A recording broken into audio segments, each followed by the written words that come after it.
The following podcast contains naughty language and ridiculous situations. Listener discretion is advised. Hello. Tonight, we are down 1-0, but up one international cinematic mastermind. Tonight, we are up one brilliant producer, but down one psychopath, smokeaholic, oh no, wait, he's here. Hey, shit, the whole night's ruined. Tonight, we debut a brand new Deadites jam. Ladies and gentlemen, welcome to Trick or Treat Radio.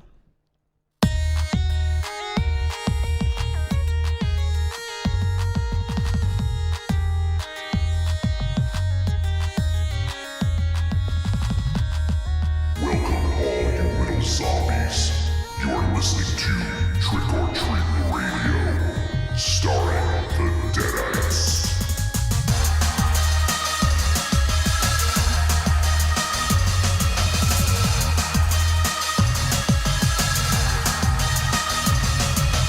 Welcome to episode 197 of Trick or Treat Radio. Trick or Treat Radio is a phantasmagorical spin kick straight through the heart of pop culture. Is navigated by the Deadites. The Deadites are the world's greatest electroshock band. We destroy monsters, we drink booze, we win championship belts, and we also debut new fucking tracks from the Deadites. Yeah, we do. This is a surprise. I found out about 10 minutes before the show. Yeah.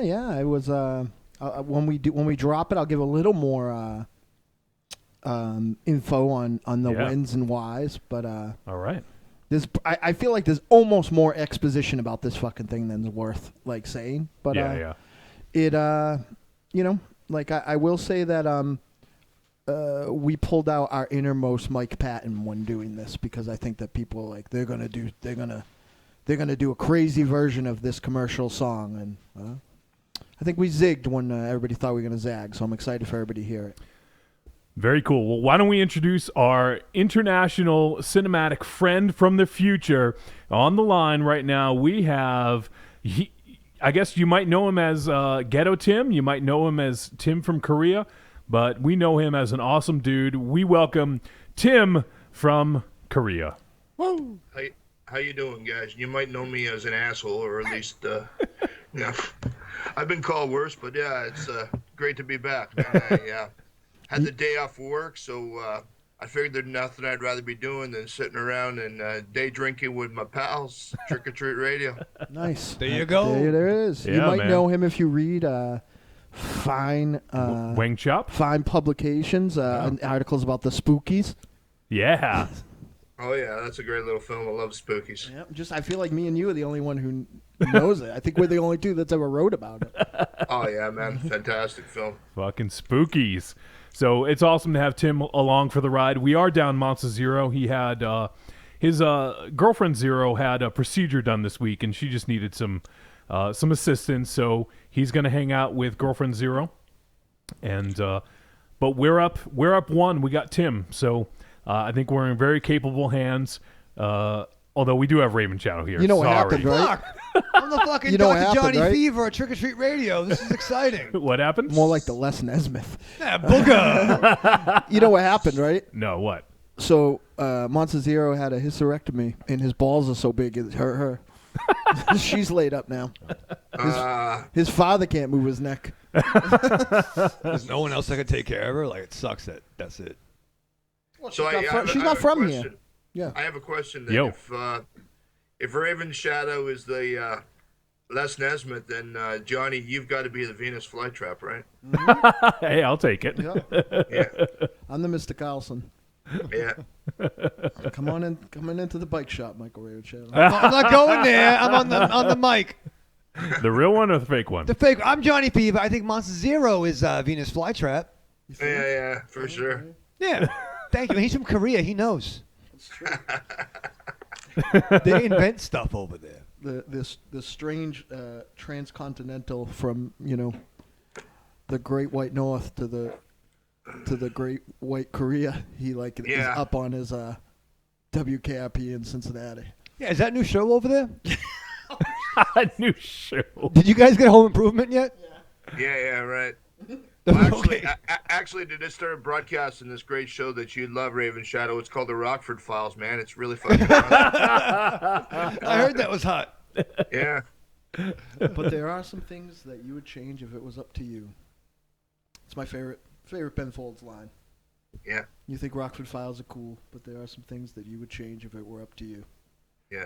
You guys remember a few weeks back we had that discussion? We had headphone talk and we had Michael Penn talk. Yes. Yeah. Someone likes that talk. Our landlord, Rob. Yeah. Jesus. I don't know why he listens to our show, but he does. Oh.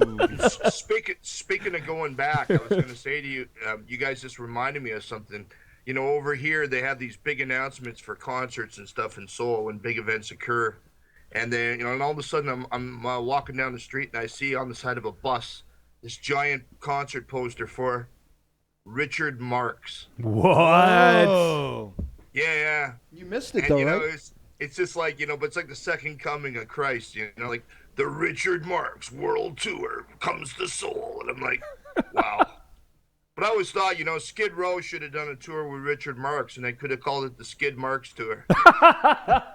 Outrageous. Yeah. No, the funny thing about that is Richard Marx and soul are not usually two things that you hear in the same sentence. No. Right. Well, Richard Marx and good are usually the two things you don't hear in the same sentence. But Unless you're talking about perm. right. Good mullet. He's Canadian, right? Richard Marx? No, he's not. No. He's from. He's Oz. That's Shit. He's You guys are responsible for that one, all right? I'll take a bullet for Bieber, but you guys are responsible for that one, all right? I just thought that because he, wore the Canadian tuxedo so proudly in a lot of those videos. It's true. Right. One thing I want to get this out before I forget because I didn't get it through the normal feedback channels, but was texting earlier with our buddy Jarrett Blinkhorn, and he said, "You got to send my love to the guys tonight and to First Time Michael and A Double for the shout-outs." Oh. So Jarrett says hey, and he said great episode last week, and he wanted to give a shout-out to First Time Michael and A Double for saying some nice things about his appearance. So I was under the impression he was replacing Raven Shadow. well, we may have some more news on Jarrett coming back very soon. So Jarrett's the man. We're gonna do our own show. It's gonna be fucking outrageous. Tim, give me your number. don't give me a number. It'll be nuts. Ricky, don't lose that number. All right, so on tonight's show, we are going to review the horror anthology Holidays, which recently was released to VOD. This is the point in time when Monster Zero would say, "Kneel before VOD," but he's not here to say it. So I guess I do. Good job.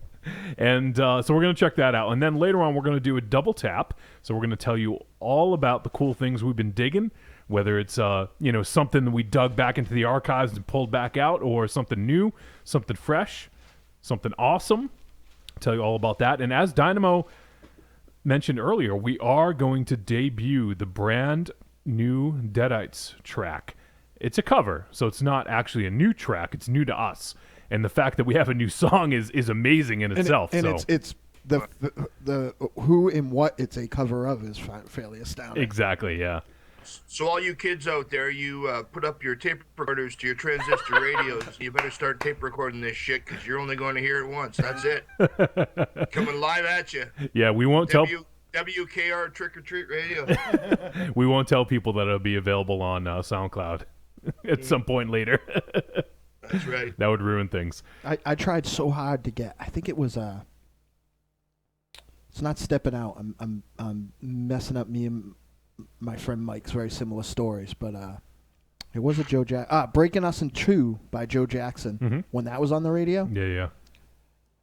I literally, my 8-year-old self was fucking driven.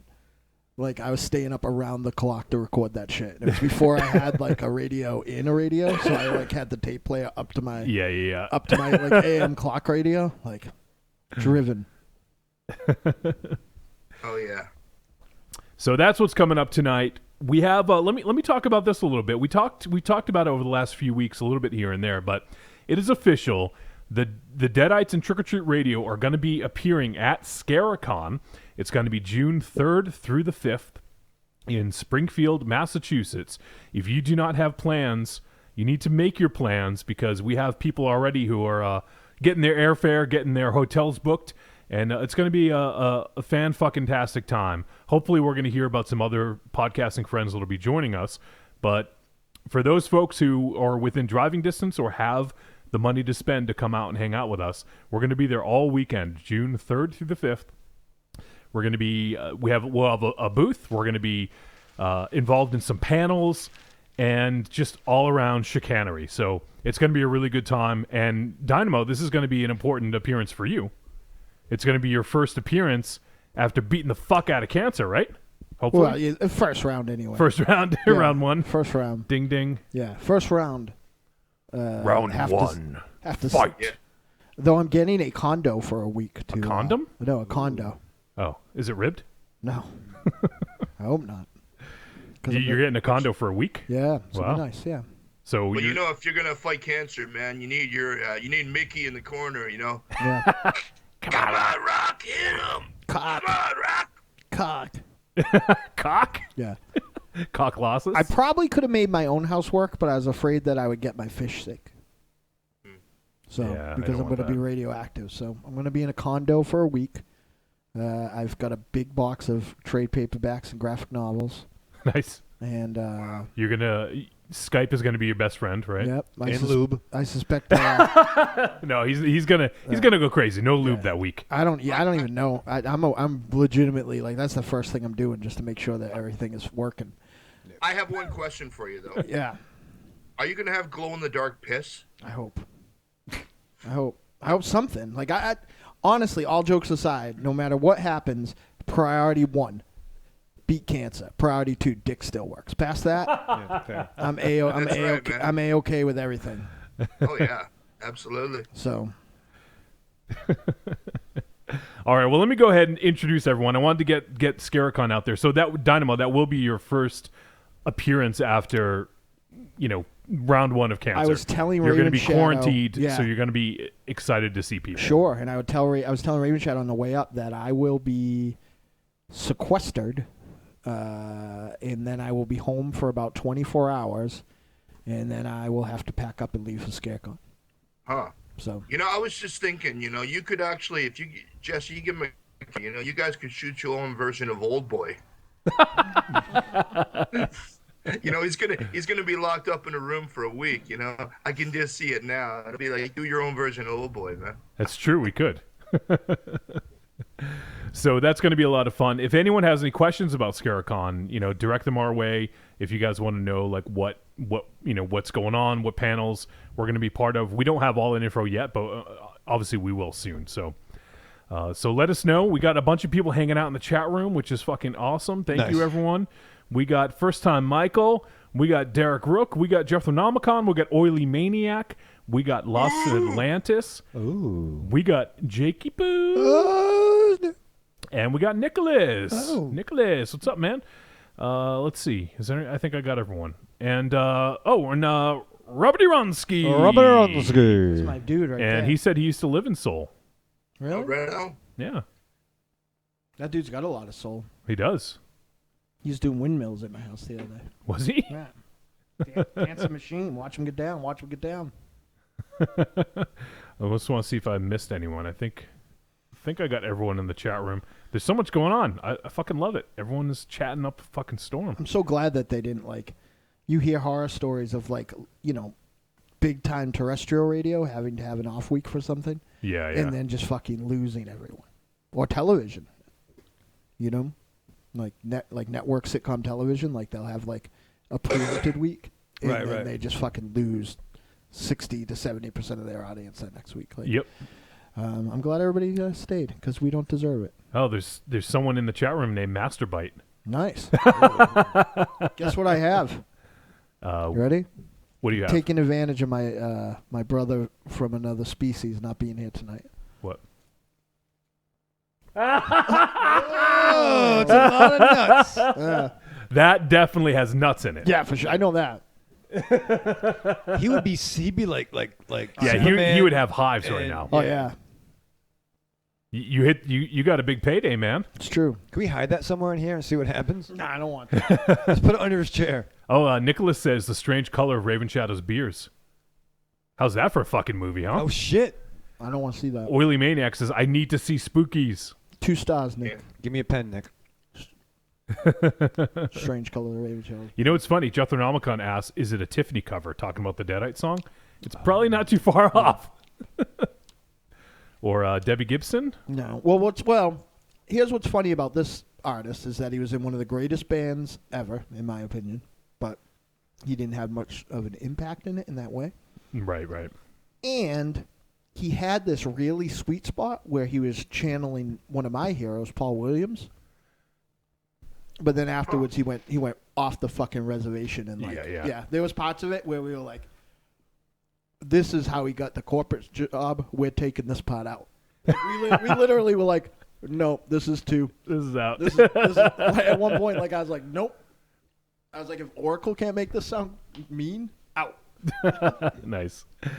So let's go ahead and introduce everyone. We already introduced our guest, Tim. We also have myself, Johnny Wolfenstein, the pencil pusher and producer of media for Trick or Treat Radio, the Deadites, and the Grand Guignol Network. We also have the immortal gunslinger, singer, lyricist for the Deadites, and one of the co-hosts of the Elm Street Kids Movie Club, Dynamo Mars. I'm not a crook. Says you. I am definitely a crook. And we also have the chain-smoking, hand-kissing, baby-shaking, lorazepam loving, comic book reading nerd, and the official smoke machine for Castle Wolfenstein, Michael Ravenshadow. That's right, Johnny. And I'm a black light thriller disguised as a killer. Not feeling sick, but always getting iller. What's up, Tim? Good to have you on board. He's been in Nana's Records again. I've appreciated it. So what's before we get a little bit further into this, what's been going on with you, Tim? Anything exciting? You seeing any cool movies or anything like that? Well, what can I say? A couple of weeks ago, I went and saw Alien on the big screen. Oh, nice. Was it on Alien Day? No, actually, it was just before Alien Day. I saw a double bill, actually, of Aliens and Alien. Oh, nice. So, that's amazing. Yeah, that was a trip because, I mean, I hadn't seen it. Go ahead. Was it digital or 35 millimeter, do you know? It was digital. Okay. I wish it was 35. Still cool, though. Yeah.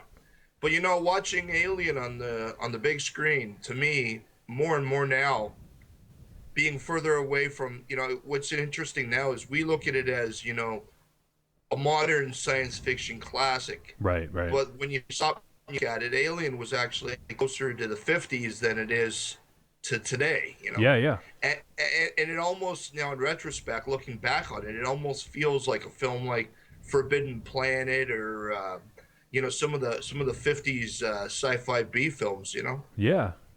It totally, aside from the effects, it just seems to me totally like, like a Corman, something, that Corman would have shot in the 60s. It just seems like one of those, like, I don't know. It was just great going back to it, and I wasn't really a fan of Prometheus like a lot of people were. Right. I wasn't.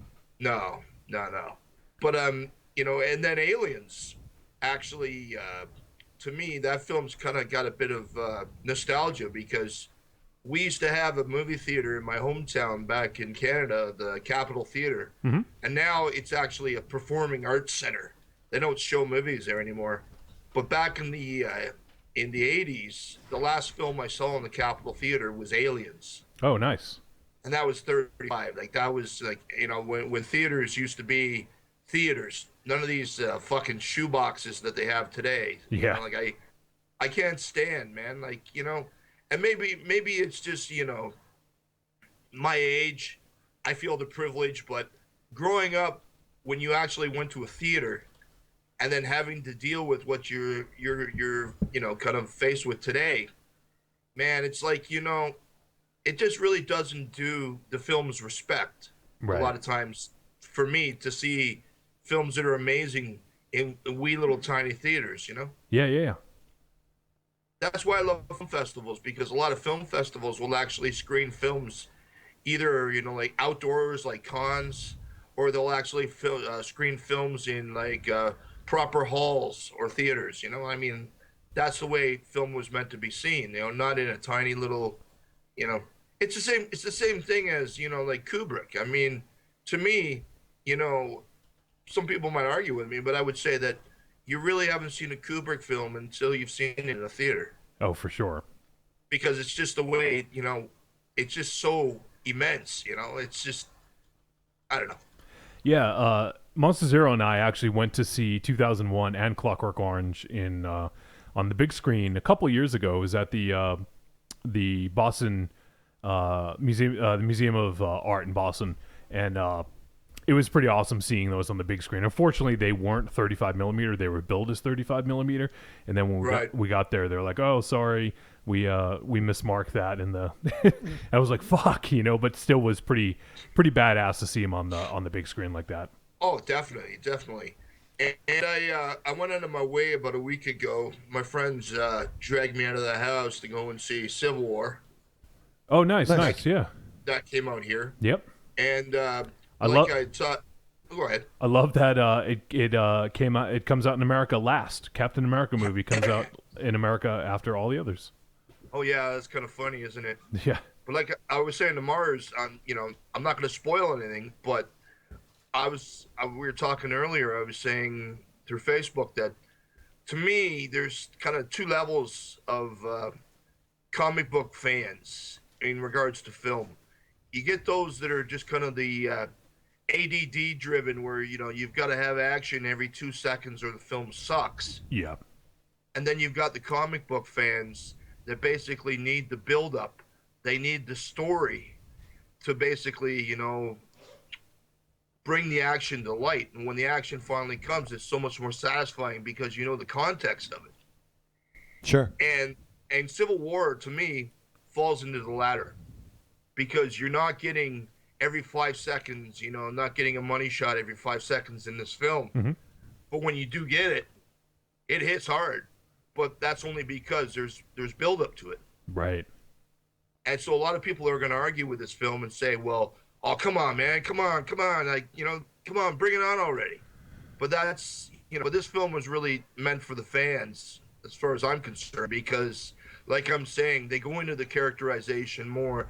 They go into the reason why this is all going down, instead of just saying, well, it doesn't fucking matter. We're just going to give you this and give you this and give you this and give you this. No, they don't do that with this. They actually show you why this is happening and explain. They take the time with it, which I appreciate, because, if you've read the books, you're into the characters. You're not just into, like I say, being dazzled every 2 seconds, Yeah. We're just going to have the kid that invented Facebook bleed on a rubber Zod, and that's how Doomsday will get created.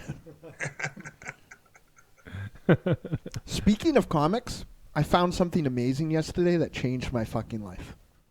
What? So there's a pretty cool podcast community called Fire and Water Podcast. Mm-hmm. And I found this out through another podcast that I will plug later on during my double taps. But this is life changing for, and I think Tim will appreciate this too. But for the people at this table, this podcast is called Justice League International Bwahahaha Podcast, and they are going. So it was made for you. They are going issue by issue, Not just him. in great detail Really? about these books.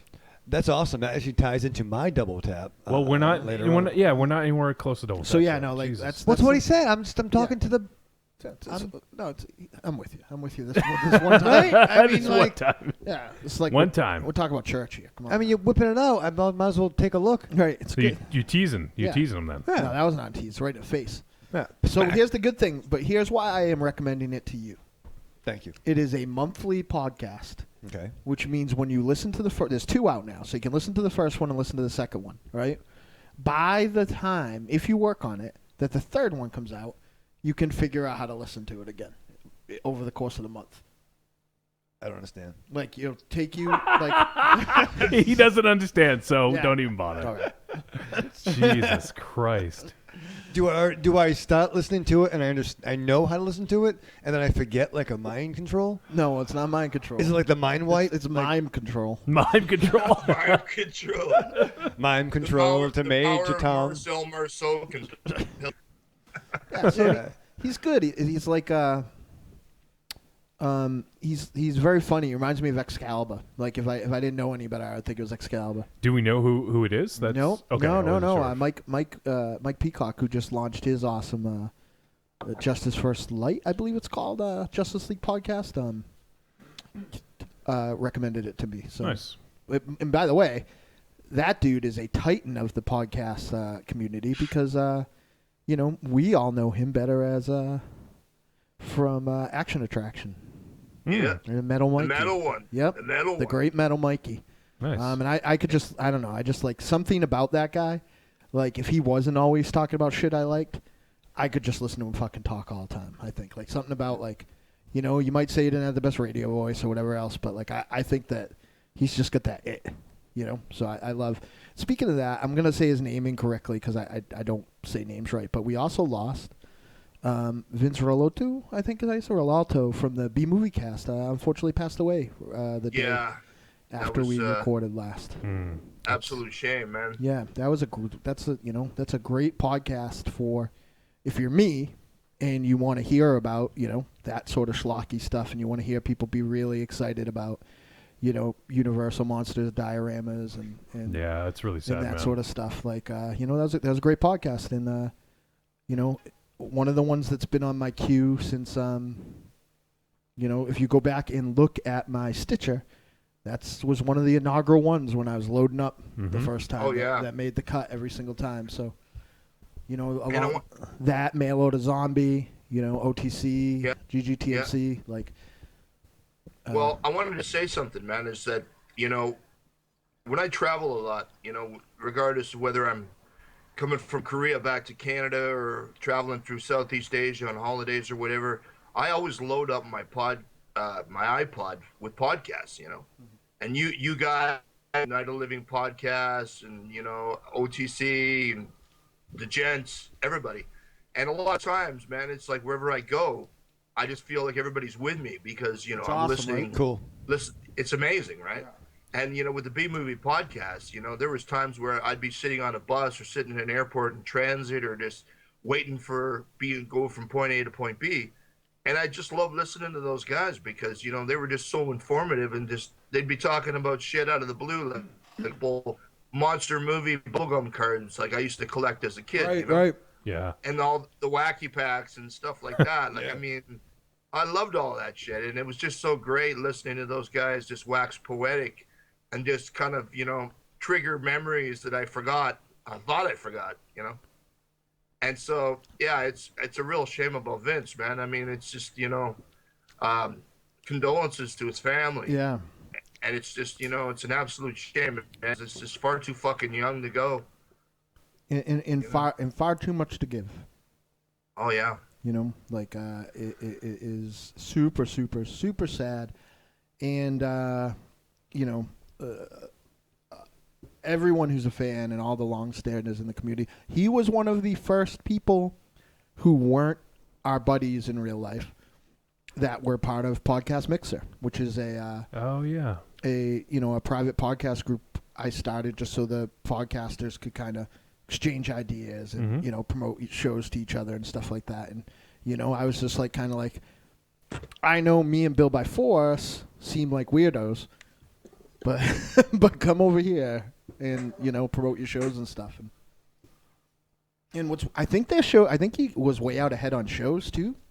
I've been hesitant to listen to, like, one dropped seemingly over the weekend. So I've been hesitant to listen.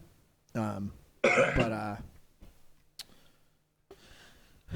he may be living on through his diligence and preparation for a while more. But it's real sad. Like Tim hit it on the head. Like, it's hard for me to explain to normal people that somebody who I've never even had a conversation with, I've had a million conversations with them that were one-sided, sitting up listening and being like, oh yeah, and like one thing I always liked about that show is that if you could kind of see where they were going tangentially, like thread-wise, through what they were kind of talking about, like where something would remind, one of them of something. Like I remember once they were talking about the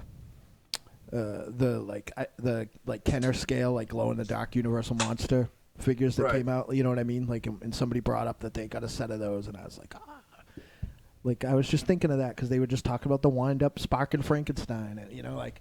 Yeah. So fucking cool, Yeah. and they were very, they did a lot of, they were at a lot of stuff, and I think they were in Florida. Is that correct, or is one of them one of the I think so. guys? Yeah, down that way. So, really, really sad. He will be missed, and it's a real shame because. And here's a funny thing too that you consider, and I mean, I'm not trying to say this, in any pretentious way whatsoever, but. For anybody that does a podcast, you're not really considering that, you're doing something that's monumental or profound. And, you're doing it because you fucking love doing it, right? Like, we see here with, Morris and Bernie and I, we love doing it. I mean, that's why we continue to do so. But what I really don't consider, and I don't even think about, but now I do because somebody's passed, is that you leave these things behind. Right. So that even though, you might wind up, taking the old exit stage left prematurely, you've left behind a document. Right. And that people can still listen to that, even after the fact and still, enjoy what you've done. Mm-hmm. And I think there's a really amazing thing in that. So I think, that even though Vince is not probably going to be able to hear us, I think he can take comfort in the fact knowing that he's still leaving a lot of great stuff behind for people to continue to enjoy, For sure. And that's a great thing. Yeah.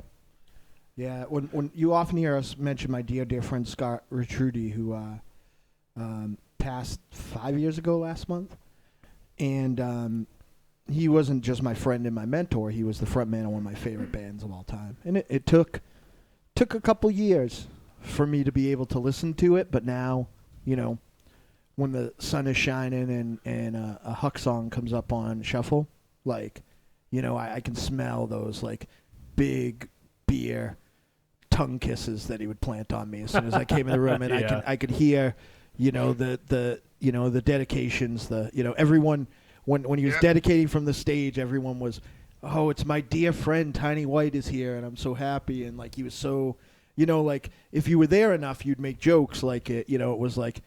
He'd always say his dear friend, but he fucking meant it. Like he sure. Everyone who he was one of those guys who everybody thought that they were his best friend because he loved everybody, and he was just so great. Also live on by the fact that my fucking singer Donna Matrix has taken on a trait called the Retrudy, which is you leave from where you are with everyone else without telling anyone, which she did from the studio last night. We used to know a guy that did that, and we used to call him Mysterio because he'd do the same damn thing. He was just like Spider-Man Mysterio. You'd be at a party, and all of a sudden it's like, where'd he go? Phew, he's gone. Oh, fuck, there goes Mysterio. Well, it really is a shame, and it's, like we do, like you had said, Tim, we do this because it's fun for us. We don't. I think I can speak for most podcasters and say I don't think any of us are in this for the money because there is really no money. Unless you're a celebrity or, this is your full-time job and you're able to dedicate a ton of time into it. It's really a labor of love. Come on, Jesse. We're doing this because we're going to come up with the next War and Peace. Yes. Bambaleo. Yeah, War and Peace, Bambaleo. It was the best of times. It was the blurps of times. Yeah. Right. Exactly. Yeah. But you're right. I mean, I guess in a way we're immortalizing ourselves for better or worse. Vince is gone, but we can still tune into him. Right. That's kind of cool. It's real shitty what happened, but that's kind of a cool thing. And I guess it's easy to say now, but but it's one of those things that our voices will live on. Yeah, it was really chilling. This is worth saying, and it's something great about internet fandom that sometimes goes the wrong way, but like it sucks that we've had a year that I'm hardwired when I started seeing his logo come up as everybody's Facebook icon. My blood just like ran cold. Like, you know, and then Sammy, you know, Sammy and Will are sort of like the, you know, ambassadors to the rest of the world of the, you know, the podcast community. Tell people. Sammy and Will from the amazing, Gentleman's Guide to Midnight Cinema. You know, Sammy broke the news, and you know, then shortly after, I think the next thing I saw was that, again, speaking of you know, the people who are the ambassadors of this community, the long-staying people, then you know, Bill wrote a little something, and you know, again, not to be trite, like I like that there's that dichotomy in our community. You know what I mean? I like that the people like, you know, Bill and Sammy that have been around, like, you know, are, you know, breaking the news to everybody else and stuff like that. You know what I mean? Like, like, you know, I you know, those guys are such big role models to me that, you know, it was cool that, you know, not alone, especially, hopefully he skips this episode, but especially Bill, you know, like there's, I've been on the mic for a long time doing different things, but, you know, I steal from Bill by force all the time. So, you know. Would you steal his drawers? I do. I stole his heart. It's heart. I stole his wallet at King Diamond. I still don't know if he doesn't have it yet. You probably had to pay for the popcorn at NXT the other day. All right, so we should probably get moving on. We have a lot to get to. Before we do that, though, Raven Shadow, yes, we need to tell people how they can support the show. Right? I agree. And it's not the way you tried to do it last week. I still feel I wanted to do something. Like I was trying to do something with Dynamo, and you squashed it. You're just stopping the creative process. The creative. It's not creative when you recycle things that we do later on in the show. That's not creative. Well, I tried to build a career on that. Okay, fine, but I just wanted. Well, at least you admit it. You steal from everyone. I steal from me. No, all of us, you know, and Bill. No, it's trying to. Why can't we do something, you and I, that's similar to what we do later on? We do a fucking podcast every fucking week. Because it's bad wrestling that if you do a 20-minute match, you do a spot. Yep. And then at the 35-minute point, you do it again because you ran out of spots. What if you just lift me up? All right. Well, before we get to that, I want to thank people. Fine. We got a bunch of reviews on iTunes because we put the call out and you guys fucking answered. Didn't cost them anything, though. It's fair to say, right? It didn't. No, Show me a receipt. No, it actually did cost them time. They had to take time out of their day to do it. That's probably more valuable than money to some people. I'll reimburse you. With time? Yeah. You don't. We've been here for They don't have any fucking 200 time. something episodes. You don't got none. I ain't got time to watch a movie. I'm a grown ass man. I got the table. I'll have you know I got mad at some people this week and like I literally dropped I'm a grown ass man. Like. So we thank you, and don't stop if you have not, like Nicholas left us one. He's like, I can't believe I haven't left you guys one, so I'm going to leave you one. If you guys listen to the show, you love what we do, you like what we do, you hate what we do, go ahead and just leave us that 5-star review because it does help with placement on iTunes. The more reviews we get, more eyes and ears we get in front of, and it helps us out. So if you guys dig the show and you have yet to leave us a review, whether you listen on iTunes or Stitcher, go ahead and give us a 5-star review.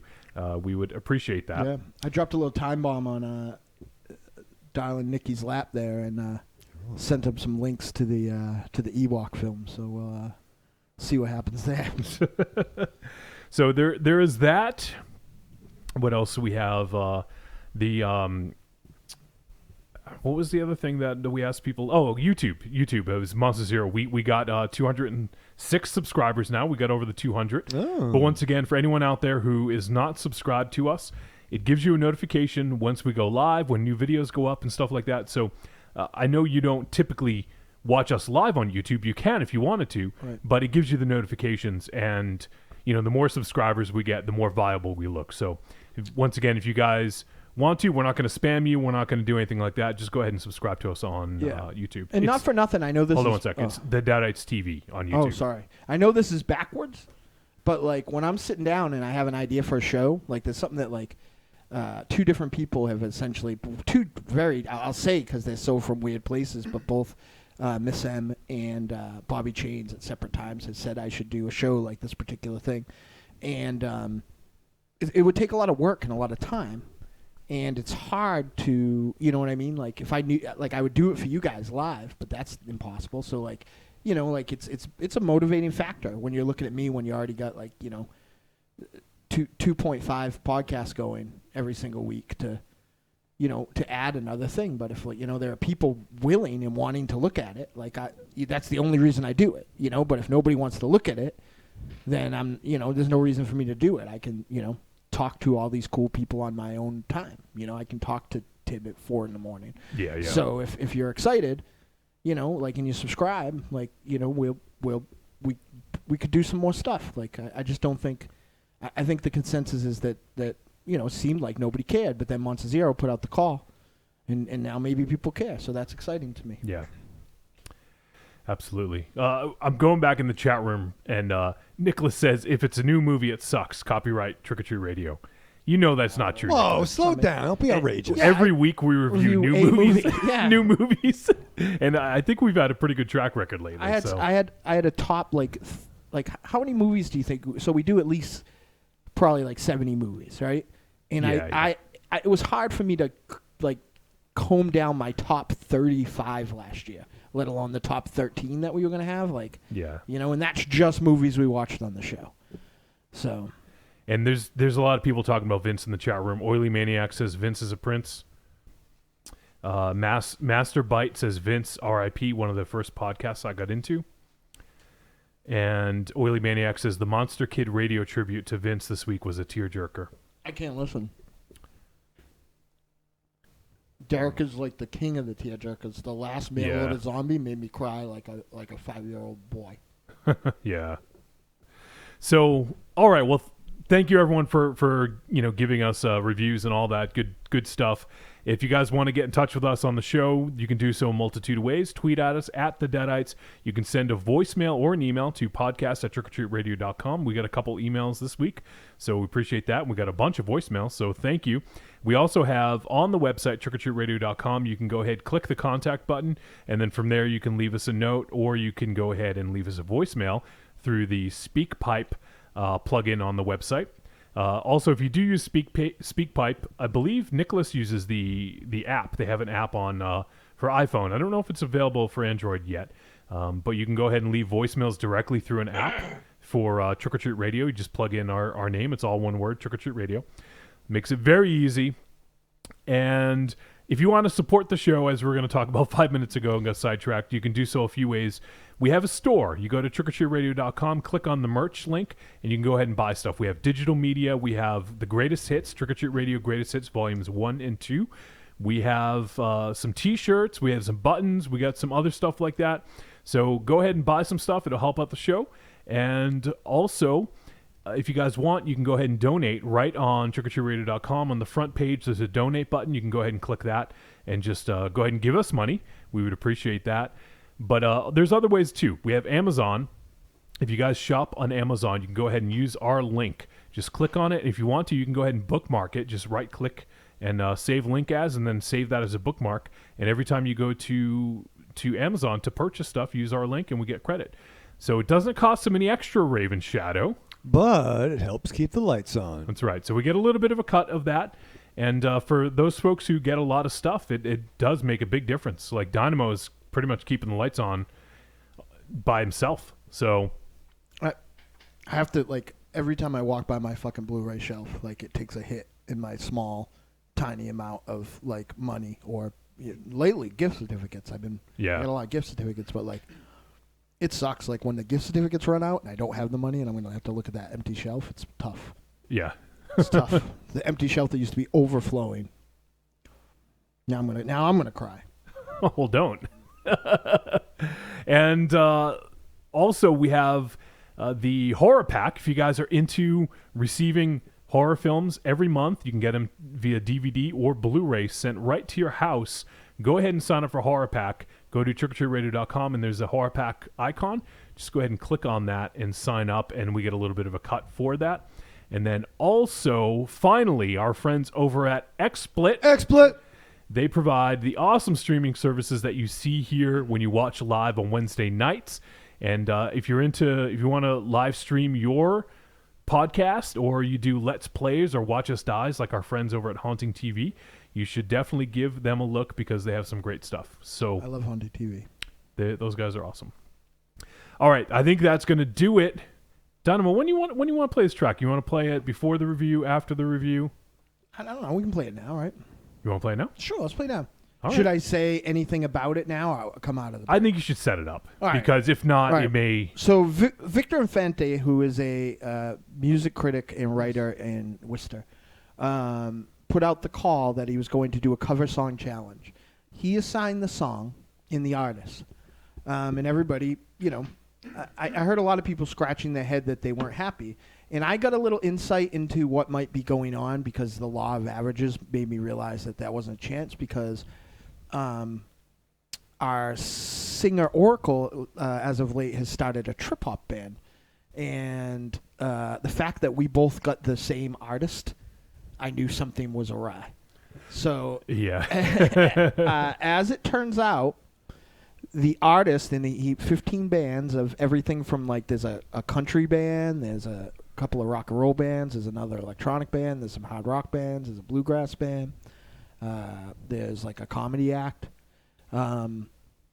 Everyone had to cover a Phil Collins. Oh, that's my joint right there. Well, there was a sweet spot of Phil Collins in the 83 to 84 where I feel like he was really writing these very sad songs that I could wrap my head around. But in dissecting the song we got, there were multiple times where both me and Tiny were like, that's how we got the Disney job. Wow. We were like, this verse here makes cartoon birds fly around. So Okay. so we were like, that's thing. And that was our kind of call thing every time we wanted to change something or change lyrics to suit our own needs. Like we were like, what is he going to do, tell Tarzan? But so we got a song that was not from the Genesis era or the era of Phil Collins that, I'm sure 15 bands, if there would have been a battle royal for In the Air tonight, if everybody's left to their own devices. Right. And I would have liked to have done, Separate Lives or Against All Odds because I think that's when he was those are the best imitation of Paul Williams as far as I'm concerned. Right. Can I take a guess? Yep. Susudio? Nope. I wish. I was kind of thinking that too. I would have took that, or we sing. Me and my bass player, when we used to be able to hang out more, would do Easy Lover. So it's not that. So here is one last thing, and I mentioned this briefly. I think You know who would do a killer version of Easy Lover? Monster Zero. Oh. he probably has a fucking impersonation of that guy, the other guy in the song. He has the weirdest, most esoteric and spot on impersonations. But Larry Fine. Who's doing Larry Fine perfectly in 2016? No, him. That's Alf. him. Yeah. So I think people, when they kind of thought oh well, we're good, they're gonna do a very dark thing or they're gonna do something, but as I said, we put on our Best Faith No More Mike Patton hat and we're like, yeah, we're gonna not only do this song Diligence, we're gonna do exactly what we're gonna make it a little better. And if you're not paying attention enough to see that we changed some of the lyrics and the singer delivered it as that she's singing it to you in the rain outside of your window while you're sleeping, not knowing that she's there.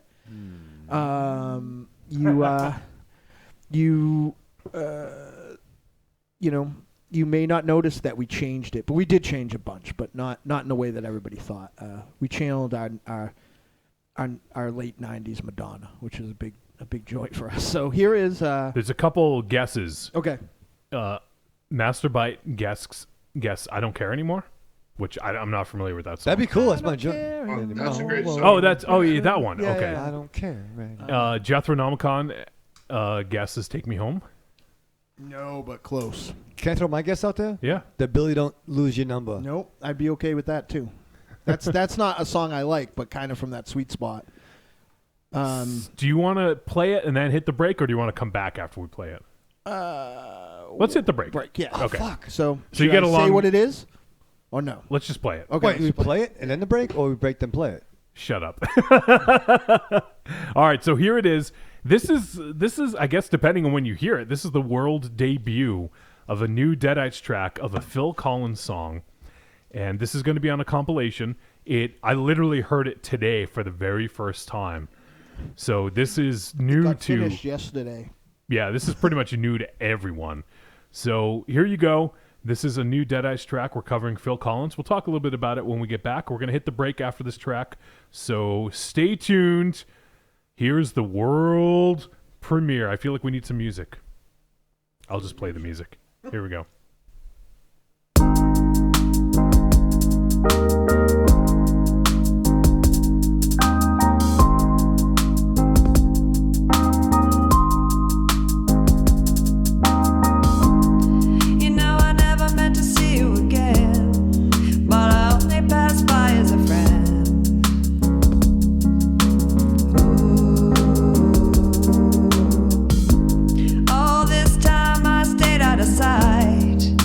Started wondering why.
CD, and all other digital distribution sites. Hey, you matzo heads. This is Larry Fine, and you're listening to Trick or Treat Radio. Are you missing out? Have you heard about Scaricon? Scaricon is a fan convention for the lovers of horror films, paranormal TV and movies, and more. Scaricon happens all around the country, and you're invited. All you have to do is go to the website. It's scaricon.com, SCAREACON.com, and look for a location near you. Scaricon is full of celebrities, panel discussions, film premieres, film festivals, and more. Scaricon is the place to go if you want to meet your favorite personalities. Scaricon is the place to go if you want to hang out with people who have similar interests as you. It's Scaricon. Visit the website. Get more information at scaricon.com.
We are back on Trick or Treat Radio. So there it is, the world premiere we heard right before the break of the Deadites version of I Wish It Would Rain Down. Yeah, you can't, I don't think anybody can say we don't do other people's songs well. You can say what you want about our songs. Yeah, absolutely. But no, that I think that, like I said, I heard it for the first time today, and I think you guys did a fantastic job with the arrangement. I think you can hear Tiny has advanced as a musician and a songwriter, and you can hear all his new instruments, and you can tell that he's really getting a good flow with his new studio. If you guys have not seen Tiny's studio, it is insane. Yeah.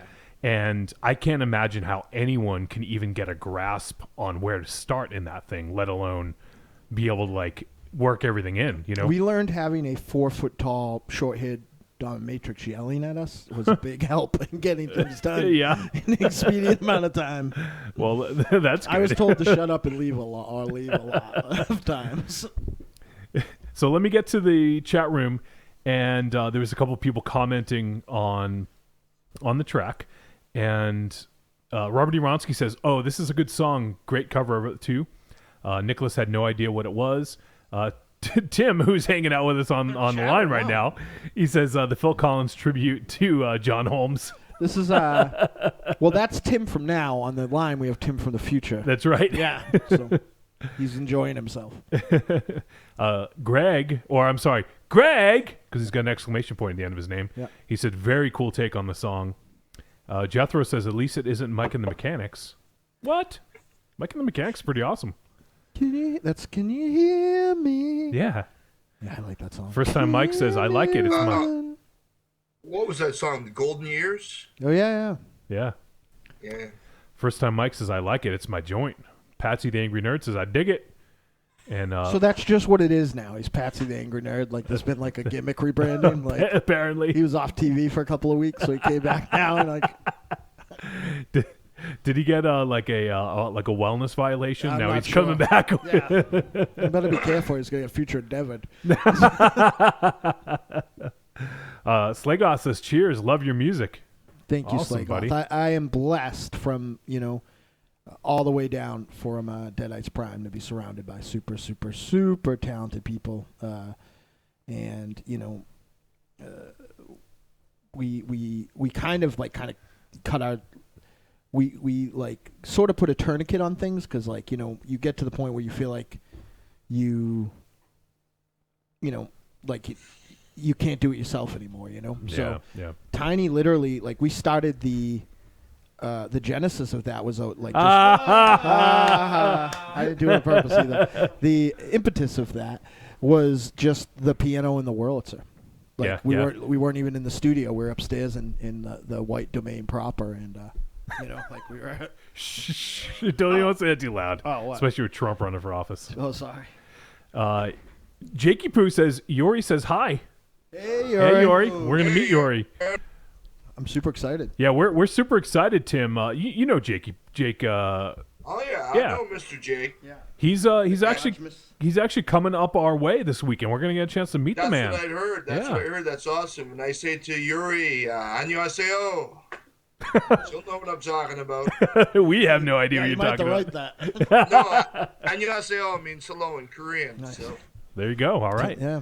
Jakey's got to find out nothing's ever easy here, like in the song. And Derek Rook says, "Great new track, guys. I really dig it." And Greg says also like the Depeche Mode cover that just played. See, we play other people's songs much better than our own songs. You know, it's funny. We'll play you Oingo just talked Boingo about later. Depeche Mode. I just heard, what was it? You know the band Failure, Mars? Yeah, I love them. Yeah.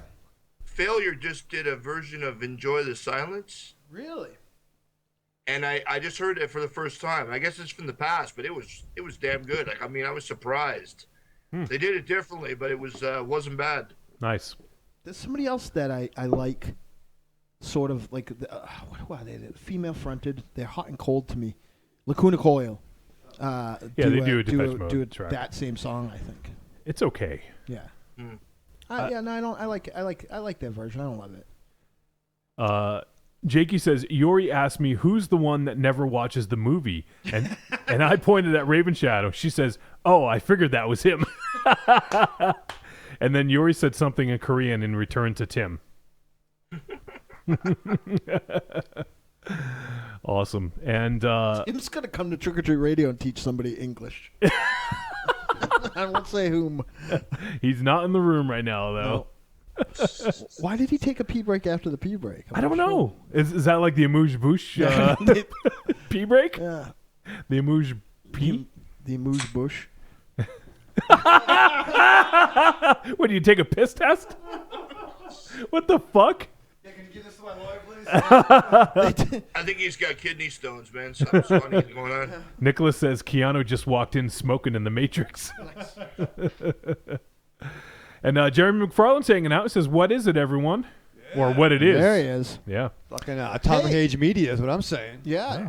And the name, they changed the name on me, it seems like, but I think Necronomicon has a podcast that's going to drop very shortly, too. He's got something brewing. Yeah, like, this is a fucking great time because I'm not. I can't listen to all the shows. I'm not. I hate it. Yeah. I want to. I mean, if nothing else, I can listen to all the shows. So, well, now you can. Yeah, like it's a nice break for me because it's a palate cleanser. Because what I do is I wake up now and I write funny books for like 4 or 5 hours, and then I listen to mostly like lately I've been listening to the synthwave, but I generally listen to like film scores and stuff. Yeah. And then when I'm doing like my house stuff, like the rest of the day, I'll throw on a bunch of podcasts, like, right. So it's, there's one podcast I have to recommend to you guys. And, above and beyond all, like there's one that I have to listen to every week, like religiously.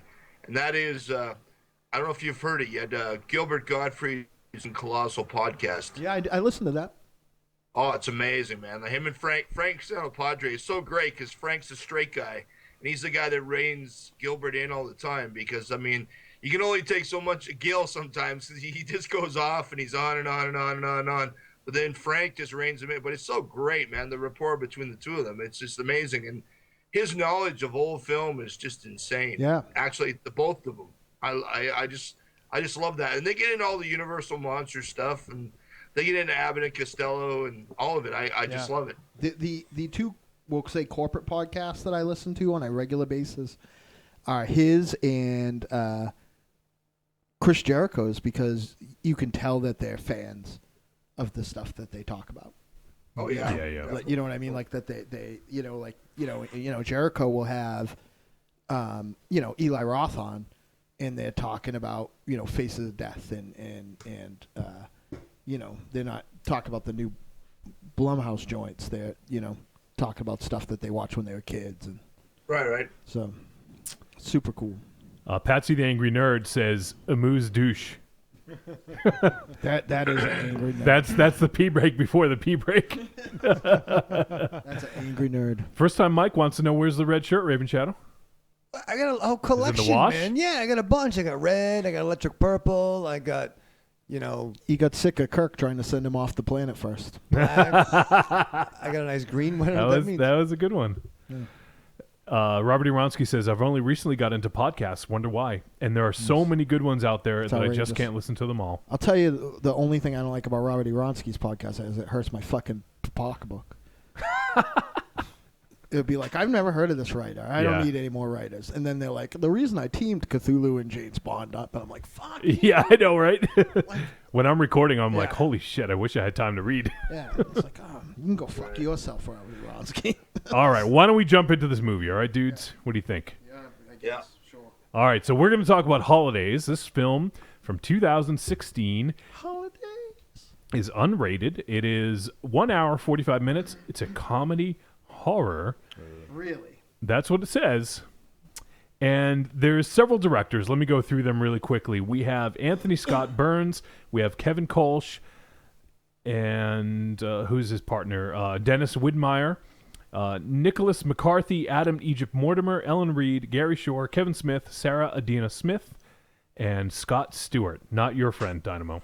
I'll never rap again. That guy did make some movies, though. You never know. I would say that Beads on a String in 1987 was of much higher quality than some of these. Yeah. I will never rap again. And it stars Lorenza Izzo, Seth Green, Harley Quinn Smith. I'm just picking and choosing here. Jocelin Donahue. bunch of motherfuckers. Was Harley Quinn the girl that actually looked like Harley Quinn? Yeah. Really? But she does somewhat. Kevin Smith's daughter. Yeah. Yeah, the one in the middle. She wasn't in the middle. She was the She was swim the one girl? on the right. She was on one end. Oh, she wasn't the girl? No. No, she was one of the webcam girlies. Oh, that's gross. I know. That's gross, Kevin Smith. He's upping Dario Holy fucking Argento. Dario. I know, right? That's weird. Was she the oldest 18-year-old? She's like 16. Yeah. No, in the dialogue. Oh, I don't know. I don't remember. They're all blonde. All right, so the synopsis here is Holidays is an anthology feature film that puts a uniquely dark and original... A lot of pedophile overtones in this, for sure. I don't know if I like that original being in there, but okay. An original spin on some of the most iconic and beloved holidays of all time by challenging our folklore, traditions, and assumptions. I feel like they wrote that before they actually made the movie. And we're like, should we change it? Nah. Yeah. So let's go through these in order. Let's just give each one a couple minutes, and then what we'll do is we'll talk about each short, and at the end we'll talk about the whole thing as a complete piece. First up, we had Valentine's Day. This was written and directed by Kevin Kolsch and Dennis Widmeyer, who previous work they had done Starry Eyes, which is something we reviewed. And so Valentine's Day, this is the one with the girls with the swim team. Just had the only scary moment in the whole thing. What was that scary moment? Those girls in the swim cats look so weird. When they're laughing, I was like, ugh. Yeah. I don't like that at all. Can I ask you guys a question? Please.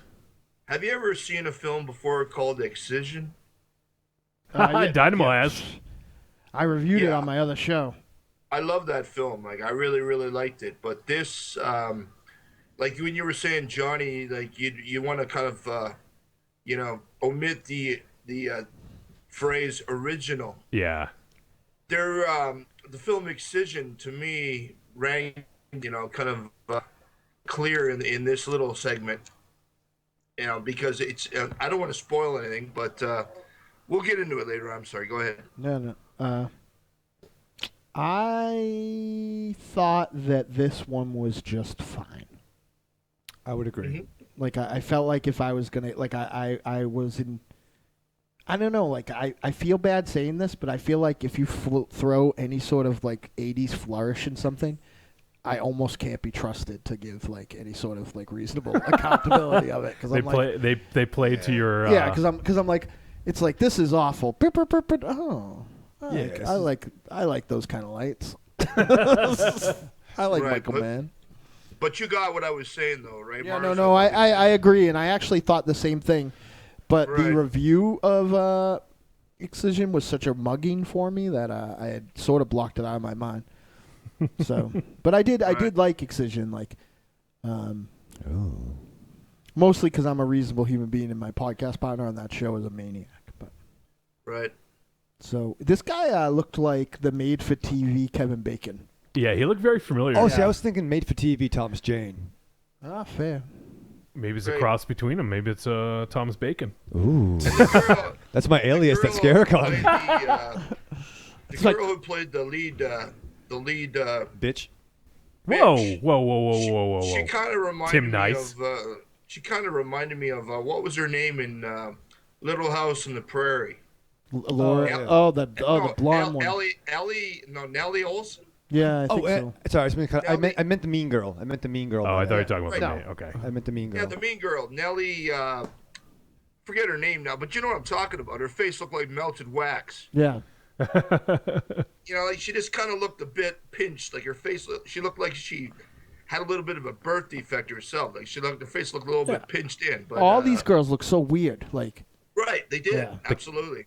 yeah, like not the like it was almost like the one thing I liked about this is that, and whether they did, I think they did it on purpose because like, you know, all those girls had like ridiculous eyebrows and like, you know, they always had their hair pulled back until, you know, and I feel like this one girl almost looks like she like it was perfect because like they're just not like, you know, granted they're young children so they're not necessarily attractive, but they're not portrayed to be like good looking people. They actually like are very unattractive people, so it almost had that famous Twilight Zone episode like air to it where like the only normal girl was like episode, was kind of ostracized. Yeah, So- yeah. Right.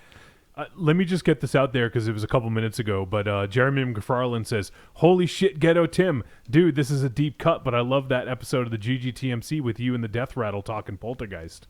Yeah. If I may steal my associate's catchphrase, that's a show. Yeah. And Lost in Atlantis says, "Thank you. Excision did it better. Hell yeah." Mars. Feel me.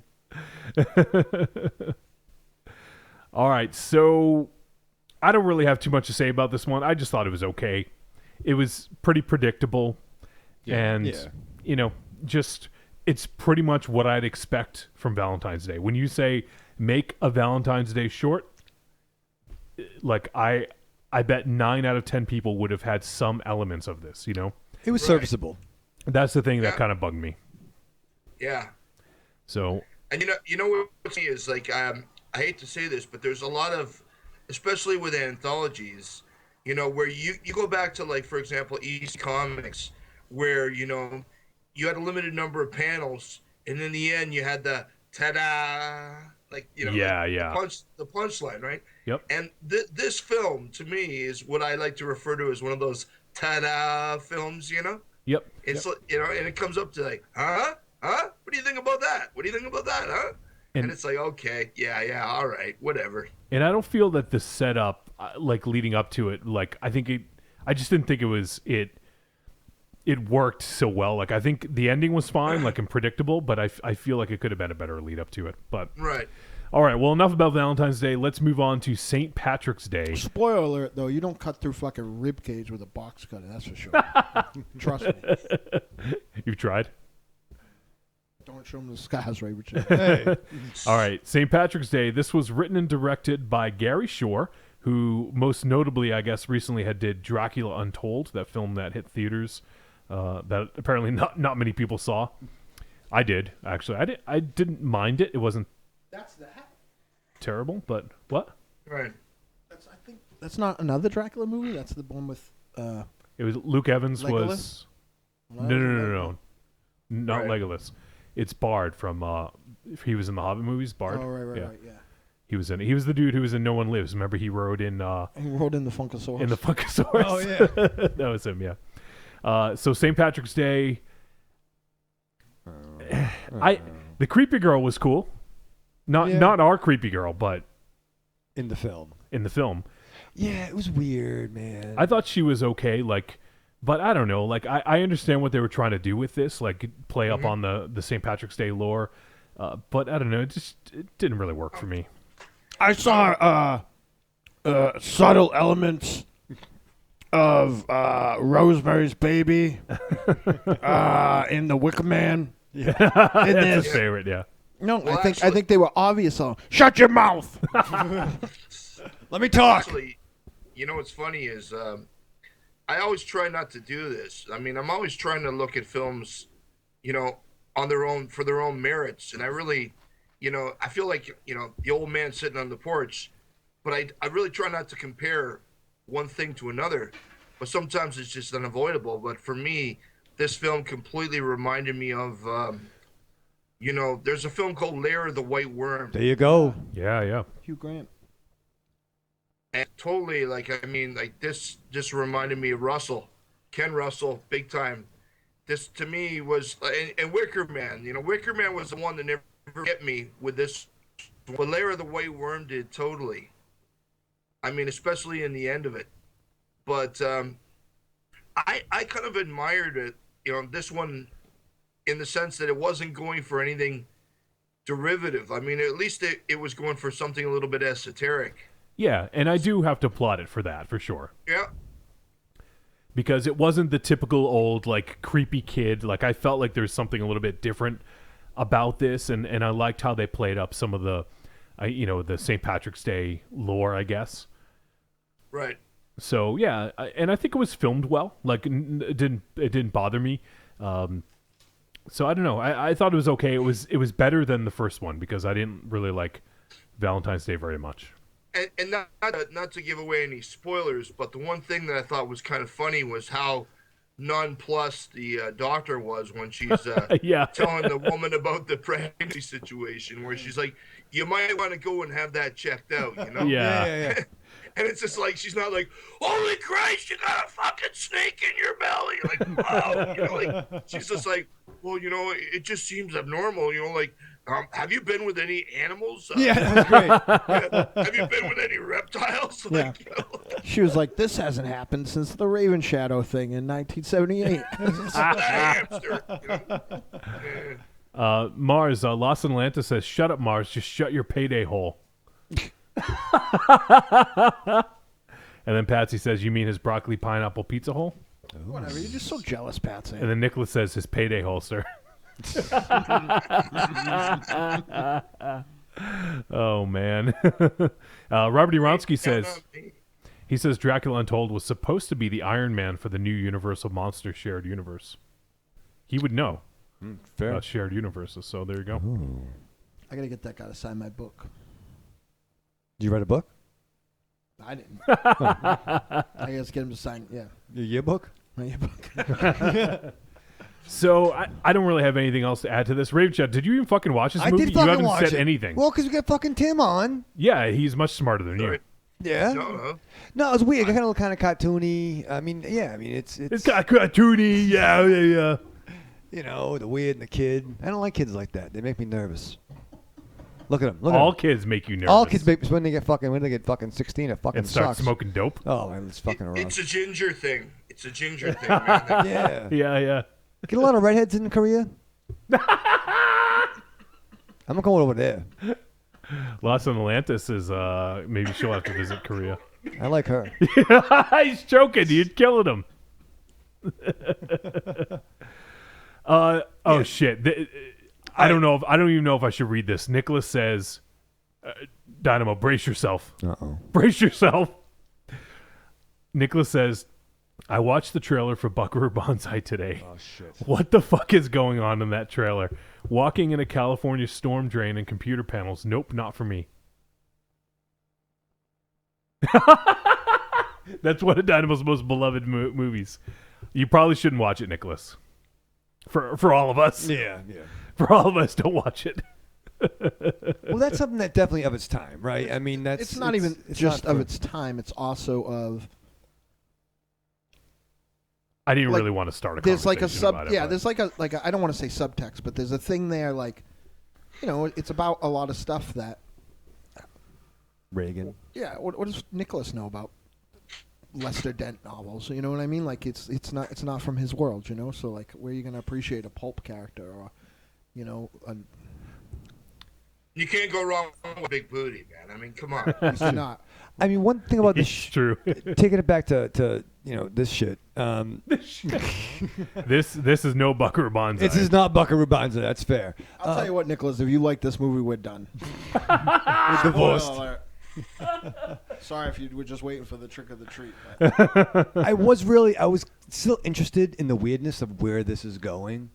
You know what I mean? This specific one, you mean? This specific short, after something that was a very serviceable paint by numbers short, like where the fuck is this going? But the minute she goes to the collective, so to speak, the retreat. That's another one, my friend. That's the other one. No, it's this one. No, No, it's it's the another other one, you idiot. No, it's this one. another- You're a fucking there's dummy. Another one. Oh, is it? That was a weird one too. I wish I was allergic to All right, well, the fucking the field when they're all dancing around. All right, well, Yeah, that's this one. But there's another one with a retreat. all right, well, I'll save that for that one. Well, hey, we can verify you watched it. See? Wiley, meet your new podcast host. Have a good time. You see, this is one thing I can get out of this segment though, that maybe I'm way off base, but I really think that the whole thing about the snake was probably in her head, and I think that the whole thing was about the fact that this girl just didn't know how to deal with the pregnancy on her own. Right. Because the thing is, like, the way that the doctor talks to her, nonplussed, like I said, that just doesn't seem realistic. And then when her parents are talking to her on the phone and they're saying, listen, above all, like, you can't give birth to a snake. It's the most unnatural human thing that you could ever do. Like, Fair. What the fuck are you doing? You can't go through with giving birth to this snake, So I think, in a way, what I got from it was, that all of it was just this paranoia in her head. And then finally, in the end, she just kind of loses it. And she has her snake, so to speak. So it's actually, I think you're absolutely right, Tim. I think I might have thought that too. But then he thought better of it. No, I feel I either thought that at the time or I'm thinking about it now. But the end. There's a very distinct difference between the two. Well, let the listeners decide. But the point is, don't have kids, right? That's a takeaway for all the young ladies out there. That's the takeaway for anyone who listens to this show. Right? Or the other way you could look at it is, as much as you want the black snake, it's best avoided. Right? Yeah, just get the moan. Just get the moan. Yeah. Jesus Christ. All right. I think we're done with St. Patrick's Day. Right. Let's move on to Easter. This was written and directed by Nicholas McCarthy, who previously has done At the Devil's Door and The Pact. Dynamo, you seen either of those? I know The Pact. Did you like it? Okay. It looked really good. Yeah. I think this one here was probably of the comparing to the other two, this was probably better than the other two. I feel like they slowly got a little bit better. This one was pretty creepy, and I think the cool thing about this is you can relate to this little girl. She's asking about Easter, and she's like, well, that's when Jesus comes back. But what about the Easter bunny? Like, like I thought that was like I bet most kids have that thought, right? Oh, it's a conversation that we all probably asked our parents, and I've had to answer. Right. Well, Bill Hicks always had that. He had that piece where he's talking about leaving cheese fish in your or Lincoln Logs in your sock drawer about fucking Easter. Like it just doesn't make any sense. The connection between the rabbit and Jesus being crucified. It's just. Yeah, I've read the Bible. Never saw any eggs. Yeah, right. Mommy, there's a fish carrying a Lincoln Log in my sock drawer. That's the story of Jesus. Miss you, Bill. But there's a pagan. I mean, if you look at the pagans, the egg is all part of paganism, and rabbits are all a part of paganism. So there's a connection, as we saw very illustrated, like brilliantly in The Witch. Right. Okay, good show. Yeah, you just killed it. Thanks. But this is kind of definitely a creepy scene. we're watching. Sorry, Tim. We're watching the mother talk to the child. Oh. Like, she seems dark to me. I wasn't sure where she was going. She's just from. She's just Italian. There's no mustache. She had to stir the sauce. Well, fine. I was gonna fuck myself. Well, fine. Do you guys think that this would kill Monster Zero? It is a Reese's peanut butter cup underneath a piece of Payday. More importantly, do you think it will kill me? Because that's what I'm aiming. Probably. Jesus Christ.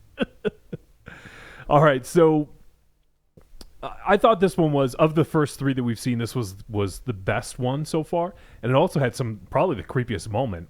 Oh yeah, beyond a doubt. You know, there was one thing I was gonna say, not to spoil anything, but when the girl, when she's trying to run through the hall, there was one spot where I actually thought I was gonna hear Eddie. Because it's almost like Roger Rabbit. Right. Like, yeah. Eddie. I was just like, she's looking, what? But that was a complete, the way that they kind of incorporated two cultural icons, so to speak. That was really, I thought that was incredible. Like, I thought that was really, really cool, the way that they, kind of with the crown of thorns. Yeah. I think the way they kind of made that amalgamation, I thought was pretty cool. Yeah, I really like that. They had some very good Jesus details. Right. What did you think of this one, Mars? So I just gave like this is I was just having a conversation with Nicholas about this yesterday, and I said that like this as I get older, I realize that like some things just aren't for me, and I think that this whole movie like encompasses that, like like it's not soulless, you know what I mean, until it is.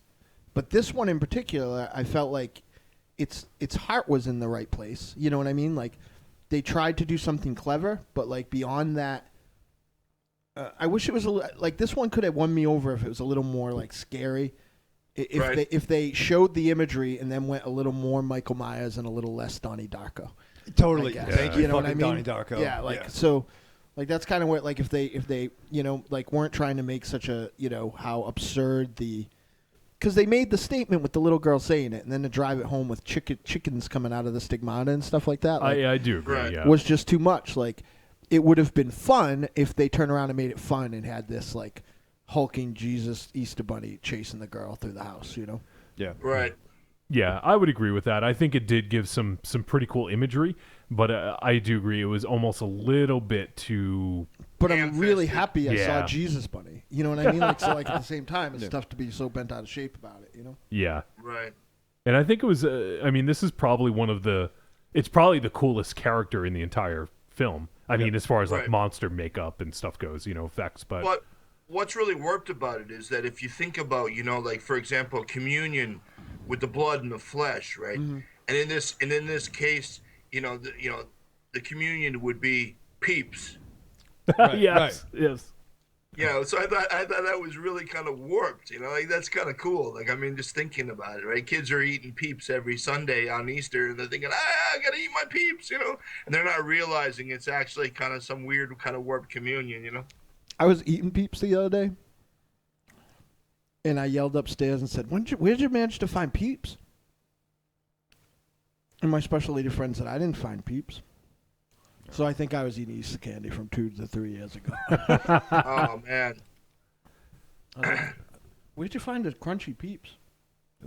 I gotta have to say quickly, out of all the Easter candy that's out there, the one thing I've never ever been able to eat is those Easter cream eggs, man. They just make me puke. Oh my God, Monster Zero loves them. Wait, Cadbury? Cadbury, yeah. Yeah, those things make me puke, man. It's like, basically, it's like type 2 diabetes in one shot, you know? Yeah. Monster Zero literally will buy a whole fucking thing of them like the day after Easter and eat them for months. Oh, God. It's gross. I don't mind the taste. I don't like. It's like the real thing. I don't Well, you like cream in your mouth. Yeah, so. that's what I was gonna say. I don't mind. I don't mind the taste. It's the consistency I don't care for. Right. Rain down on me. Right. All right, so let's move on here. Yeah, we only have 15 holidays. I know we're gonna talk Abba Day. Arbor Day. And also, actually, one last thing about Easter: the scene where in the shadows where they show someone kind of turning into a bunny. Like, I thought that was pretty fucking cool. Yeah. Yeah, it was neat. So, all right, moving on to Mother's Day. This is written and directed by Sarah Adina Smith, who I have not seen it, but directed The Midnight Swim. And I gotta say, not a big fan of this one. Knit. This is the one. Oh. This is the This is one the one that Raven Raven Shadow Shadow was talking that you were about. talking about earlier. Right. The girl on the commune and Isn't that like and this happens a lot in these new style anthologies? Like, didn't anybody not like shouldn't there not be two clinic scenes in one movie? You know what I mean? agree, If you're trying to like, Right. this and Raven Shadow. I can understand because there was a lot of similarities between this and the other one. Not taking you off the hook, but I'm saying I can understand. Right.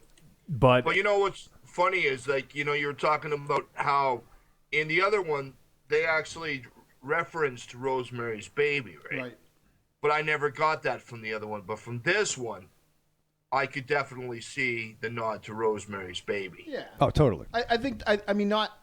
I think the very overt two things of the snake being the biblical representation of the devil, and she got date raped. Like, I think those two things are where they're probably the heavy-handed Rosemary Baby thing in the first one. So she didn't have the snake gene?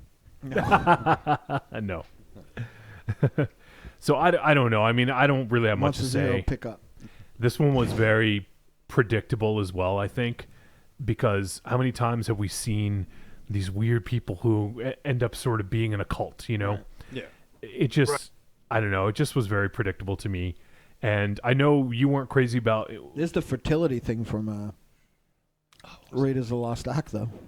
Oh, on the yeah. shelf, Going back to Southbound a couple months ago, Mars, there was that one that you weren't crazy about with the girl band who ended up being with like with some occultists or whatever. Yeah. Like, I thought that one was way better than this. Like, if you want to compare the two. Yeah, I mean, though I gotta say, in our dear friends over at Film for Thought were you just saw that you just, by the way, tonight heard the origin of where I stole our dear friends from. Actually reviewed this film, and I listened because I didn't think that I would. Right. And as much as they didn't like it, they were much kinder than I would have thought they would have been if I had saw this film first and then listened to the review. Nice. Jesus Christ. I don't think they would talk. I think they were talking about the Halloween because they really didn't like Tales of Halloween, which I really did enjoy more than not. Yeah, but more than this. I was thinking about this in Southbound, actually, so it's funny that you say this, but something that Joe said, and I'll punch in Southbound instead of a movie that they said, is that I might have thought that this was better if I had seen... I might have thought this was worse if I had seen this one first. You know what I mean? Like, I think that they are both equally unfounded in both concept and delivery, just like... And maybe that's this, again, like, we don't know too much. We don't know anything about the person who made this, so maybe that's her shtick. You know what I mean? Maybe there's a lot of ambiguity. Like, people were... Tim, I think, really loved Alleluia, right? Oh, I loved Alleluia. Yeah, and it just wasn't... It was amazing. Yeah, it wasn't for me, so... No, with this one, to me, initially, as it rolled on, I thought some type of, like, pro-life statement in this, or some type of, spin on pro-life. But then it wound up turning into a ta-da, and it was like, oh, for fuck's sake, come on, But when it comes to Mother's Day, there's only two things I have to say. Disco sucks, punk rock rules, look out for Queenie. She's out there. Yeah, that's true. That's the card I'm giving my mom. There's only one Mother's Day to me, and it was actually put out by Troma Films, and that's it. You know, that's the film I love, man. Yeah. This Mother's Day, it was shot well. Oh, and I have to say, the only thing horrifying in this aspect, in this segment, was there was some kind of, they were tripping out on, the woman was tripping on ayahuasca or whatever, there happened to be some pressed hams that came into the scene that were a little bit more horrifying than I needed to envision, you know. Yeah. But we'll leave it at if you know what I'm talking about. You know, and not Picking up what you're putting down. Yeah. and not to be like let my queen flag fly too high, but there's a lot of shitty eyebrows in this movie. You know, like take care. yeah, of man, Take, like, there take was fucking those care three of that. Like Right, there was 3 women that just looked like Bert Yeah, from this- Sesame Street. this whole fucking movie. Like where did they film this in fucking Eddie Munsterville? Like take Yeah, but it was like Frida Kahlo. It was like, Get what a the fucking- fuck's going on? You know, Raven like, Shadow. geez, Give this town your tweezers. Like, yeah. Fuck's sake. Yeah, just give him a pair. This Jesus. whole town could He's get got into, him. Yeah, this town could get into dancing. Obviously, they'd have no trouble. Right, Like, but that's all I'm thinking. Fucking watching this, and I'm like, Jesus Christ! Like, right. And it isn't it weird though? Like they all look like inbreds, where they want this woman to have her baby, and they're just like, oh, this is gonna be the one. And it's like, you know, not if they all look like you. Yeah. It's like, holy shit, man! Like, you know, got an army of female Berts. and then you have fucking Jason Momoa right in the middle of it. And fucking Aquaman. Right. Yeah. Raven Shadow. Are those tweezers or are those scissors? Or are they sweezers? Oh, what are those? Is that a thing? I don't know. They look like a cross between tweezers and scissors. No, it is tweezers, man. Fucking. Yeah, but they look like scissors. Tweezers don't act like that. There's different models. What does fucking Tiger Ali sing here? You know, like I just don't. All right, let's move on. I just don't care. Let's move on to Father's It's not Day. for me. Father's Day was written and directed by Anthony Scott Burns. What he's done is he did I remember seeing this a few years back. He did a Tron Destiny fan trailer, which apparently got him a lot of notice. And since then, he's done. I think he's worked on a couple things, but that's what that's how he got found, I think. So that's kind of interesting. In this day and age, YouTube, you know, he does a fan trailer and gets noticed. So Right. kind of cool. Let me go ahead and we're watching here in studio. I'm going to skip ahead to Father's Day. So Father's Day, this one has Jocelin Donahue in it from the amazing House of the Devil. Mm-hmm. And I can't say that I've seen her in much since House of the Devil, She was in Insidious 2. which I didn't see. Yeah. Yeah. She was good. She was playing someone from another character from the past. Mm-hmm. She was playing the Patrick Wilson character's mother. Okay. And I like those movies. I don't, you know, people could shit on them all they want, but I enjoy those first 2 Insidious movies. Mm-hmm. But they, you know, she was good in that. It wasn't a huge part, but she was good. And I know, I think that I every time I see her in, no disrespect, you know, every time I see her in something like this, I don't understand why she's not a really big star. Because I agree. I think she's always great, and I think she Yeah.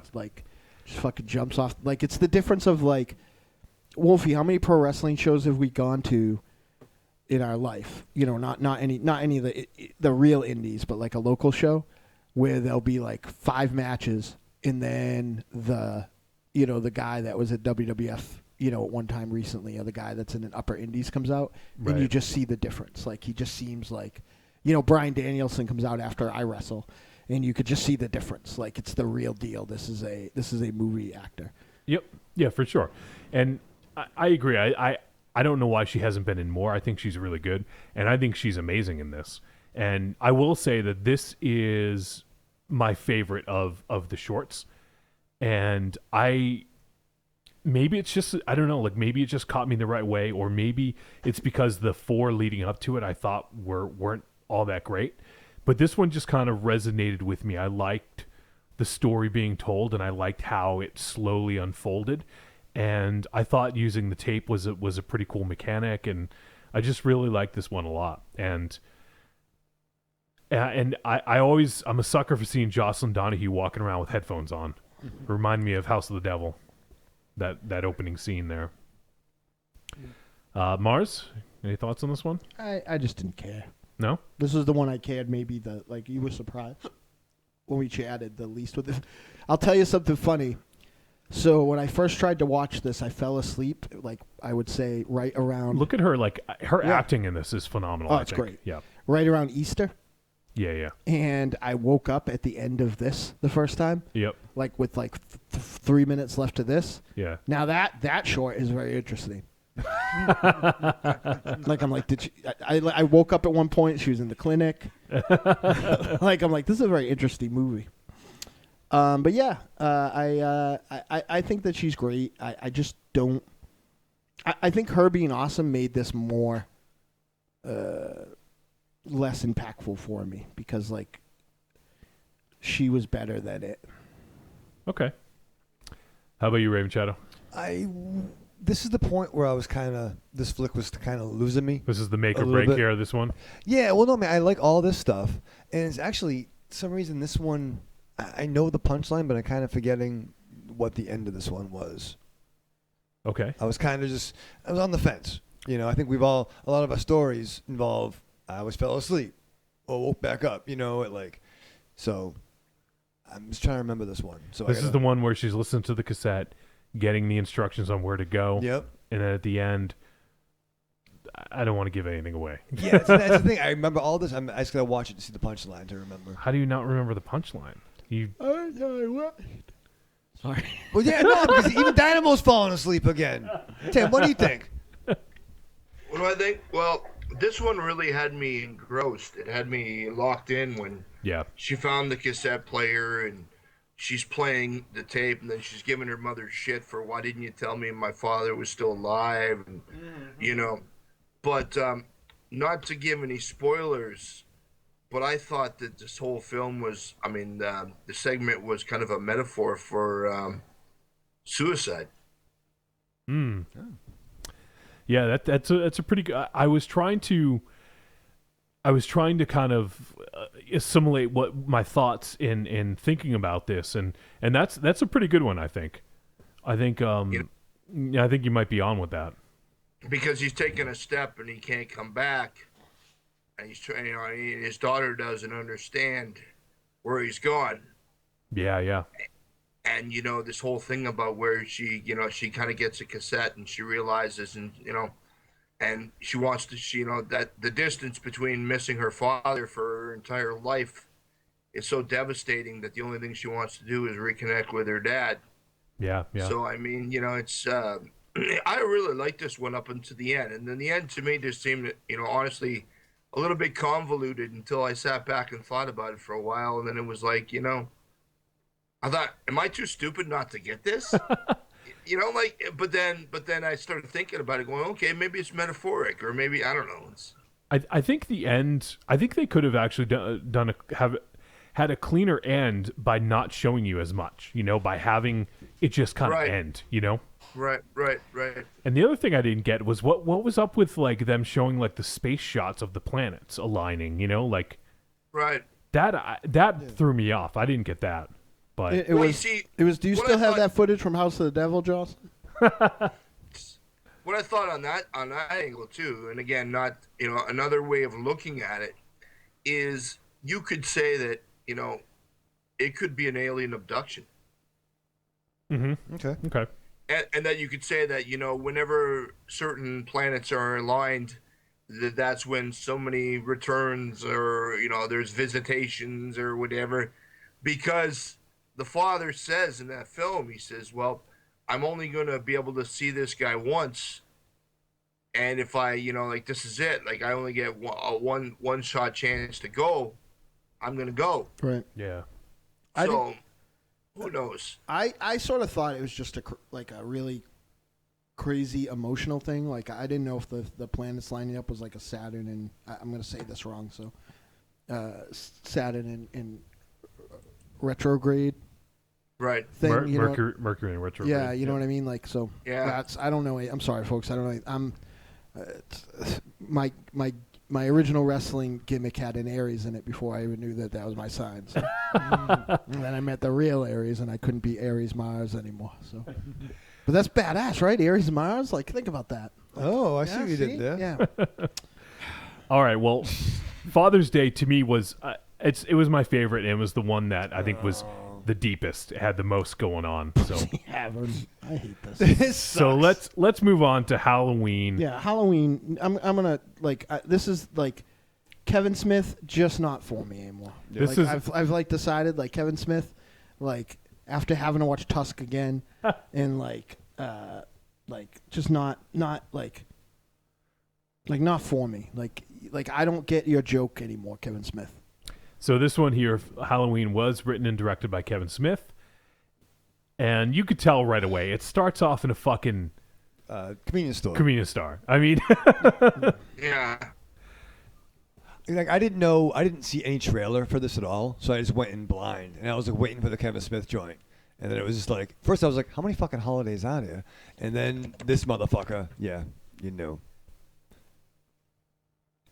You could be a pimp but not have the pussy shirt, right? Isn't that too on the nose?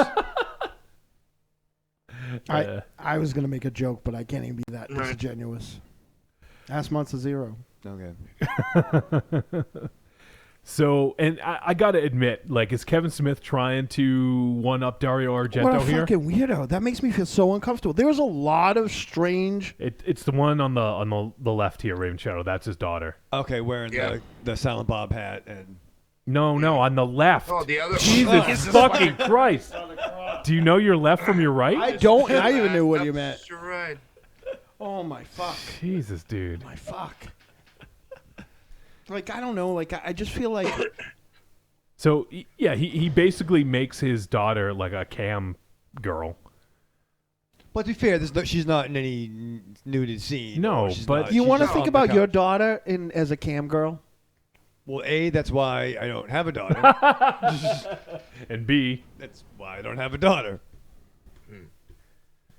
I don't know. I mean, a lot of people, I'm not a huge Kevin Smith fan myself, but the one thing I have to say for the guy is this, is as much as people shit on the guy, you really have to admit that he's done a number of different things. I mean, like, to go from Clerks to Mallrats to Jersey Girl to Red State to Tusk.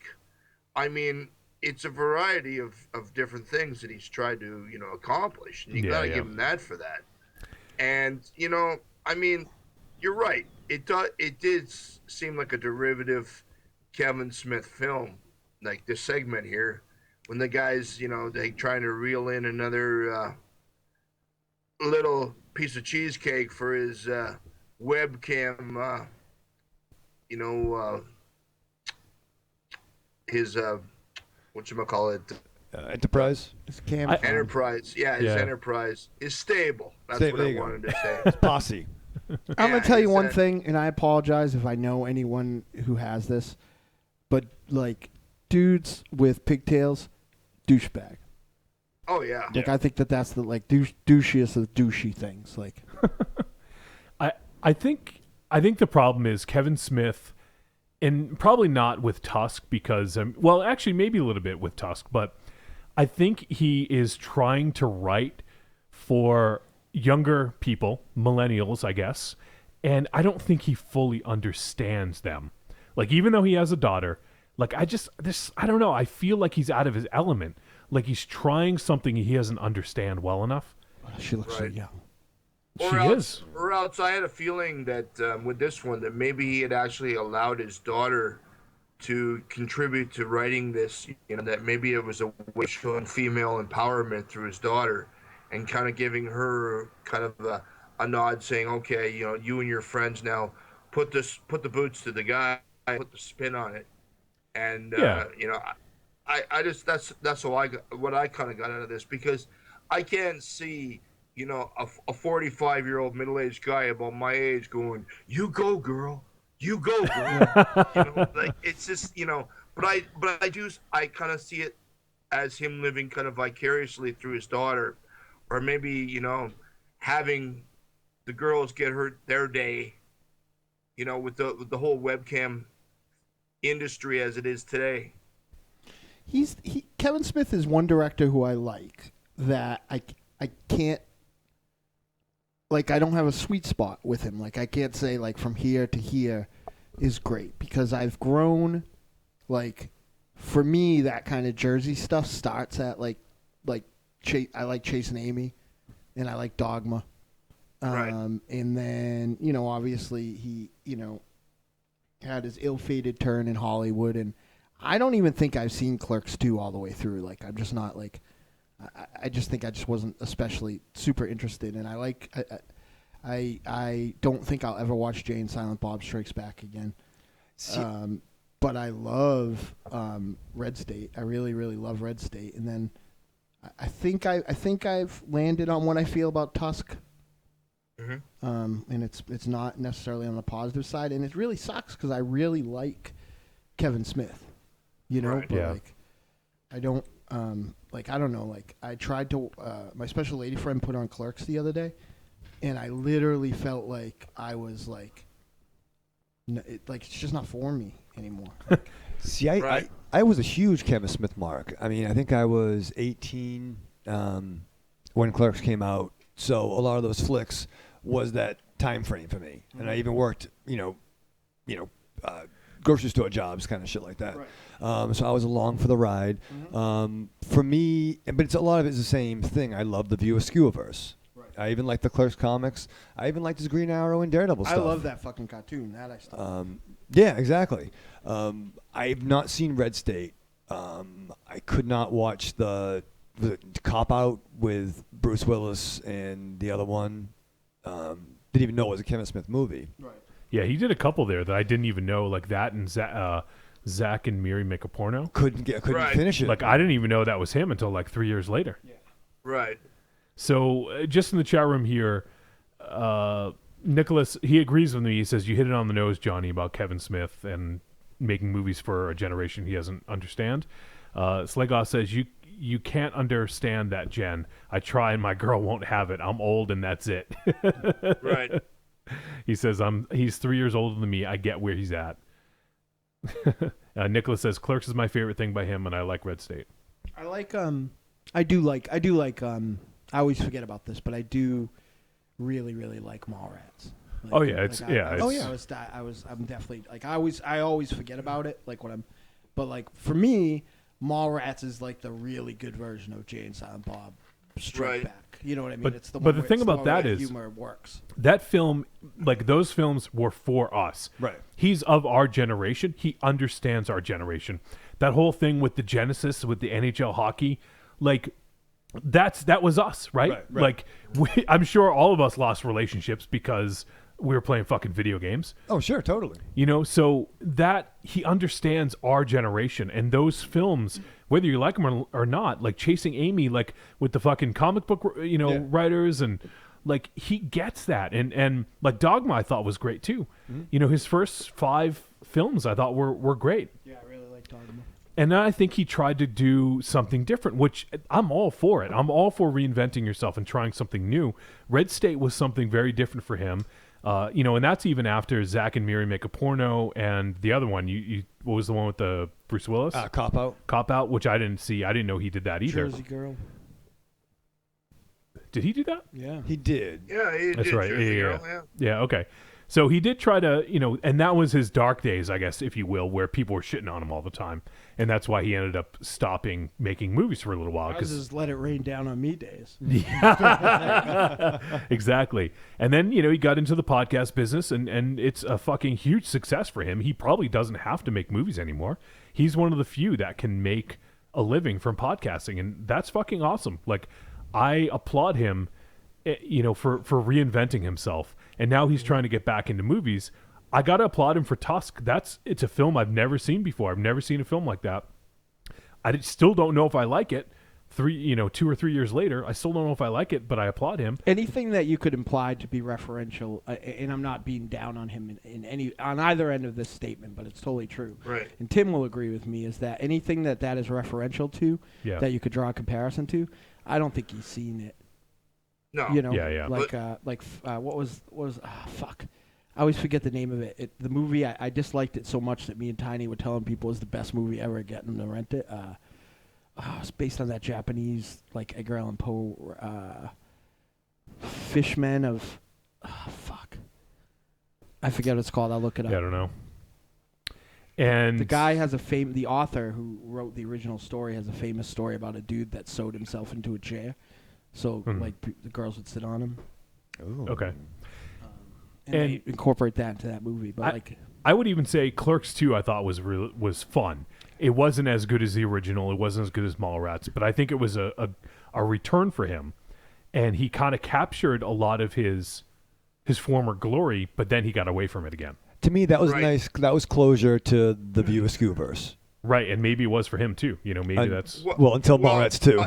Yeah, I think coming out. There's very few directors that can really encapsulate or capture a generation. I mean, like, for example, I look at a guy like Linklater, and Linklater to me can really do that. I mean, with that new film he just came out with too, about the 80s. Have you seen that yet, Tim? No, I want to. I really want to. I've been looking forward to that. Oily Maniac says Rampo, Edogawa Rampo. You are the fucking man, Oily Maniac. That's my boy right there. Edgar Rampo. Yeah.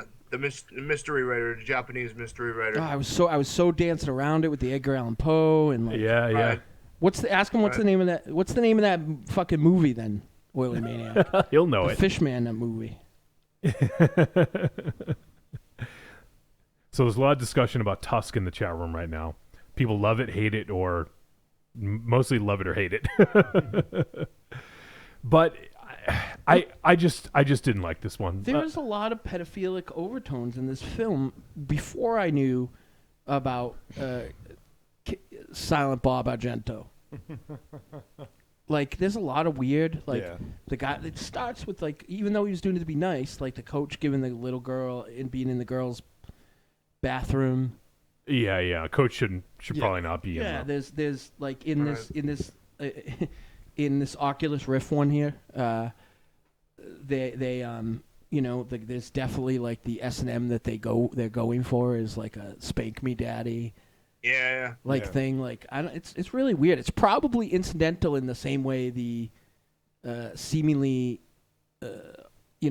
overt misogyny in the first VHS was accidental. I'm sure there wasn't a ton of communication, but like, it's definitely, like that the what does the bunny say to that girl? Touch me. Yeah. Right. You know, that like, was fucked up, man. When she's sticking her finger in that bunny's wound. Yeah. Well, like, Jesus Christ. Well, is it fair to say? Really, Jesus Christ. Yeah. Rabbit style.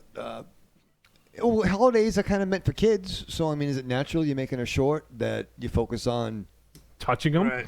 Well, no, never natural. Silly rabbit tricks are for kids. I didn't write it. In this movie, they are. Yeah. But stop waiting. She's there. Putting Raven Shadow's not supposed to be there. At this point, I'm done now. I'm kind of had it. Yeah, because there's you're on the fucking wall at the post office. So, so here we are. We're moving on to Christmas. This was written and directed by Scott Stewart, who directed the film Legion from a few years ago. In Bees on String. Yeah. No, not that one. And Bruce Knee 17, The Adventure Begins. And this one definitely reminded me of Jakey-Poo. Because of the whole VR thing. He loves Mr. Oculus Rift. Exactly. He fucking loves his VR. It's because Jakey-Poo's going to fucking find me in the parking lot outside of a Five Guys this weekend having a heart attack and leave me there. And I think you're right, Raven Shadow. For me, like, I was kind of feeling a little bit of exhaustion over this film. Like, after that Kevin Smith one, I just did not like it. No. And, and then watching this one, it was just... The premise was okay. Like, I get it. Like, I kind of like what they were going for. But this one didn't even have like a aha, really, right? Like, it just kind of ended. No. Well, it did. It did have an aha, but did you get like the thing with his wife? Yeah, but who cares? I don't know. Someone does. Yeah, but like, what's that to do with him? Like, he should feel like. What's to do with him? That means that she was cheating on him. Wait. Right, well, you should feel liberated, though, because she also did the homicides. Did the homicides. And first of all, I don't know. As an ugly, like Seth Green's not. This girl's not gonna go out Seth Green. Keep your fucking robot chicken on that side of the bed. Like, I don't know. Like it's just not. I just don't. You know, I don't know. All right. What was that stupid movie? The stupid that Schwarzenegger did with Exactly. Sinbad. Sinbad. Yeah. Jingle All the Way. Yeah. Jingle All the Way, right? Where he goes to the door and it's like, sorry, buddy, denied. And he's like, what? Come on, man. It's like, nope, that's it, man. And it's like, it was just funny. That's a movie. Here's the thing I like to know about virtual reality. It's like, how the fuck does this work where you're actually able to see the thoughts of other people? Yeah, I don't know. Well, that's not how it works right now. No. Yeah. It's like Jesus. Yeah. I've actually heard Jakey-Poo and I were talking about it, and the rumor has it that virtual porn will fuck you up too, because it's just so disoriented and so weird looking. Like that'll mess you up. And we double said it would fuck you up, because imagine if you looked in the mirror and it was Monster Zero. Fuck all that. Call me when there's a fucking holodeck. You know what I mean? Give me a danger room. Oily Maniac says, I know some shit. Rampo Noir? Yeah, Rampo Noir. Yeah. Yeah. Some of the stuff, the series that he put out, there's a number of books and Japanese films that came out of Rampo Noir. And he also said, Oily Maniac says, Horror of Malformed Man. That's the one. Is the movie Mars is thinking. Yeah, that's the one. On the island. Yeah. I saw that with you. Yeah. That movie is fucked up.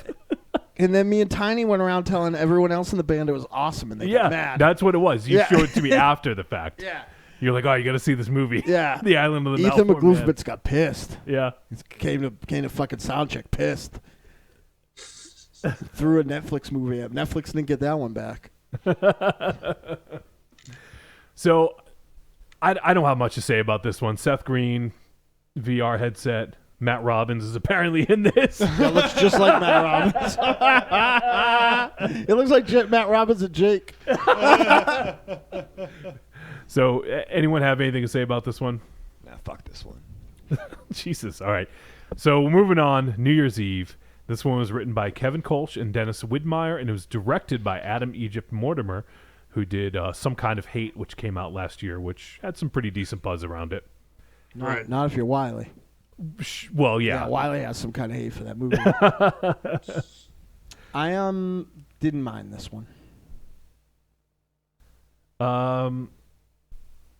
Yeah, it was okay. So this one has Lorenza Izzo, which is Eli Roth's main squeeze. I like her. I don't know. Like at this point, I think I was just kind of done with it, you know. Yeah. So. There's some fucking backlash over your ginger hatred in there. Oh shit. Yeah.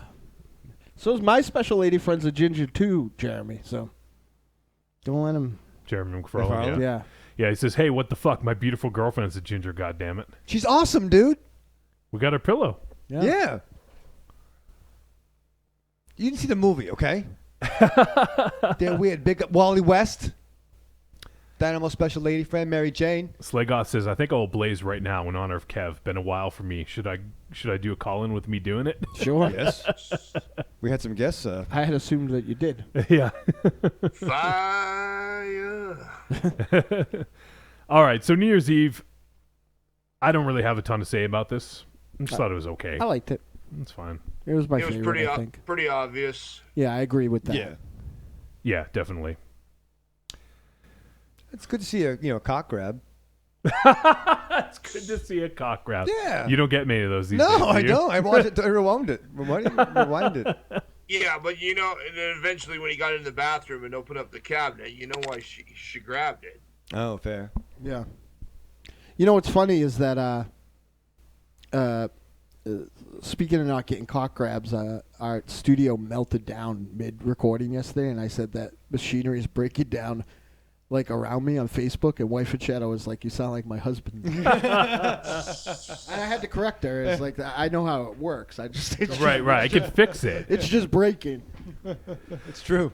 All right. Well, it sounds like we don't really have a ton to say about New Year's Eve, so I'm sorry. We've been talking too much. Thanks about for it. making a movie holiday. I appreciate it. The new trying to turn over a new leaf me is very excited that you made a movie. Thank you. Thank you. This will go. This is somewhere in between. This is like right neck and neck wherever Dear God No is in my rankings of things that we've watched. All right, let's just do the verdict. Trick or treat, baby. I wonder if people would say you're a trick or a treat. Trick or treat, motherfucker. All right, verdict time. We're going to tell you whether this flick was a trick or treat and final thoughts about the entirety of the film. Marsman. Trick. You pretty much said. So this is like right around Dear God No for you? Yeah. I rated this movie on Letterboxd as soon as it was done, and I never do that before the show. I just wanted this to be out of my... What did you rate it? 2 stars, I think. Maybe 1. 2 stars? Yeah. Dear God, no!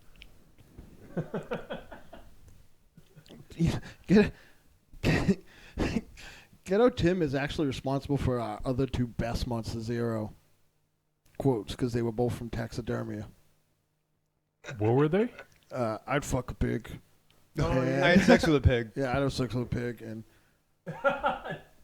something about male rape or something. I could take man-on-man rape. Yeah. Thanks, Tim. You're welcome anytime. Did you say a bouquet of dildos? I forgot I had some of these ones. Oh, nice. My pleasure. All right, Raven Shadow, give us your verdict. All right, they made a movie, and I'm still a sucker for anthologies. Also, I like it, and you gotta. It's to be fair, you got to stick to a time frame. You got to stick to an assignment. So it ain't like making a feature or a TV show or, a quilt. Ain't like making a sandwich. It's almost exactly like making a quilt. Actually, they're putting the different parts all together. Yeah, kind of like that Dolly Parton song, the coat of many Jolene? colors or whatever it is. No, don't know that one. So yeah, it's a joint. But there were some surprises, and some of those surprises I didn't care about. There was some predictability, but man. Watch it on Netflix if you want to give it a shot. No, don't do that. I mean, You don't It's have not to. on Netflix, by the way. You don't have to. if it gets there, If it gets there, okay. and you become bedridden, Well, I assure you. All right. trick. All right. How about you, Tim? Well, you're talking about sandwiches and food. Yes. For me, man, this was kind of like Taco Bell. Okay. Where initially it seemed digestible, and then, you're trying to get down the old 7-layer slayer. But then, in the end, you wind up sitting on the throne, making a Jackson Pollock painting. And it's just, no, man. It went okay with the little lumps, but in the end, man, it was just like, you wound up paying for it. And you're just kind of like, why did I commit the time to sit and watching this? Because, there were points where if you're going to make an anthology film, man, or if, if you have a limited time frame where you really want to make your point and put your across, do it with all the subtlety of a baseball bat, just like full on. But a lot of this was just, to me, it just seemed like it was few and far between. Fair. I think my two of my favorite anthology things are the same as 2 of my favorite found footage things are also 2 of my favorite short things. Is Ben Wheatley's, I think it's called Staked, from the first ABCs of Death. S is for Staked.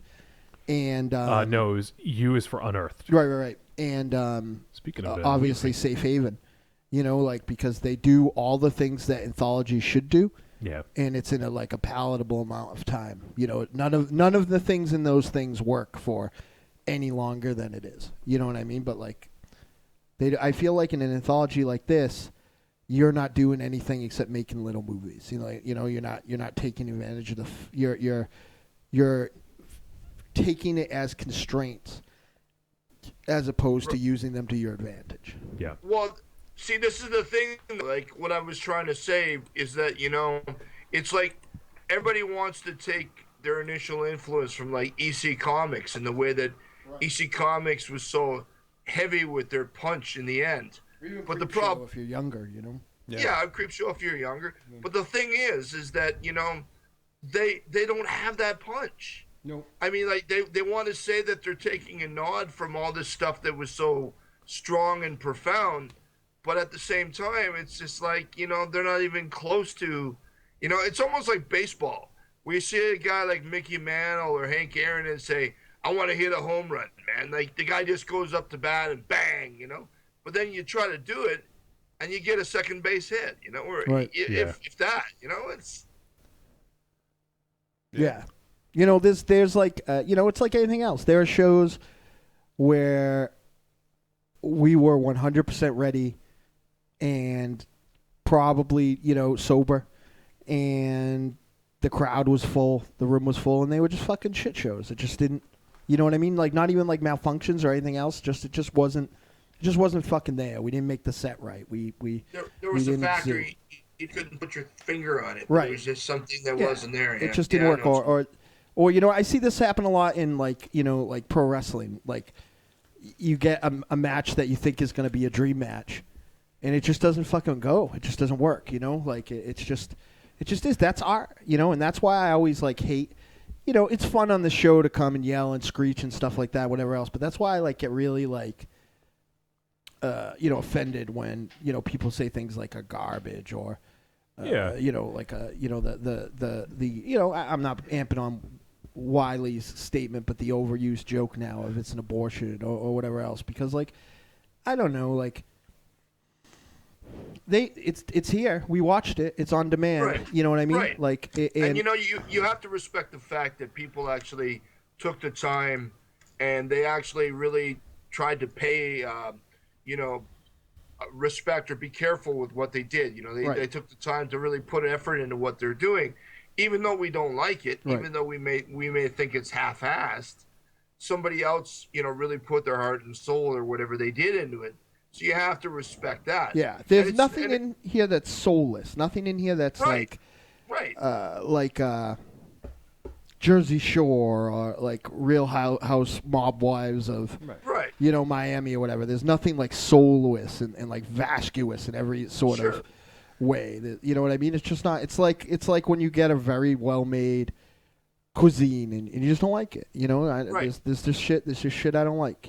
But the older I get, it's like people accuse me of like fence sitting, but it's not fence sitting because I want to respect people's effort for doing what they do and doing what they do with all the best intent. Right. But the thing is, if it's not for me, that doesn't mean it's shit. It just means it's not for me. Right. And that's fine. That's it. Joseph Tron at a movie viewing once looked at a movie poster and like encapsulated my thinking of it, and he was like, "It's okay that there's stuff out there that's not for me." Right. Like not everything's going to be for me. It sucks when things that were for you aren't for you anymore. You know what I mean? Like when something, you loved DC Comics at the New 52.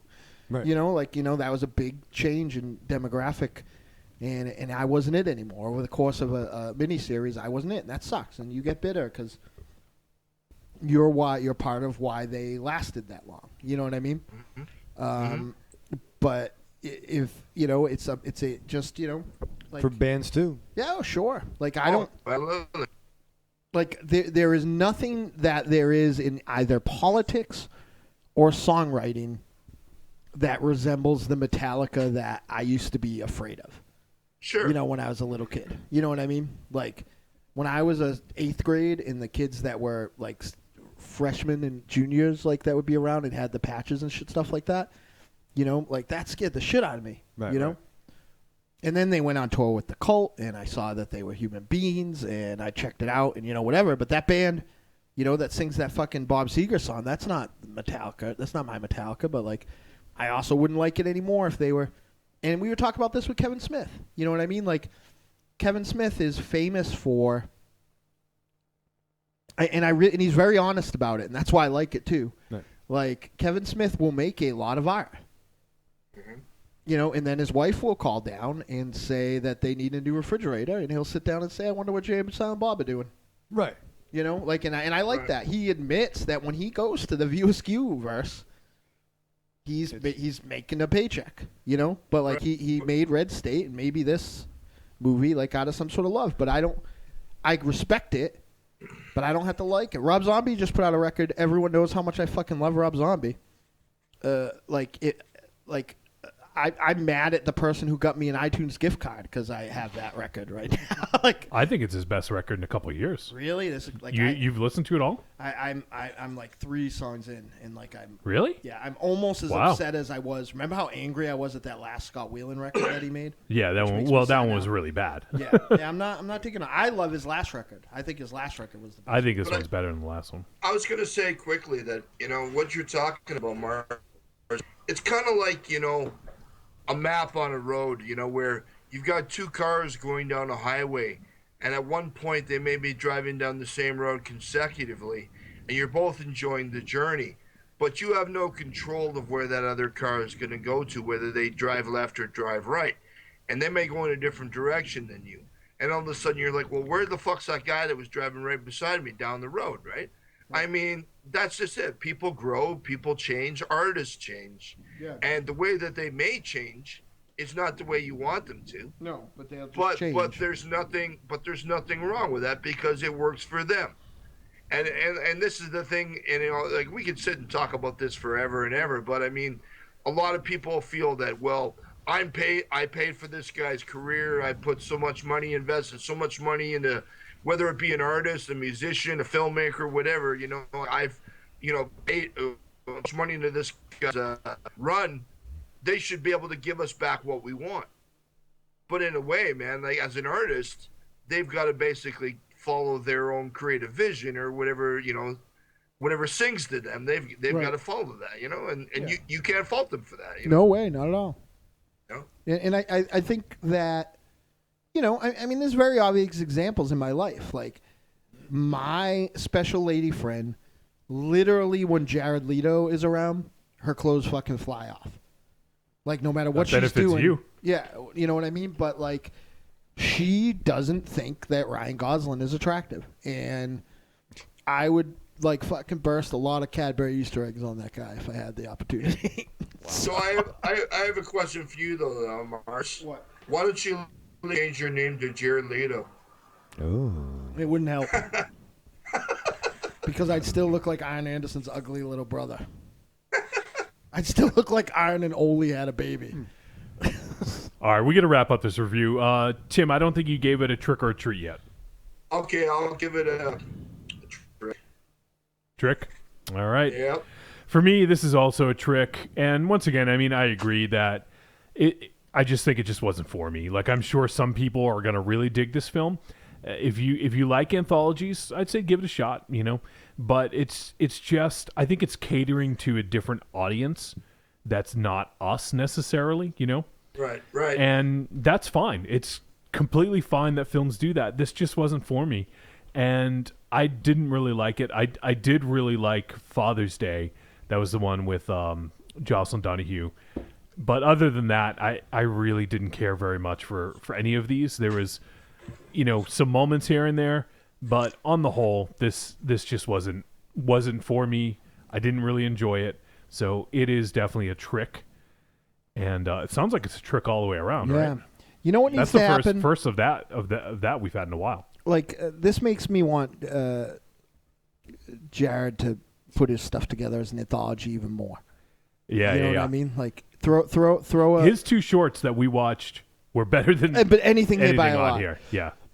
Like add one extra shot of like Christmas trees outside in I always say it wrong because I say things wrong, but they're closing in. Yeah. And put those 3 shorts together, and you have a 10 million time better holiday anthology than this one. Totally agree.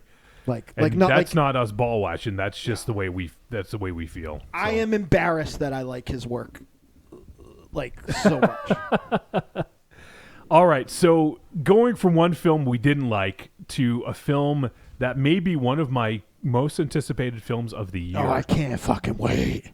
Next week, we're going to review High Rise. I am at the masturbation station for this one, baby. The masturbation station.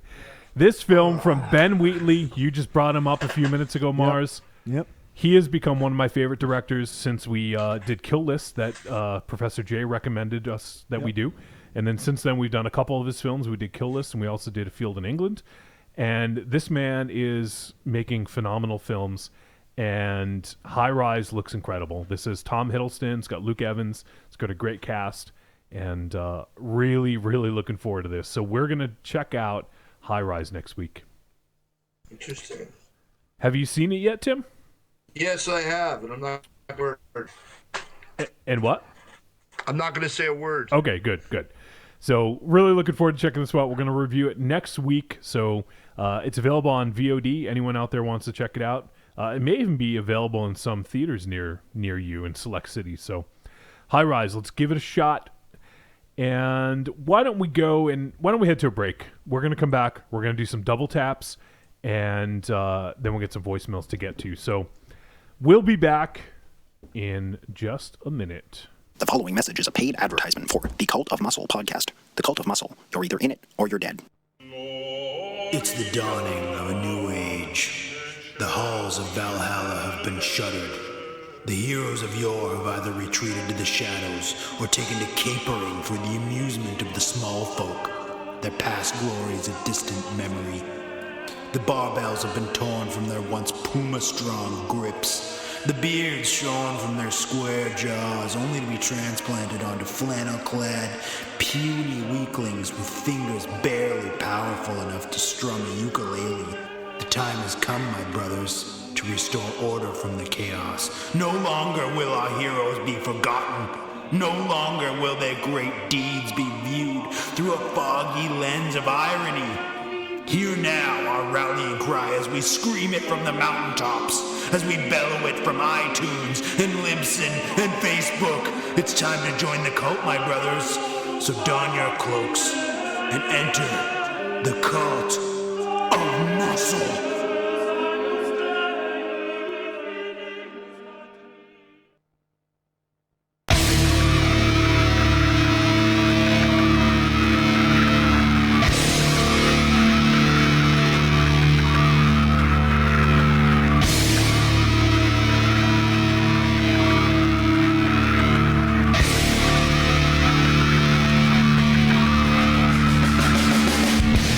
This is Bobby Chains, Uncle Polly, and I'm the kid Tim Nice. And be sure to check out our podcast, Unchained, part of the Grand Guignol Network, available on iTunes and Stitcher Radio.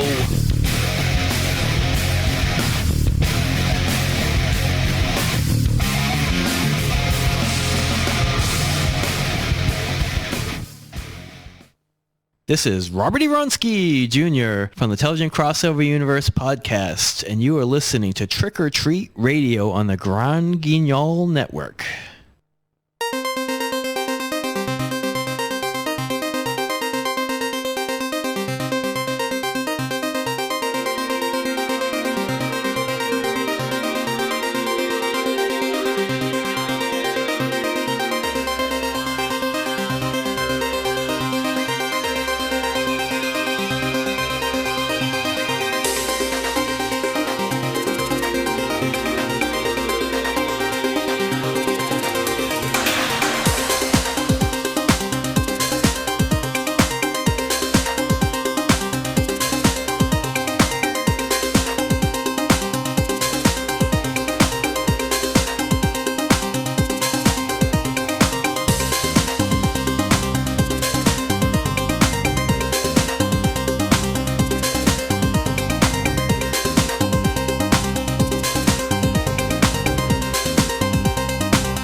All right, we are back on Trick or Treat Radio. It's just me in studio, and we got Tim. So we're gonna do some double taps. So everyone out there, get your notebooks down, jot down some notes, because we're hopefully gonna tell you about some cool stuff that you can dig into if you're not already digging into it. So, did you have something prepared here, Tim? I've just got a couple of things. Yeah, why don't you kick it off then, my friend? All right. Well, I've gone, it's always nice to go back and look at things from the past. Yeah. That you've enjoyed, or things that you've old books or films or whatever. Anyway, I wanted to basically talk about. Are you familiar, Johnny, with an author named Harold Schechter? No, I'm not. Harold Schechter is actually he's written a multitude of true crime novels. Okay. And one of my favorite books that he's written, it was a film. Filmed. We'll get into that later. Yeah. A book called Deviant, and this book is about certain individual from Plainfield, Wisconsin, one Mr. Ed Gein. Okay. And it's one of the best books ever written about Mr. Gein. And I've got another book here that was written about Ed Gein called Psycho. And it was actually written by a man named Paul Anthony Woods. And both of these books are, I think they're out of print now, or at least they're hard to find. But the one thing is, the whole Ed Gein phenomena always fascinated me. Because, it was like he was the progenitor of so many things that are such a part of our culture now. Like, for example, Robert Bloch, took Gein's story as, the origin of Psycho. Yeah. And then not to mention, Tobe Hooper with the Texas Chainsaw Massacre. And then also on top of that, I'm going to say that one of my favorite true crime films that was ever shot was, have you ever seen Deranged? No, I have not. Check out Deranged, man. Like, Deranged is an amazing... It just got re-released on DVD. On Blu. And it's probably the closest you're going to get the real Ed Gein story. Because I'll go... It was, whatchamacallit, Steve Railsback. Yep. He came out and he did a take on Gein. And that was all right. But then, there was a number of those true crime films. There was, I think Gacy came out at the time. There was a Bundy film, and there was the Hillside Stranglers. But the one film, though, that I love is this one specific film that was just Robert Blossom plays Ed Gein. But his name is Ezra Cobb in the film. But it's just so killer, It's just an amazing, amazing film. And I was going to say that Ed Gein, to me, always got a bad rap. Because this guy, man, he was like the progenitor hipster before anyone. I mean, for example, this guy made his own furniture before any hipsters did. He wore the flannel before any hipsters did. He cured his own meat before any of the hipsters did. And on top of it, he was doing the fucking Caitlyn Jenner thing before any of the fucking hipsters. Yeah. So, I mean, Ed Gein, man, and the guy loved his mother. I mean, what's wrong with that? And he also, and he recycled, So, I don't know. Like, to me, the whole Ed Gein phenomena, I've always loved the story, And when I was a kid, I'd heard rumors, that about some of the things that happened. And, I mean, you're thinking it's all bullshit. But then when you actually, I think it was Life magazine in 54 or 55, they actually put out a whole thing about the farm, Ed Gein's farm, with actual photographs. But they never really released the real money shot, so to speak. But years later, when I was in university in the 90s, early 90s, I got a chance to interview this dude named Robert Ressler, who actually started, he was the first guy to work in the behavioral sciences field in Quantico, Virginia. Mm-hmm. And he was the guy that coined the phrase serial killer. And he came to our university and did a presentation about serial killers and all this kind of thing. And he showed some of the actual photographs from Gaines Farm. And I mean, half the audience just up a split, you know. And I have to say, just as a disclaimer, that, you know, I'm not one of these people that, you know, kind of think it's great that these people did what they did. And, you know, I'm not one of these people that glom onto, you know, like the whole serial killer fanaticism. But for me, what I always found fascinating about Gain and about a lot of these other people is, you know, when I went to university, I studied sociology and took courses in criminology. And it gets me where, you know, you and I wake up in the morning and say, well, I'm going to wake up and have a cup of coffee. Yeah. Where somebody else, you know, they say, I'm going to wake up in the morning and have a cup of coffee and go kill somebody. Where the hell does that come from, you know? Like, that's what's always fascinating to me. 200 episodes of Raven Shadow. Hey. So, you know, that's what's always kind of pulled me into this, you know, into reading true crime and looking at all the serial killer stuff. It's all, to me, it's all about, you know, where it stems from. Not what they did, not how they did it, not the glorification of any of it. It's just, where does something so awful, where's the roots of something so awful? That's what I've always found so fascinating, you know?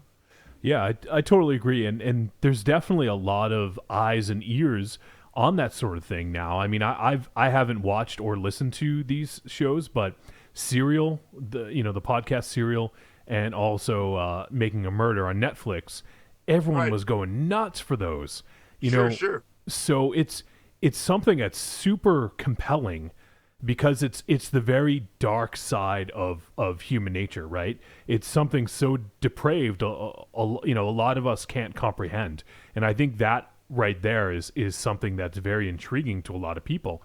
Oh, yeah. Yeah. Well, it's one thing that gets me, and this is something that's always stuck in my mind, is that, you know, people always say that these individuals are sick. Mm-hmm. But every sickness has symptoms, right? Like, you know when somebody's going to get a cold. Sure. Or you know when it looks like somebody's about to have stomach, food poisoning or something. Yeah. But with these people, the only way that they really say that they're sick is after the fact. Yep. You know, like, no one ever says, well, listen, man, you know, no one ever calls the cops and says, well, you know, I'm calling you because I think my neighbor has a potential to go and kill somebody. You know, there's nothing against the law for that. You know what I mean? It's like, the only way you can really acknowledge that these people are, you know, mentally unstable is after the fact. Yeah. So anyway, that's one thing that I've been going back and reading the Gain stuff and watching the film.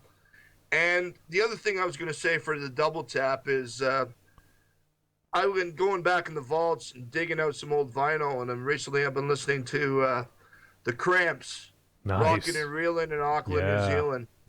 All-time favorite band, man. One of my top 5. You know, you can't go wrong with the Cramps.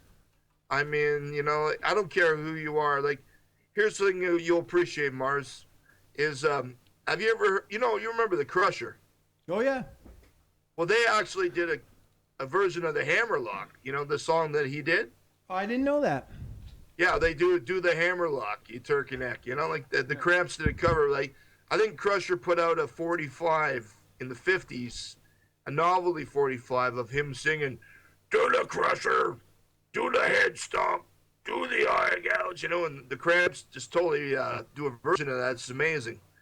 But I've loved this band forever and a day, and it just really pains me to know that they are no more, that they're long gone. And it just, you know, I got a chance to see them a couple of times, and every time I saw them play, it was 110% above and beyond. And their crowds were just, you know, so mixed. I mean, there's those bands that just draw such a cross section of freaks. You know, like I would say, first of all, let me think off the top of my head. Bad Brains. Mm-hmm. Nice. I'd say Guar. Yep. And the Cramps. That you get these straight as an arrow, run of the mill people. You'd get your absolute freaks. You'd get kids. You'd get adults. Like, you'd get just everybody. You know, but Lux Interior and Ivy, man, like, they were just two people that just could not be duplicated. They could not. No way. No way. You know, Lux, you know, him coming out in his, you know, like rubber pants and his high heels, you know, swinging a bottle of wine over his head. Like, it was just unbelievable, man. I mean, you know, and it was so funny because it was like their rhythm section, you know, like, I mean, their bass player and their drummer was always like that anchor, just like, you know, just like that heartbeat of the band. And Ivy with her, like, you know, like greasy surf guitar, and Lux just going insane like a fucking maniac. And it was just brilliant, man. There was a bootleg store in our town, and literally, like, they just sold bootlegs, and or in our city. And I bought 3 bootlegs from them, and one of them I bought twice. I bought it and I lent it out to somebody, and then years later, me and Psycho Patrick and Wolfie were at the Grafton Flea Market, and I got to buy it again. But the 3 that I bought that day, one of them were Leonard Cohen at Harbor Lights, The Damned playing somewhere completely ridiculous, and then the Cramps playing at a mental institution. Yeah, that's the Napa Valley one. That was the one in California. Yeah, I was about to say, man, they're one of the only bands, like, there's actual video footage of this on YouTube of them playing a mental institution with all the inmates just jumping up and down and dancing around. And it's almost like a community school dance or something, but it's incredible. Them just having a blast. And Lux just being a lunatic, howling at the ceiling, and everybody howling along with him. It's just awesome. The weird part is the Damned show was crazier than the just because the Damned were more dicks, but like both those shows are so stuck in my mind of like what live music is at its ultimate, like when you're really pushing it so far, you know, like the Damned just didn't fucking even play songs half the times. They just yelled out. Captain Scabies kept calling people shit cunts. Right. Yeah. But he loved them. Yeah. All right. Well, those are 2 pretty cool ones, man. Going deep into the archives there. So, yeah. And if anyone out there hasn't checked out the Cramps and you dig, I mean, it's hard to even call them punk. You know, like I think they appeal to a lot. Like, if you're into metal, like, you'll probably like the Cramps. If you're into punk, you'll definitely like the Cramps. But they go back into stuff like Screaming Jay Hawkins and everything. Like, you know, and everybody always said, you know, like the original Cooper, like Cooper and his band, you know, Welcome to My Nightmare. I mean, the Cramps, like, to me, horror punk. This is what always bothers me is, you know, that, you know, everybody always looked at the Misfits as being the origin of horror punk, and I say no, it goes way back before the Misfits. I mean, Screaming Lord Sutch, you know, you've got Alice Cooper, you've got the Cramps, you know, like there was just so much before the Misfits. I mean, yeah, I love the Misfits as much as the next guy, but they aren't the end all and be all of what horror rock and roll and horror punk was all about, you know. I mean, even the glitter rock, like I like, you know, you see Bowie and Mott the Hoople and bands like that play. It was always, you know, way faster than, you know, like what you got on the, you know, the vinyl, you know, like so much stuff. Like, I don't know, like the horror punk thing is something that has so many fathers, like, right, you know, to just pin it on one band. I was going to say that, you know, quickly, that the one guy that I've always loved too, that I cannot neglect to mention is, are you guys familiar with Hasil Atkins? No. No. Hasil Atkins was a guy from West Virginia who was actually a dude that was like, he was a hillbilly guy from the 50s, and he started out like a wild man, and he used to listen to the radio, and when they would say, well, you know, for example, like Little Richard had a band, and they would say, well, that song's by Little Richard, and Hasil didn't realize that there was a band. He thought Little Richard played everything. So then he taught himself to play everything at the same time. So what he would do is he would get behind a drum kit, and he'd have a snare like with a little kick, and he would play acoustic guitar and play drums at the same time, and he would sing.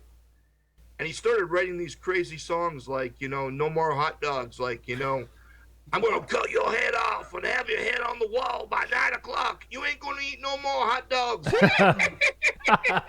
And he was like a maniac, right? Or he'd have this song called We Have a Date. You know, I'm going to pick you up at 8.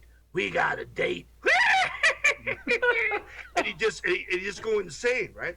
And the Cramps, they covered Hasil because they did a song called She Said. And, and maybe you know this song, like, she said, who, he, ha, ha. Like, that was Hasil. And I mean, when you see this guy, you go on YouTube and you type Hasil Atkins.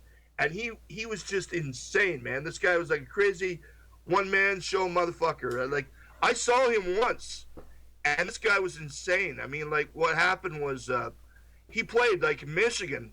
And I think he played Toronto a couple times, but the guy that was running the club, Hasil was supposed to load in at 6 o'clock.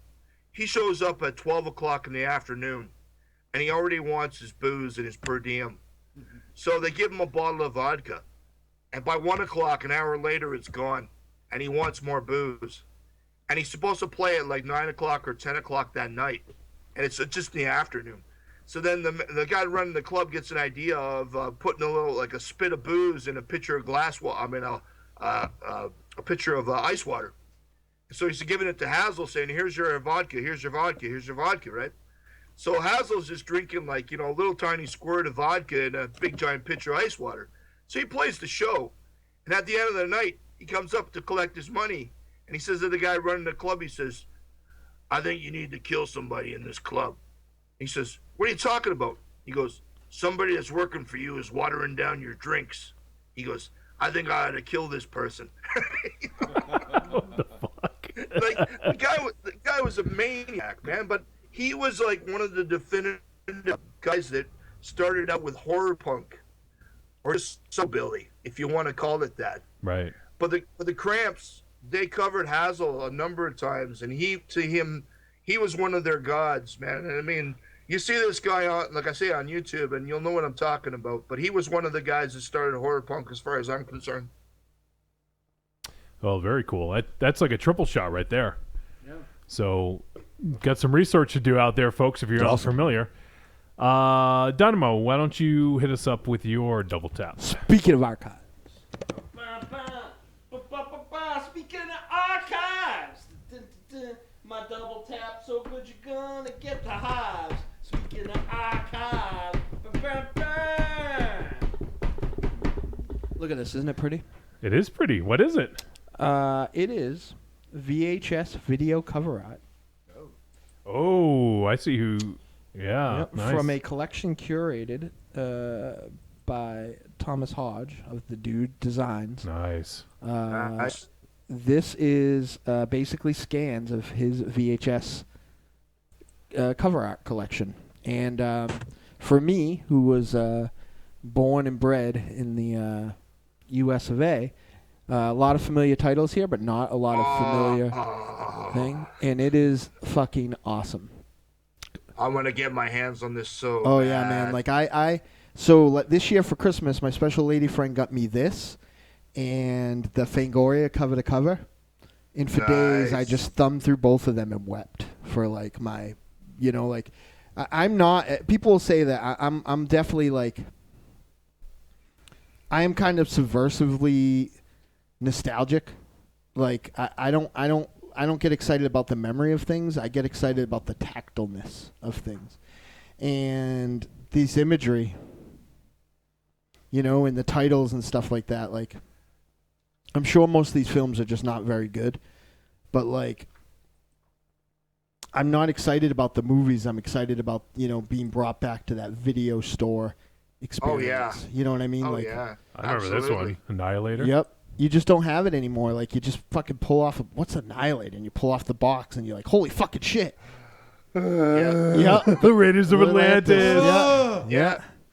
And, like, that's the thing. Like, that's the type of stuff that I'm not nostalgic for any particular music or film, because there are people doing the type of film I liked when I was a kid better now a lot of times. Yeah. You know what I mean? Like, Yeah. I mean, with this synthwave stuff, like, you can't fucking beat it. Like, like there's some people doing, John Carpenter as good as John Carpenter, I guess. Like, what I'm nostalgic about is that experience. And this brought me back to that experience.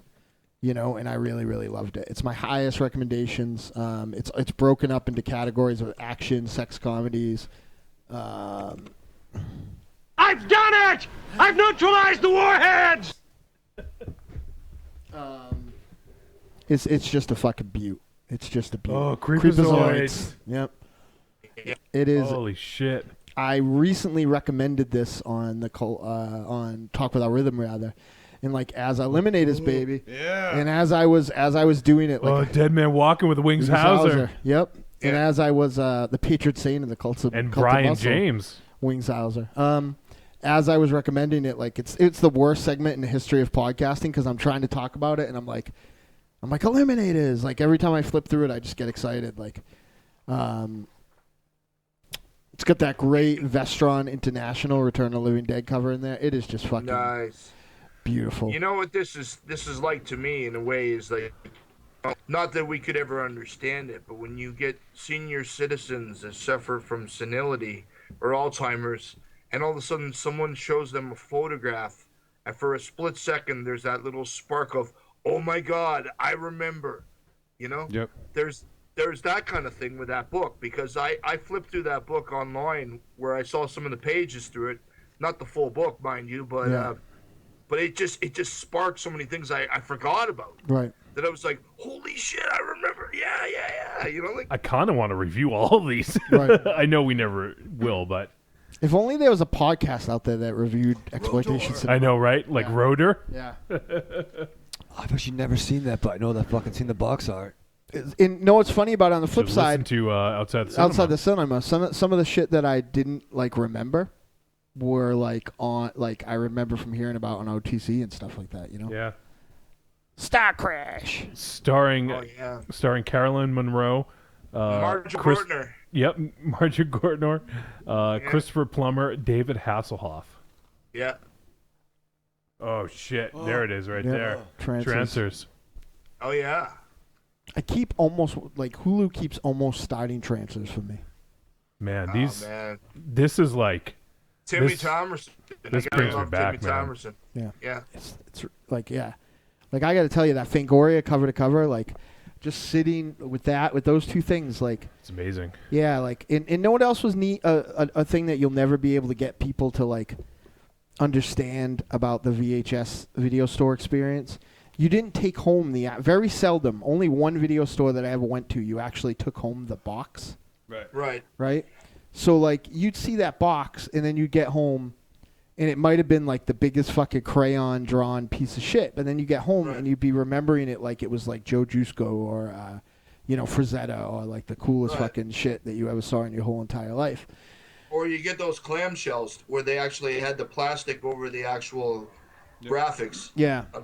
Over the covers, and we'd get a lot of those. But, what's funny is, like, when you go back, it just kind of reminded me of, I went to a Fangoria convention. It was the only one that they ever had in Canada.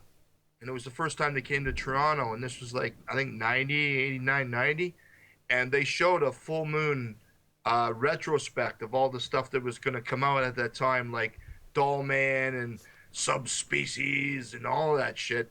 And I remember having the full moon table where they were actually, they were giving out VHS samplers of all the full moon canon at that time, and then little mini posters of all the full moon stuff. And as much, whatever you think about full moon, whatever. But I mean, those posters were so definitive. I mean, like they just they drew you in, man. Yeah, like, yeah. The whole thing did, like, they were they had special features on their thing before that was something that you did. It was like, it was like a culture. Yep. Doesn't that cover look familiar? Yeah, it does. Look at the Enforcer too, as well. It's just so great. Like, I will always argue, like, I don't review art on nostalgia, but like like one thing I think that, and I hate to be the old man, that I think the millennials are missing by the kind of at their fingertip culture that they live in.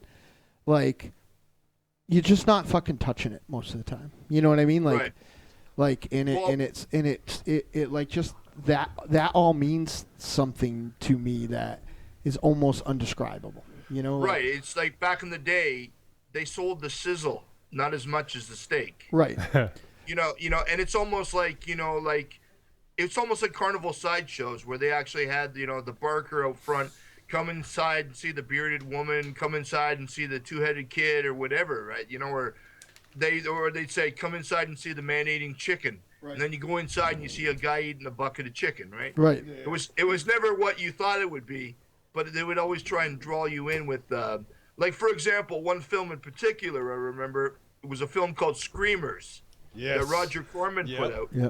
The Island of the Fishmen, right? And they actually had a warning on the poster, and I said, warning, in this film you will see a person turned inside out.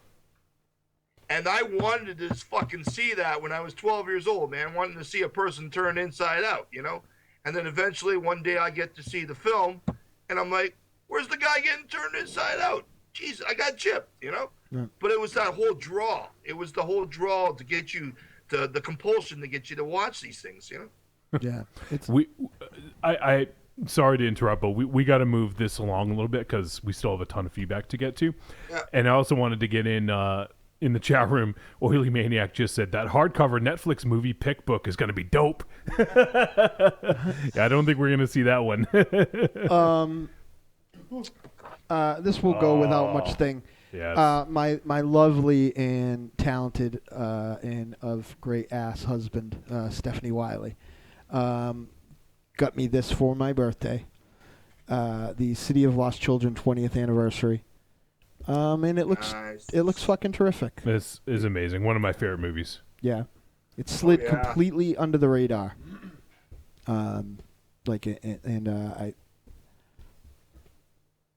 I saw it and I put it on my wish list and she sent it to my house. So it was I love Jeunet. Yeah, it's yeah, me too. He's definitely up there, one of my favorite filmmakers for sure. I think this is my favorite by a lot. But from Jeunet? Yeah. Yeah. Did you guys ever see the later film he did, Micmacs?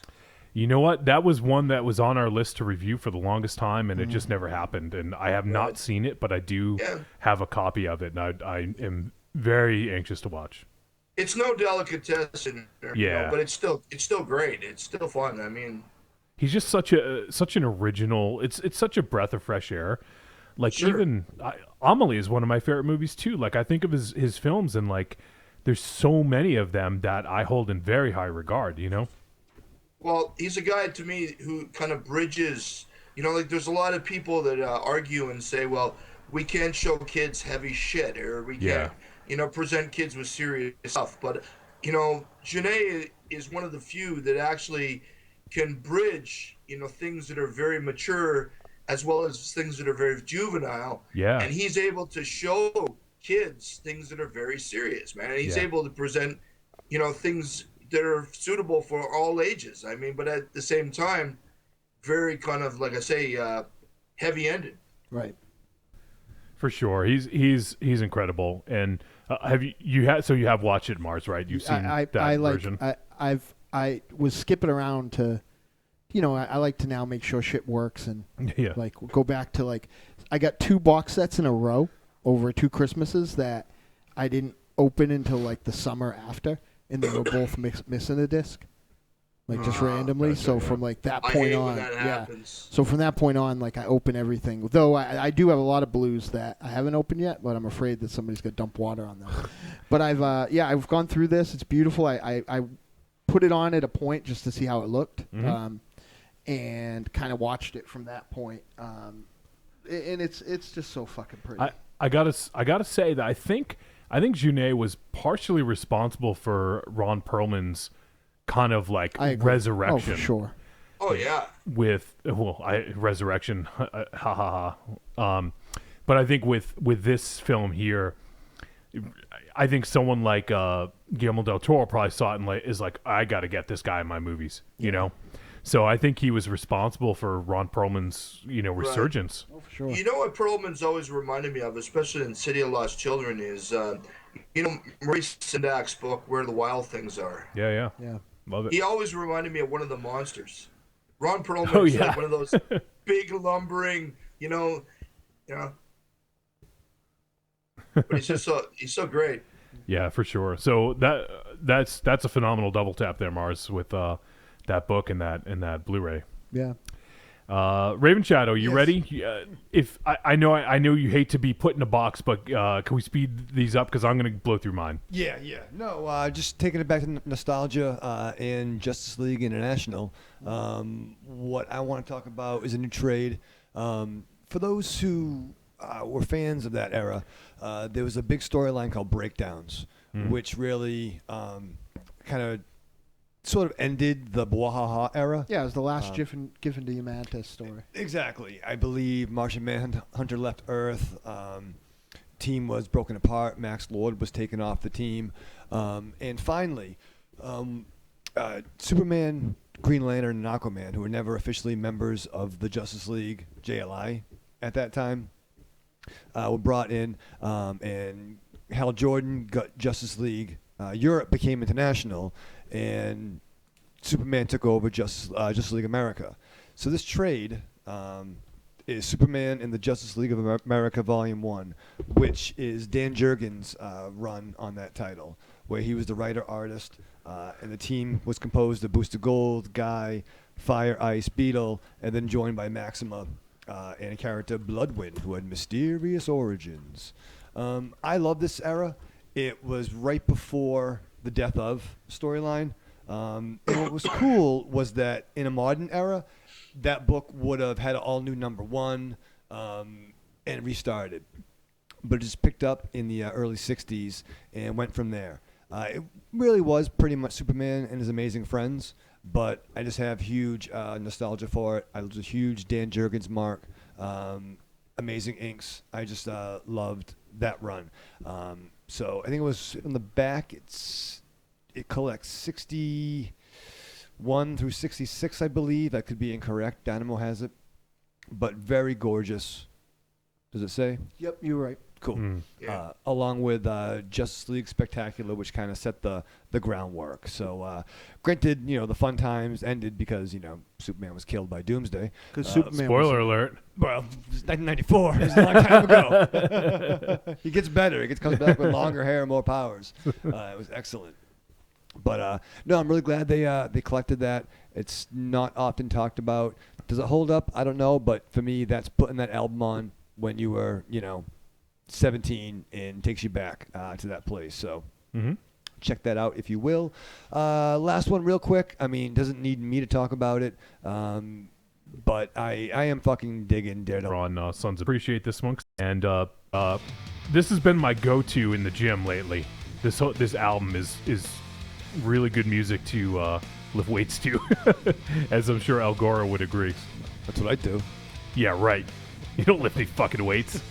You lift a 40 from the table to your mouth. Yeah, but a lot. They're heavy, right? They're heavy. You should get kegs and fucking lift them and do keg stands. This is like what I would like to refer to as Conan. What was that, Tim? This is what I like to refer to as Conan Core. Yes. That's a good one. Yeah, totally. I can see this as a soundtrack to the next Conan film. So it's Viking metal, I guess. Yeah. It'd be the best way to say it. So but no, it's a really good album. It's a little bit of a departure from some of their older stuff, but still quite good all the same. Right. I'm going to go ahead and here's the chorus, Raven Shadow.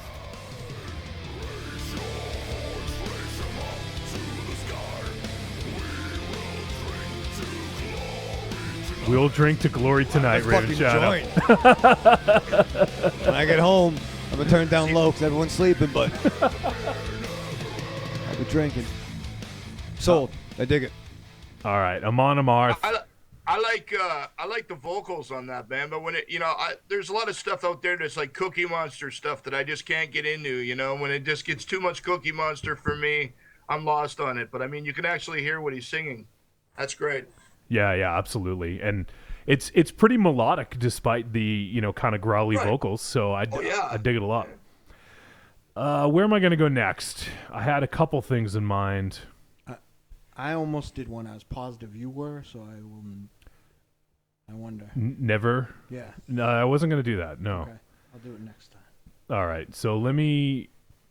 I'm gonna dig deep for this one here. Let's go a little bit further back, and this is probably one of I don't know how many people out there like to listen to music when they go to bed.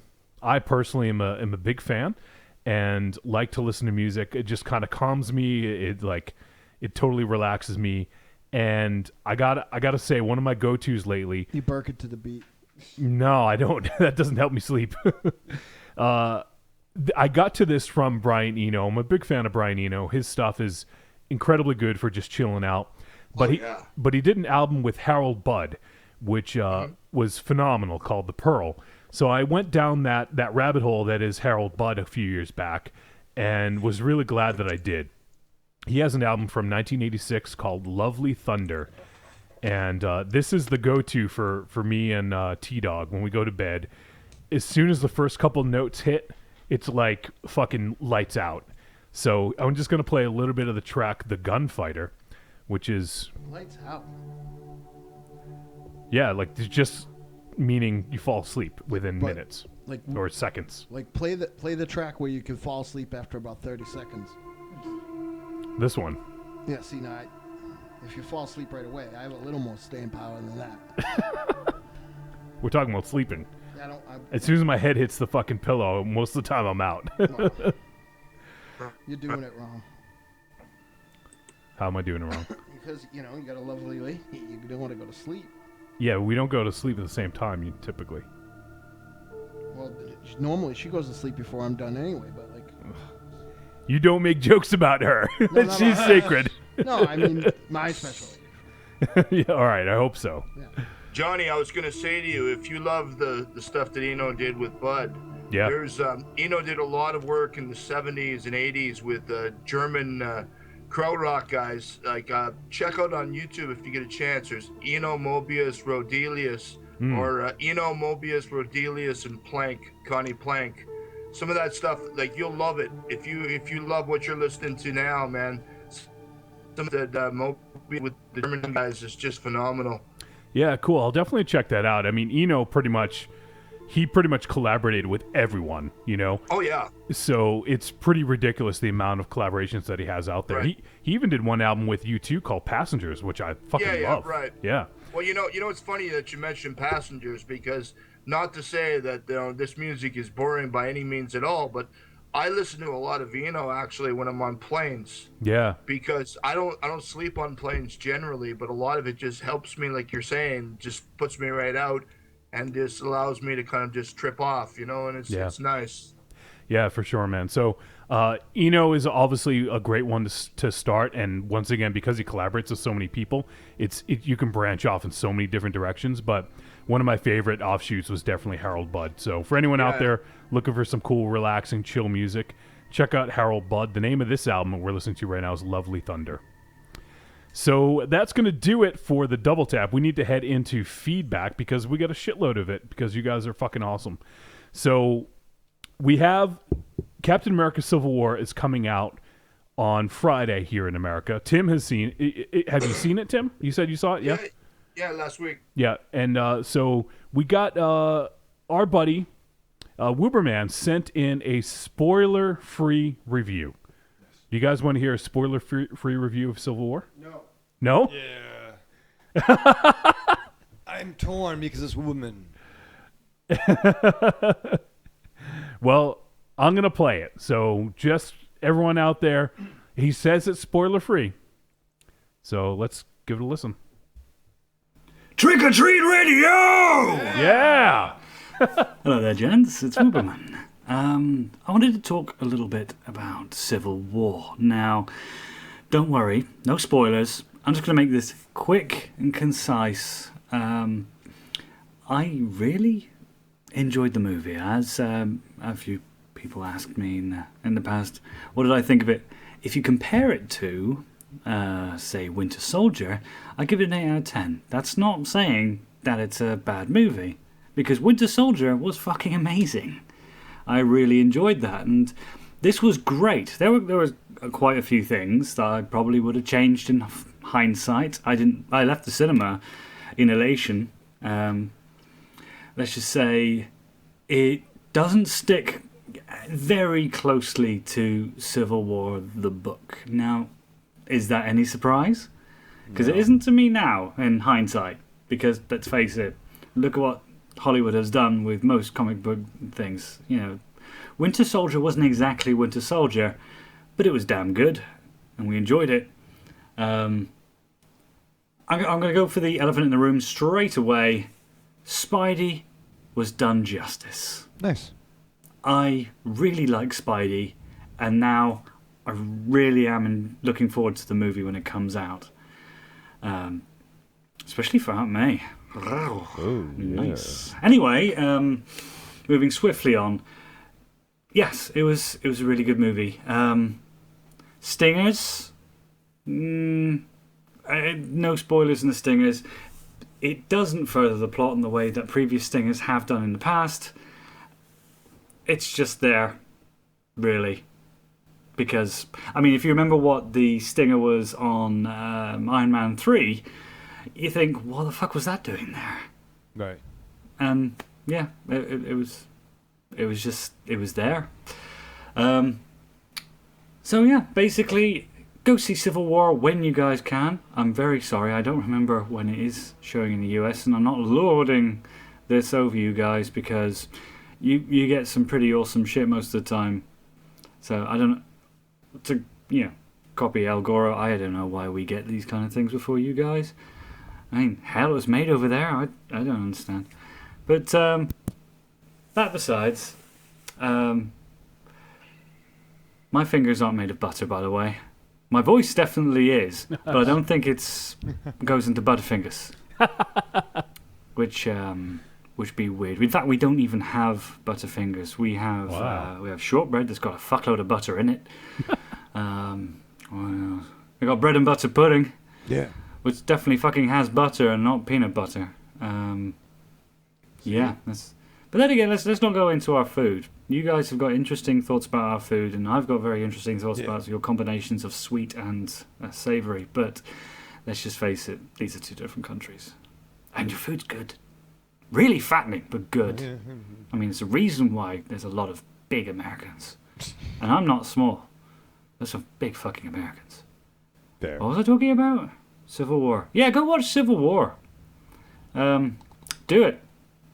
Right now. I mean, why are you fucking listening to me? Love you, bye! Thank you, Uberman. Well, that was a pretty good spoiler for your review. That was actually spoiler free. Well done. Yeah. Well done. You did what you said. You're a gentleman. I tuned in just in time for butter. And I gotta ask, what the fuck is Spotted Dick about? Uberman, can you answer? I think you can get a shot for that. Yeah. I don't know. I gotta have Uberman clarify. Spotted Dick, whoops. Whoops. Yeah. It's a food over there. Oh. Yeah, no, I didn't. It's a thing. Spotted Dick. All right, Wooberman. Thank you, my friend. Thank you for keeping it spoiler-free. We all appreciate it.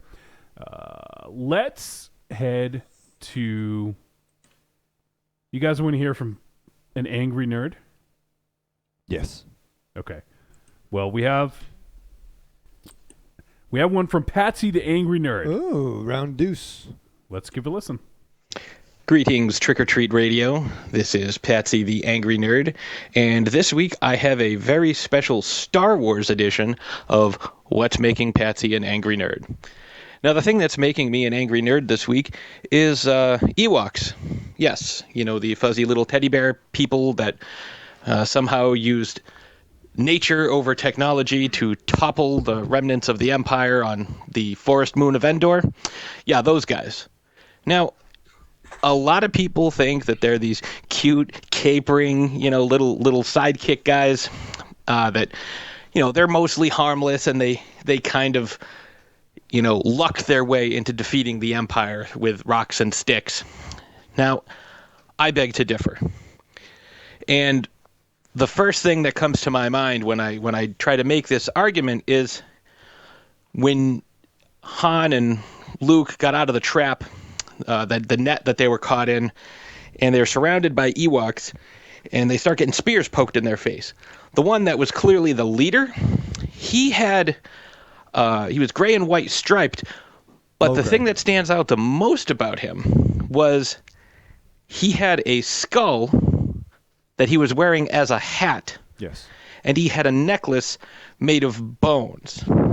Now, anytime in any movie or any depiction of a character, if they are wearing the bones of their enemies as clothing and jewelry, you know that they are bad fucking people. Okay? Think Mola Ram from Temple of Doom. He wore, the same type of thing. He had a skull that he wore as a hat. He had bones that he wore as a necklace. So you don't know whose they are, where they came from. You just know that whatever happened, he took those trophies and paraded them around. And that's what this Ewok was doing. Now, nobody thinks about it because, oh, look, they're cute and fuzzy. But the next clue about these fucking guys is when you see Leia and Wicket in their first interactions, he's all cute and he's like, oh, look, you're feeding me. Oh, this is nice. I'm going to take you back to where I'm from, and we're going to sacrifice the shit out of you. Right. Now, you might think that they're not going to sacrifice the shit out of them. No. But remember, they have enough intelligence to believe that C-3PO is their god, and then they are going to sacrifice Han and Chewie and Luke in a banquet in C-3PO's honor. Now, what no one ever really thinks about is they were already going to sacrifice Leia, okay? Because when Leia finally sees that her friends are being held captive and she tries to come out and join her friends, she's wearing a dress. Now, where did the dress come from? My guess is the Ewoks kind of just hang on to it, and they use that to sacrifice people, because there's the only explanation, because why else would she have a dress? She didn't have it with her when she fell off the goddamn speeder bike. And who did her hair? Where were those, the shit that was in her hair? They was all braided. I don't understand that. I got to interrupt the Angry Nerd. Seriously, Patsy. This is fucking Return of the Jedi. You are going back, how many years? 33 years? To be angry? Angry? I kind of got something on this one. I feel like he was I'm all over gonna the place. continue. I want to continue okay. with this thing, but I just gotta say, man, like really, like there's nothing more relevant. There's nothing going on. Or it was May 4th. No, I get it, but like I don't know. Why not something Force Awakens or Rogue One? Like I don't know. Like maybe he's not angry about that. I guess. I don't understand that shit at all. Like, did the Ewoks do that? Like, did she do it because she was bored waiting for people? Maybe instead of doing that, she could have tried to, I don't know, reestablish contact with the rebels instead of just hanging out, wearing different clothes and doing her hair up. I don't know. That's besides the point. His rants are getting the point is when she tried to join her friends and tried to say, hey, these are my friends, what did they do? Half a dozen of them stuck spears at her. And if she had advanced any further, I guarantee you they would have killed her. Now, the only reason they got out of that was Luke used the Force to overwhelm their tiny minds. The next thing, and now this is something that I don't think many people ever think about. Because we kissed at the end, right before they blow the shield generator, how many dozens of Imperials are standing outside? With the part where Chewie shows up with the walker, and there's all the Imperials are outside. There's got to be 3 dozen of them. Where'd they all go? I'll tell you where they went. Fucking Ewoks killed them and ate them, and then used their helmets as drums. And the only reason they didn't use skulls is because they were trying to go for a specific rating. Now, that's the thing. You have all of these pieces of evidence leading you down a path, but nobody ever thinks about it. You know why you don't want to think about it? Because these creatures are so cute. They have little teddy bear ears, and they're fuzzy, and you think, oh, they're just like big, soft, stuffed animals. I can pick them up and hug them. But you do that, I guarantee they're going to plunge a fucking spear in your face and then eat your brains. Well, that's all I have for today. Hope the show is going well. They didn't eat that little hopefully I'm in the chat room. If not, well, I'll catch this on Friday when it drops. And everybody in the chat room, everybody in studio, you guys have yourselves a delightful evening. Thank you. Wow. Lost in Atlantis says Fuck off, Patsy. You're wrong. Wrong as fuck. And he is wrong. He is wrong. She's a princess, much like Snow White. They did her hair. Duh. What? So wrong. Wrong. Wow. Meth is one hell of a drug. Holy shit. That's what you're nitpicking, man? It's fucking Star Wars. I don't think that the Rebels, it didn't work because all the lights were on in the house. Yeah, it did reek of Monster Zero's complaints of Halloween and the continuity errors. Well, he's got. Wow, he's a great point for 83. But no, I mean, I said before too. I made that argument. The Ewoks wanted to eat Han and Luke, and they killed Stormtroopers. It's kind of obvious though. Like Right, that's the thing. That's the thing I don't get. Like they're vicious little fucking creatures. Listen, you go into any jungle and Yeah. you're gonna get eat. You're gonna get fucked. Yeah, that's all. You're gonna get if it's not a bear, like or a fucking Ewok. You're gonna get eaten. That's what happens. Did you watch Cannibal Holocaust? This is Cannibal Holocaust on fucking Endor. You're lucky that it didn't fucking degrade to Han jacking off in the side of the cage. That's a fucking or more getting chewy. explosive diarrhea. You know what pisses me off about Star Wars? The fact that they made more after Return of the Jedi.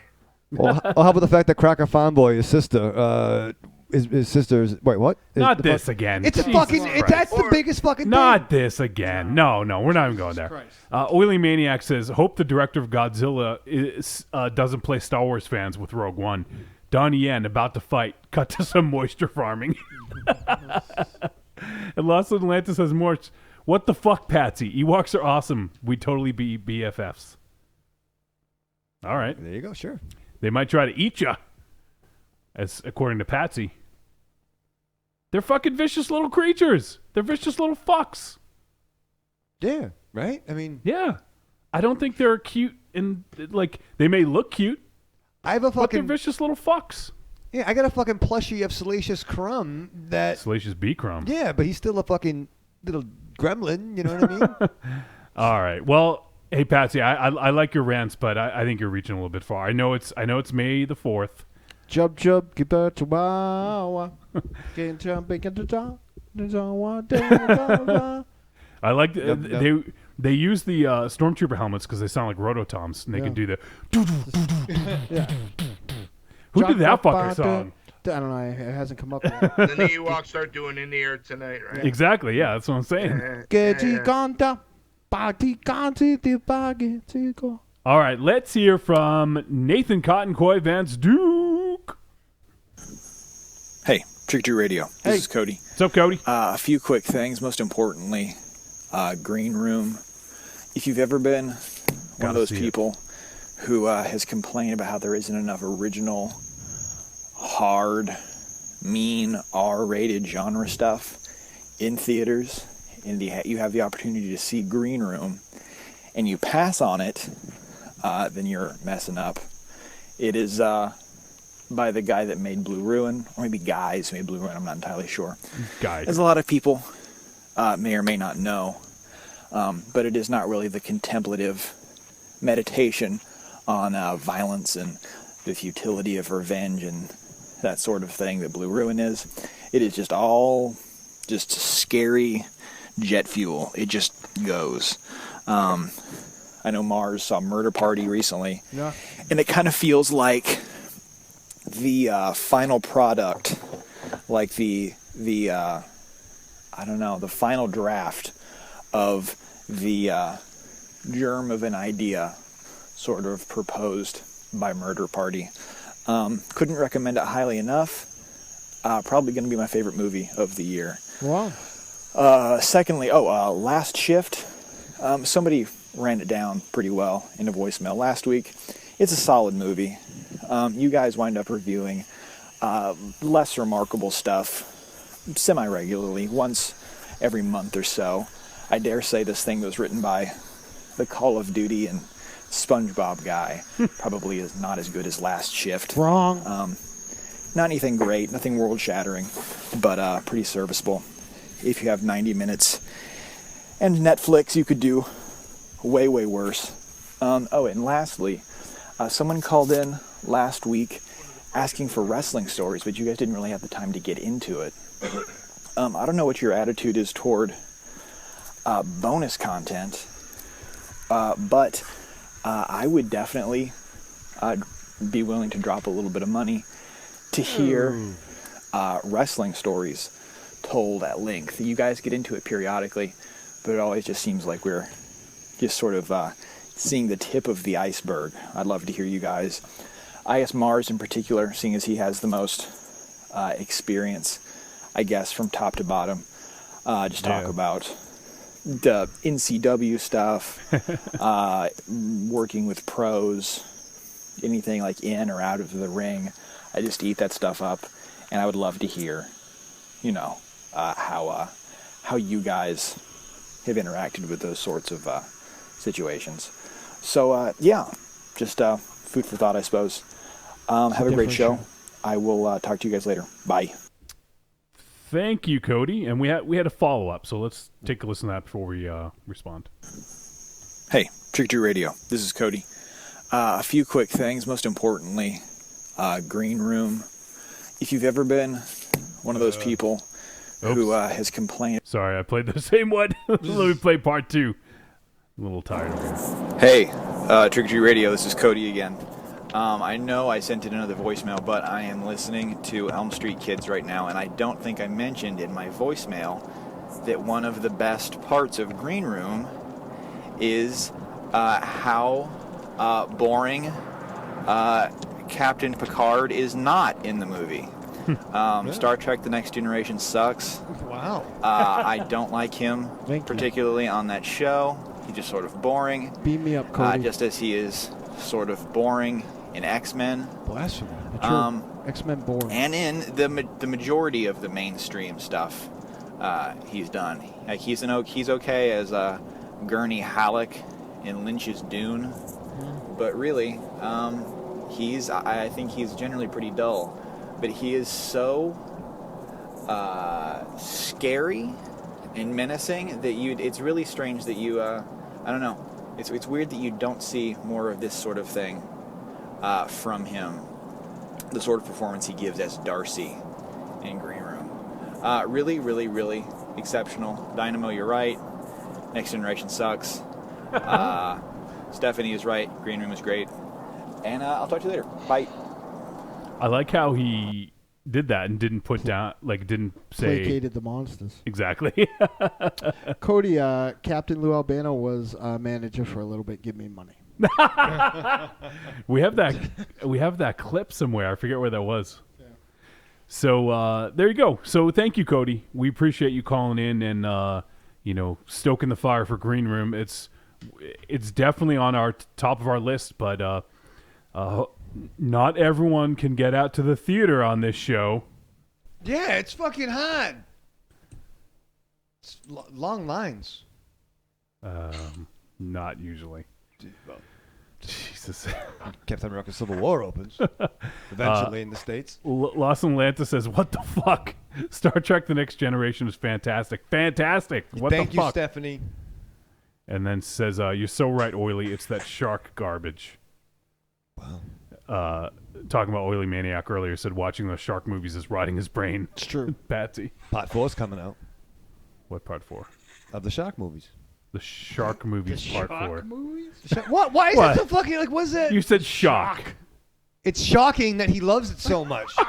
That's what's and it's was it the Wes Craven shock? Yeah. Shocker? Yeah. Shockinado. Shockinado. Tim, you got pens in Korea? We'll fucking write that script. One in the pink. You got pens in One in the pink and 2 in the tornado. We'll do that. I like that. All right, let's hear from our buddy Josh. Hey, Trick or Treat Radio guys, it's Josh here from the Arkham Film Society. The Arkham Cycle? Probably a short message this week, but I did get to watch Holidays. Didn't really get a chance to sit down and go through like the IMDb to kind of get names straight for directors of which segments. Some of them I know, but overall, this was a lot of fun. Oh, Josh. Got a lot of really good anthologies coming up lately. Josh. And this is Did you watch? This is kind of on the better side, but certainly not one of the best. I think some of my favorite segments in it were, I think it was the Father's Day one with the girl and the tape recorder. The St. Patrick's Day one was really cool. You know, I'm generally a big Kevin Smith fan, and I certainly wouldn't say his segment was bad, but it was, in my opinion at least, it was definitely the weakest segment of the whole film. We'll say it's bad. Yeah, I like it. But overall, I think this gives you a great mix of, laughs, like comedic horror with some more serious horror, with some of those kind of Twilight Zone-y shorts that I always kind of get slipped in. Overall, it's a lot of fun. Smoking their toenails.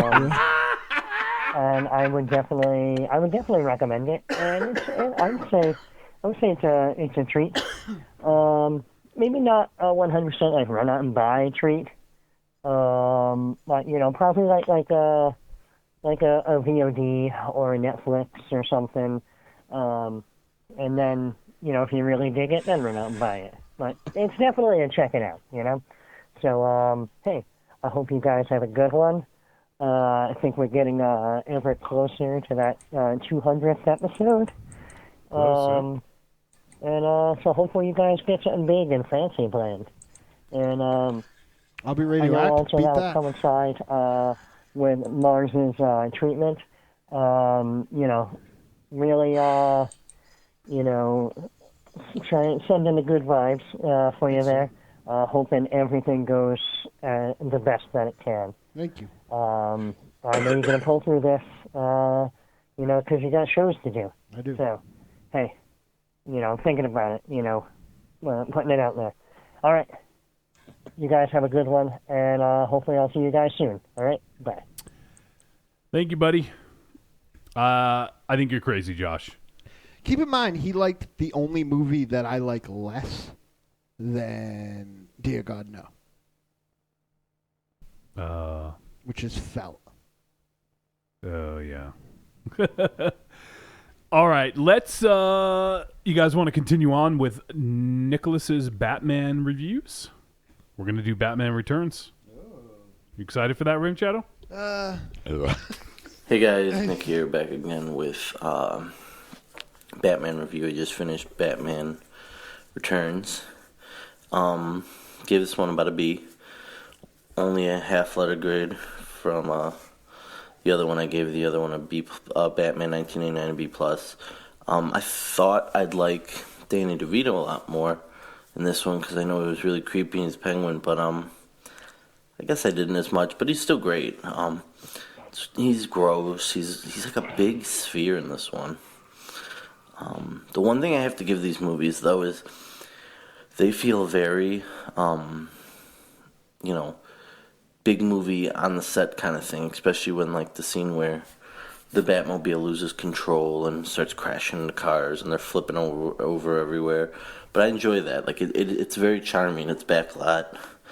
A lot of the times I watch some movies from the 90s, late 80s, and I feel like, this is very on the studio lot. But this is kind of charming. It's like we're doing Batman and we're going all out kind of thing.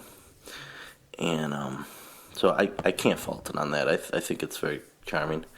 And I didn't notice how close, I'm sure it's super off to the comics, but how close they are with the Selena Kyle and Catwoman and Batman relationship. No. They even carry that over to the Nolan films, and I like that. Like I said, I haven't watched these in years, so it's interesting seeing what's similarities.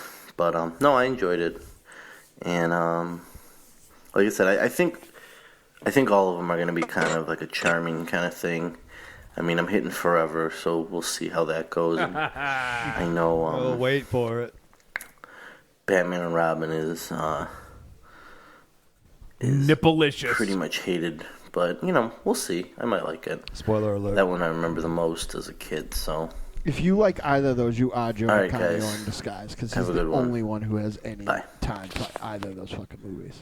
Cool. Thanks for your thoughts Thank on you, that. Nick. You guys have quick thoughts on Batman No. Returns?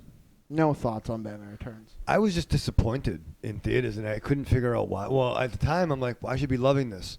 But I was very fucking disappointed. And I'm really tired of the whole, like, what Catwoman is just a name. She wears a cat suit. She doesn't have 9 lives. And the fact that cats... Cat burglar. Thank you, cat burglar. Cats lick her, and she gets immortality. Yeah. Right? I just get a rash. Ooh. Or aroused. Ooh. All right. This is another from Nick. This is actually from a few weeks ago when he called in a bunch, and we couldn't play them all. This is only 6 seconds, so I don't know what this is, but let's see. Hey guys, it's Nick here. When's Ares coming back? That's all. I don't know. When is Ares coming back? I don't know. Soon. I hope. All right, you guys want to hear from Dynamo's Boo? Yeah. Who we're going to see this weekend? Mm-hmm. Trick or Treat Radio!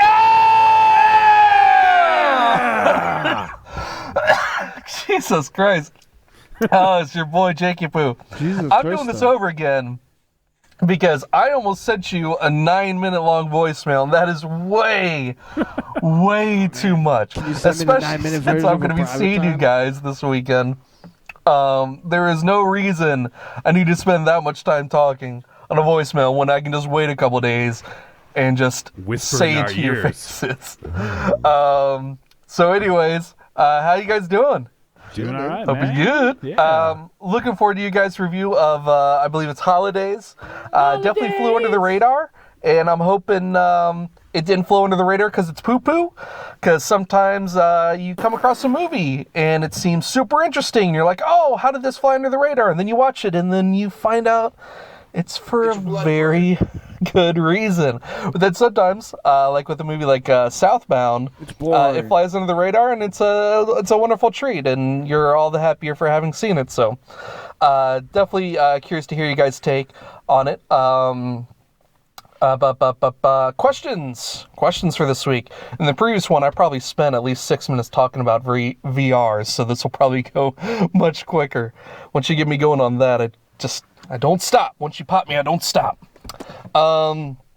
So, with the latest kerfuffle in the WWE regarding Ryback and his contractual standoff, if you ever want to look at it that way, he brings up the disparity between the people who lose in the WWE typically getting paid way less than the people who win, which is A, silly because it's predetermined outcomes, and B, because the fact that those people become so popular and the whole reason they win is because the other guys. So it's like it should be a mutual thing. It should be a cooperative structure. And I agree with that. I think that makes a ton of sense. I think there are certain realities to the situation that you have to account for, but I think by and large you have to strive to find that sort of equality. I'm curious if you guys have thought about it, if you have any sort of thoughts about it. I know the internet at large is using it as another opportunity to shit on the big guy. But I think any time someone raises a point to have the WWE possibly rethink their fucking business model, I think that's good for everyone. I think that's good for the people. I think that's definitely good for the wrestlers, the talent. Just curious what you guys think about that. And then lastly, with Civil War on the horizon, I want to know if you're Team Cap or if you're Team Iron Man. I tell you what, I'm Team Iron Man. Oh. Because you know what? That dude is proactive. You know, he might fuck up. He might be an asshole. He might make Ultron. But he's trying to anticipate problems. He's trying to make things better. And I appreciate that. Sometimes you gotta be bold. Sometimes you gotta fuck up. A, that makes the character more interesting. And B, I think that's what you want out of somebody. Obviously, you don't want, the equivalent of, preemptive strikes and shit like that. But that's not what Tony's doing. That's not what Tony's doing. It's a completely different league. And then you compare that to Cap, who is decidedly reactive. He just responds to the situation at hand, which is fine, but I think that is far less admirable than what Tony is trying to do. The most complicated and soul-wrenching decision that Cap has to ever make as whether he's going to punch that dude with his right hand or throw a shield into his face. That's it. That's it. He's a choir boy. He doesn't have to make any difficult decisions. Whoa. He just has to flash those baby blues, look like an idiot, and people fall in love with his ass. And I ain't buying it. Hey. I ain't buying it. So, curious what you guys think about that. If you're Team Iron Man or Team Cap, you can just pick which character you think is better. You can go by the logic that's proffered up in Civil War or whatever. MZ's probably glazed over. So, are you Team Starscream or Team Megatron? What's the main bad guy's Megatron. name? I don't even know. Soplopticon. Yes. Yeah. Which one of you are? Which team are you on, sir? Anyways, that's all I got. See you motherfuckers soon. I'm Team Negaband. Yes. NEGA. I was going to say something about the wrestling thing. Maybe you guys can correct me if I'm wrong, but have you heard before that like Ryback was kind of notorious for hurting other guys in the ring? Yeah. CM Punk was not very shy in talking about that. And he knocked the shit out of Ricky Steamboat, put him in the hospital, I think. Yeah. Right. So I'm thinking that, if you're kind of a guy who's a little bit like the bull in the china shop when it comes to getting into the squared circle, man, of course it would be expected that you fucking get paid less because you're hurting, other employees. And they're having to pay money to basically, patch up the other dudes that you're running roughshod through. So I mean, it makes sense to me that of course he wouldn't be paid as much as the other guys if his work is not as sharp as people who are on the ball.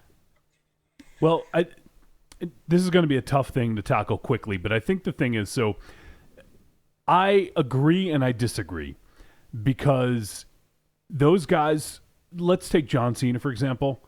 Ryback should not be even in the same fucking stratosphere as what Cena's making. Right. And I don't think he's making that case that he should be.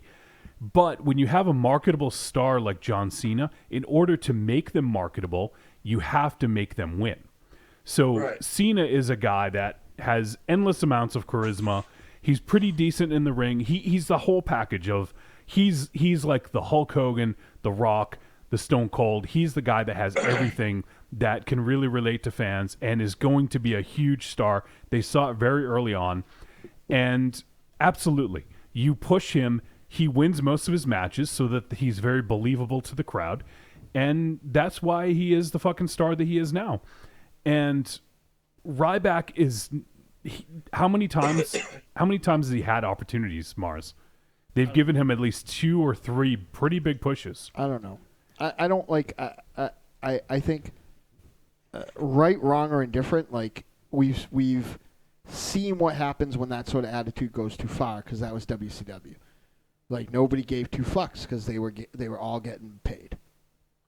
You know what I mean? So, yeah. And they were just throwing money around. Right. Yeah. So, like you'd have to find a happy medium, and I just don't think. I think at the end of the day, like it sucks. Like I know your mom thinks you're really awesome, and Bobby Chains thinks you're awesome, but.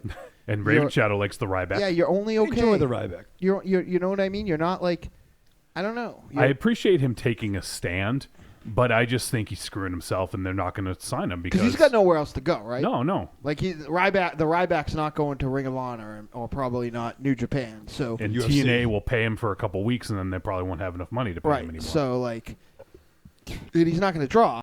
You know what I mean? Like he's not like. No. So sorry, Ryback, but I think you're shit out of luck here, buddy. Like, I understand. I appreciate the fact that you're trying to take a stand, but you're not the right guy for it. And, like, just look at, like, someone like Daniel Bryan. Like, he lost so much. Oh, a lot. He kept losing and losing and losing, but he stayed with it. And the crowd got behind him because they liked him. Right. He lost to the point that even me, who knows it doesn't matter, was starting to worry that it fucking mattered. Yeah.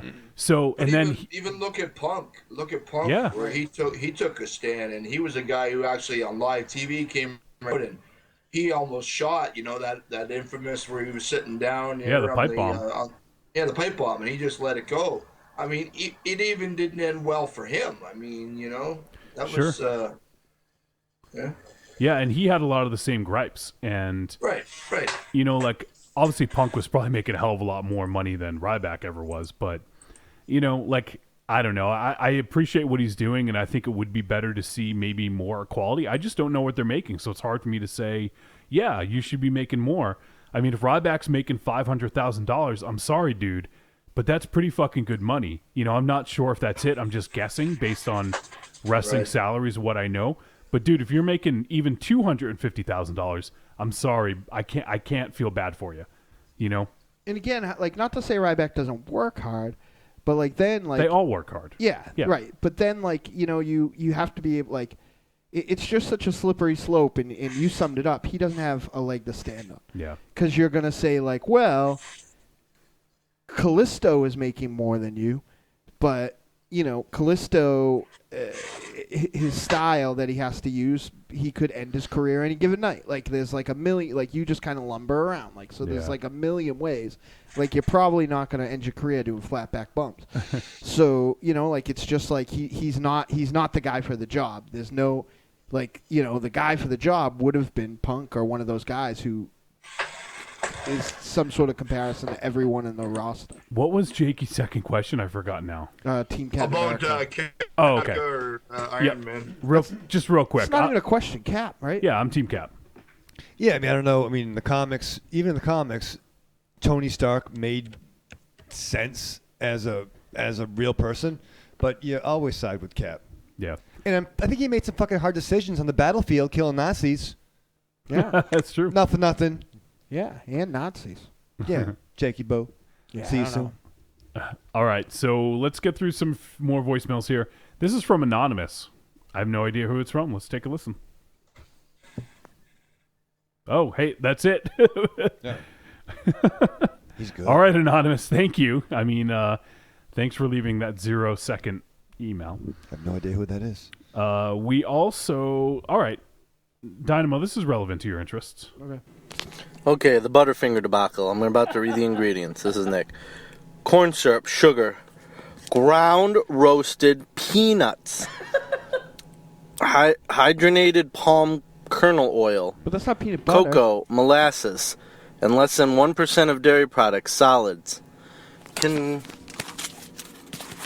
Confectioner's cornflakes, non-fat milk, salt, soy lecithin, soybean oil, cornstarch, natural flavors, TBHQ, and citric acid to preserve freshness.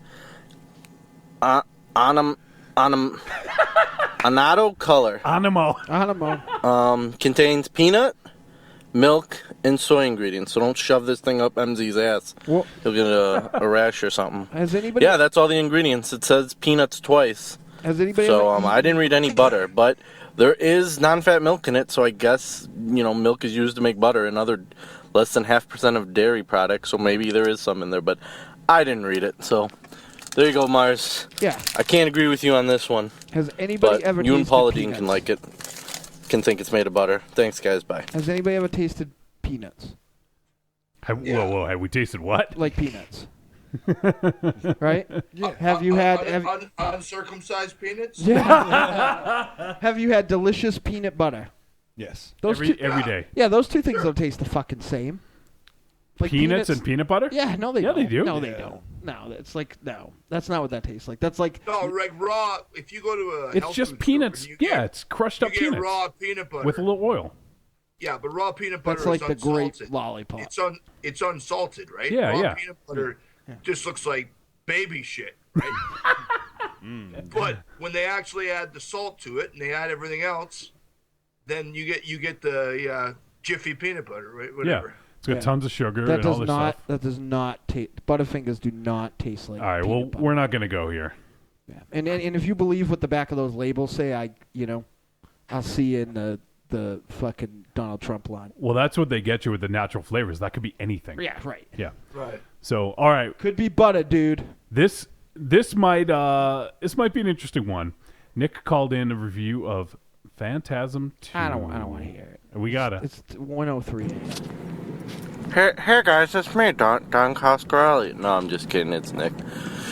I'm gonna give my mini review for Phantasm 2. So let's recap. Phantasm 1, F.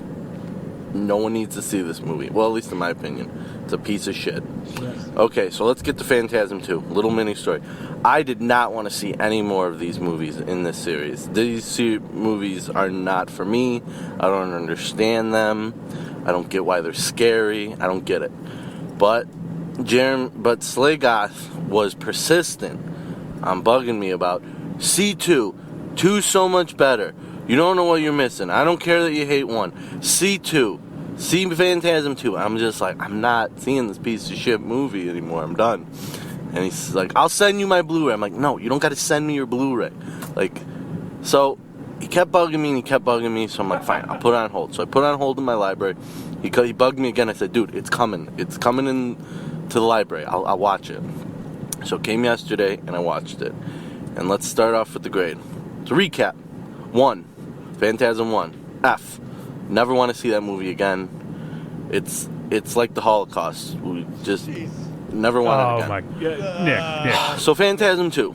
I put it in, and right away, I get what Slagoth is saying. The budget's a little bigger. It looks a little nicer. I agree. So it kind of gets me like, oh, okay. And so yeah, the grade, I give it a C-. It's okay. Some of the kills were cool. The sphere thing flying around was a lot cooler. Going into that priest and blood flying everywhere, I liked it. Yeah, I like that. Yeah, the kills were pretty cool. It's still not the series for me because I understand it a little more. I get it. He's taking these bodies. Like, the guy digs up a whole burial site, and he's just like, there's no bodies in these caskets. He's taking them to make, like, his minions, I guess. Like those Jawa things. So I get that. I just don't understand what it's for yet still. I don't want to watch 3. Maybe 3 explains it, But, yeah, it's a C- for me. I don't think it's going to be a rewatch for me. But, there you go, Slagoth. I watched it for you, and it wasn't terrible. Thanks, guys. Bye. 3 and... 3 and... Jesus Christ. 3 and 4 do explain a lot, but the budget definitely dropped out. Yeah, for sure. Yeah, but Phantasm 1, I mean, come on, man. I don't want to say that you don't know what the fuck you're talking about, but you don't know what the fuck you're talking about. Phantasm 1, man, come on, that's classic. I love Phantasm 1. And I mean, yeah, it's low budget, but at the time, man, there was nothing like that at all. Like Phantasm 1 is so original in its design, and I mean, and establishing Angus Scrimm as the tall man was so definitive, for horror characters. And I have to say one thing really quickly. The one reason that I always hold Phantasm so close to my heart is that in my hometown back in Canada, we had this funeral home called Glaves Funeral Home. And the guy that ran it, Gordon Glaves, looked exactly like the fucking tall man. I swear to God, like receding gray hairline.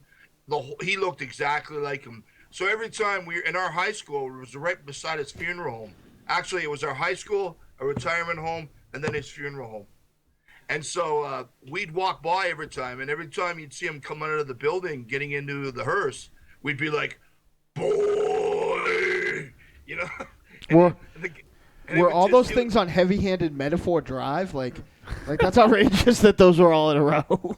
I know, that's what we always said. Man. Yeah. It was just like, life defined. High school, retirement, death. It was just, but this guy, I swear to God, I'll send you a picture of him, Mars, and you'll shit yourself. Like, he looks exactly like the tall man. Jeez, like I did that because of the peanut butter cups and coffee before that.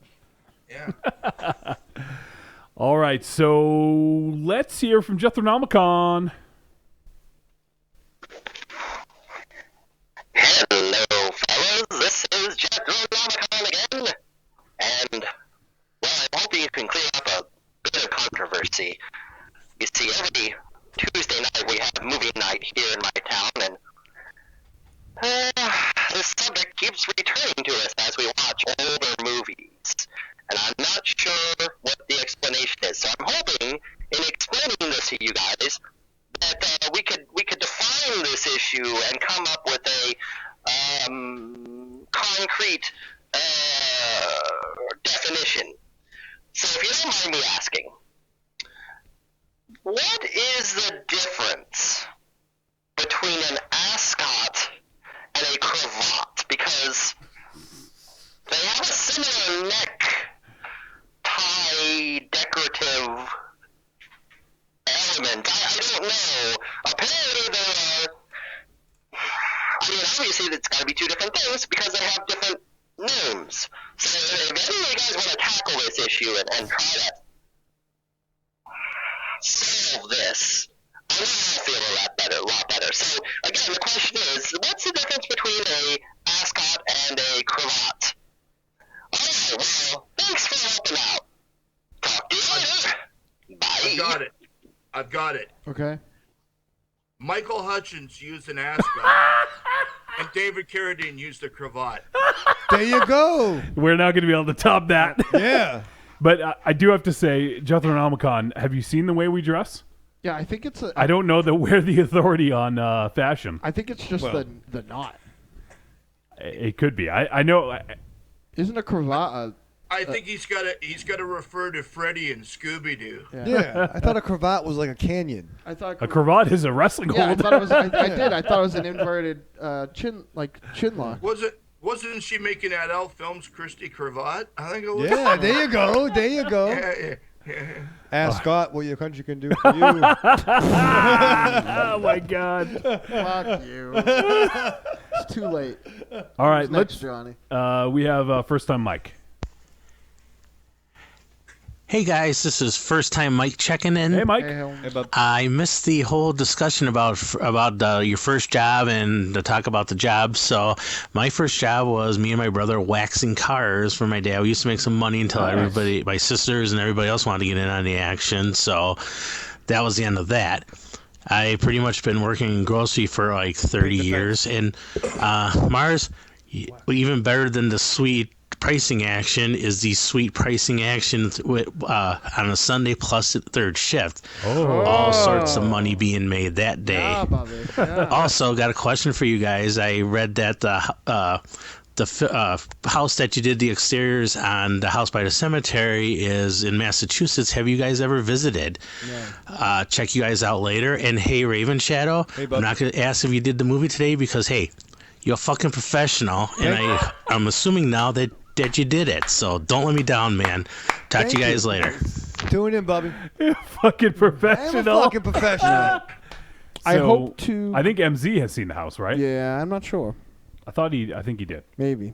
I hope to go with me, and we didn't get to do it. I got sick, so we didn't get to do it last summer. But me and Joe and Tom and anybody else who wants to. Yeah. I'm gonna go stay in the Yankee Peddler and go see the House of the Devil house. He's gonna stay in the Yankee Diddler. Yes.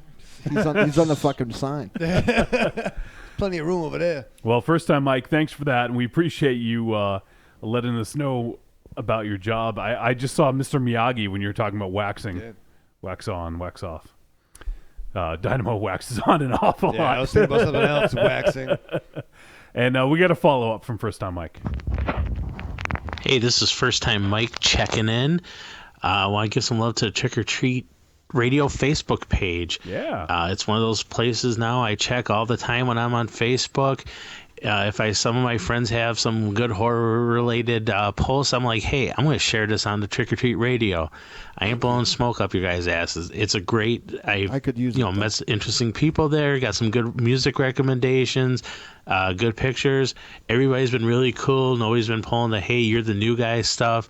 I mean, it's just hey, I'm rolling with the Deadites. And I'm having a good time. Awesome. And it's introduced me to different podcasts. Like I'm listening to Talk Without Rhythm, and Elm Street Kids, and Unchained, and bunch of other ones that you guys are talking about. And the community has been great. And hey, I'm going to try to comment as much as I can. And not gonna be as prolific as Nick because nobody can be as all the time as Nick. But hey, you'll probably get 1 or 2 voicemails out of me a week if I'm not busy, and you guys have a good one.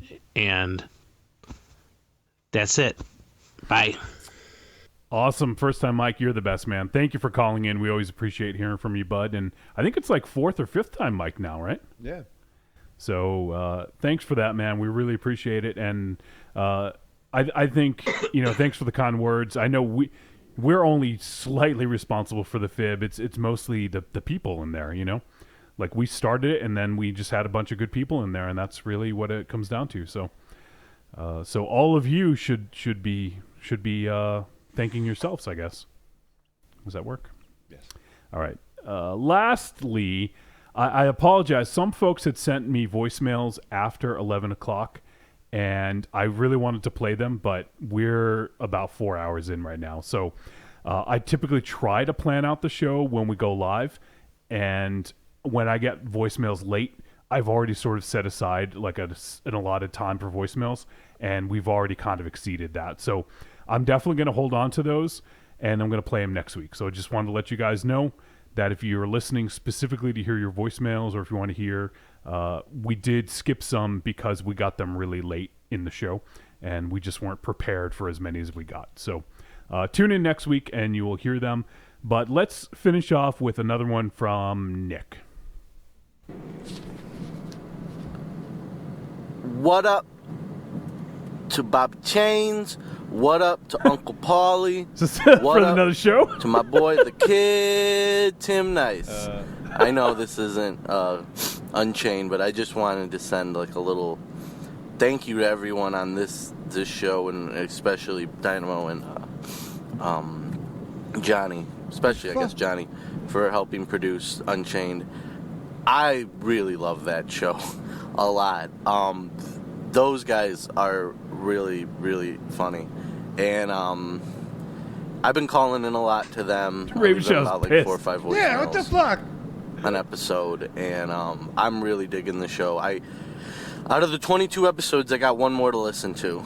I'm just plowing through this thing like I guess like Tim Nice would say, like an 18-year-old blonde girl. Oh God. But it's a great show, and I just want to say thanks for helping them with get a studio and get sound equipment and stuff like that, because it's so fun. I look forward to future episodes. I hope Bobby can get a website up and to put like the old episodes on 1 through 51, because I'd love to listen to those. I don't care what quality they are. I know he says they're not as good as quality, but as long as the guys are there, it doesn't matter to me, because that's what counts. It's the content, not how it's played or burned or whatever. So yeah, so thank you for helping them out with that show, because I love that show. Thanks, guys. Bye. Cool. Well, thanks for letting them know. Hope if I remember, I'll play that on their show as well this weekend. But it's all sort of a symbiotic relationship. We wouldn't be able to have this studio if it weren't for me being able to produce other podcasts. So it all works out pretty well, and we love those guys. We love Robert Ironsky with the TVCU. We love Elm Street Kids, and I guess it would be kind of narcissistic to say I love my other podcasts, but I love Dr. Joey Tron, even though he's a supervillain. He's reformed. He's got a child now, so you he's get reformed. soft in your old age. But no wonder you go to bed so quick. Well, it's I'm not getting to bed too quick tonight. It's 1:17. Well, I finished what I needed to do here. And Oily Maniac says, you guys are saints staying up this late. If I had to work tomorrow, I'd be long gone.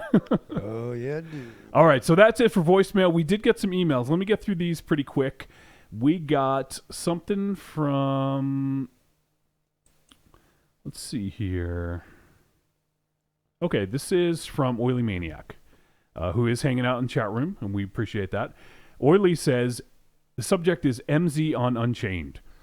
I listened to Monster Zero on Unchained talking Mondo Magic. That shit was hilarious.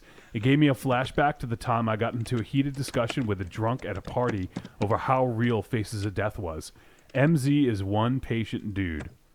Dynamo, I work around radio iodine dispensing it to hospitals. Just follow directions and don't sweat it. No glowing, no superpowers, just cancer-killing goodness. Thank you. You got that? And he says, questions. Describe the VHS tape you hide from your parents and what was on it.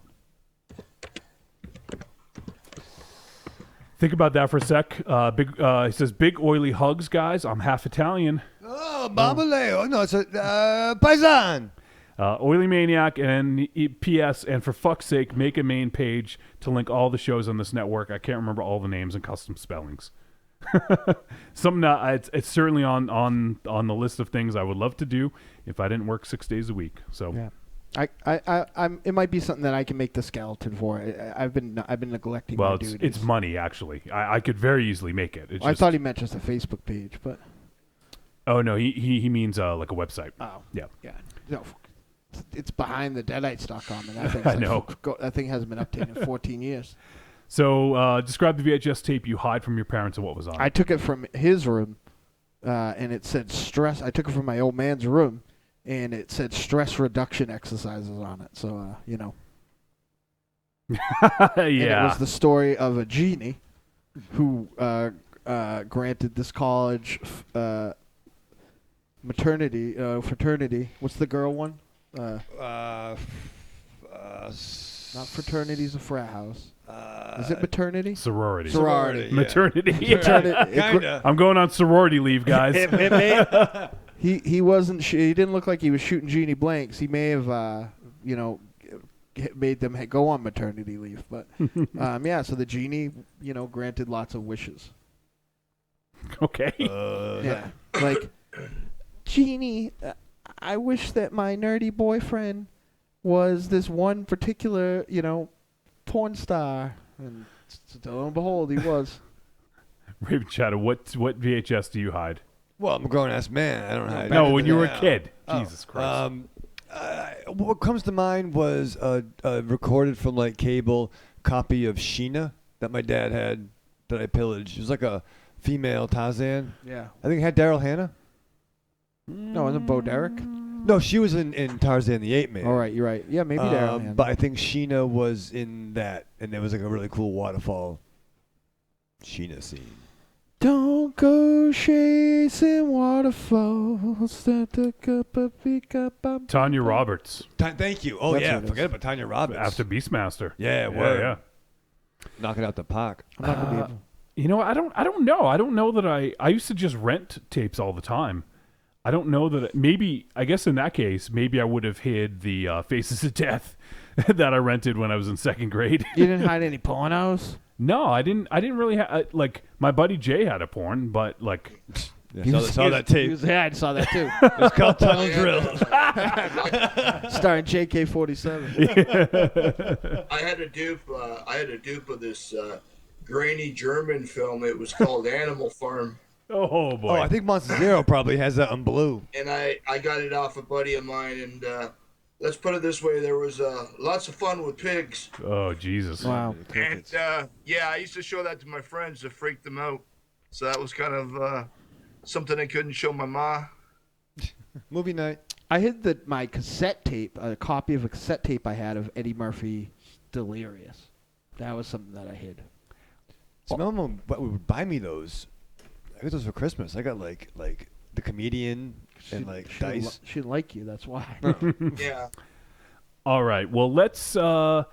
We got another email. This is from Michael DeHart, and he says no need to read on air, but I kind of do want to read it, so I hope he doesn't mind. I hope it's not mad at us. No, it's not. He says, just wanted to say thanks for reading out our podcast info the other day. I run the United Cypher Twitter account, which we mentioned last week.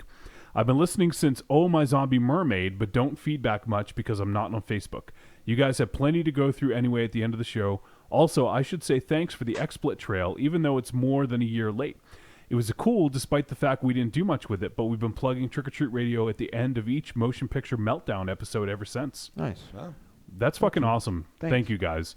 And says, we don't have a lot of listeners, but every little bit helps, I guess. Bombaleo, shout out to Raven Shadow. See ya. Thanks, bud. So now, everyone go check out Motion Picture Meltdown. To find the new reality, Michael I'm gonna- DeHart. I'm gonna give it a listen. Motion Picture Meltdown. Dynamo, you should check it out too. Hold on. If you haven't already. There used to be like 6 podcasts on my Twitter on my Stitcher thing, and you used to make fun of me for having so many. I have way too many now. All right, this one gets a little heavy, guys. You ready for something here? It is 123. I'm not. All right, but I'm gonna read this anyways. But go fuck yourself. Yeah. Okay, so the subject is autistic is the new retard.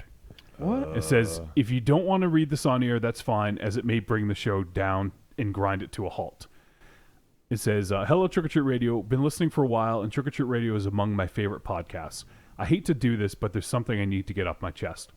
Every time one of you uses autism or on the spectrum as a put-down, it's a harsh reminder of how people with autism are the butt of a joke in the eyes of others.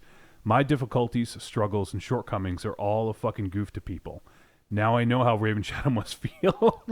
Hey. Since retard, finger quotes, is now an unacceptable word, and Jenny McCarthy brought so much attention to autism and cured her kid, it seems autism is the new retard. Granted, I'm sensitive to it, but it's used a lot. It blows my mind when a comedian will be making fun of bigots, then the next bit use autism for a cheap laugh. Please don't apologize. I ain't gonna lie. I laughed at Stone Cold Steve Autism.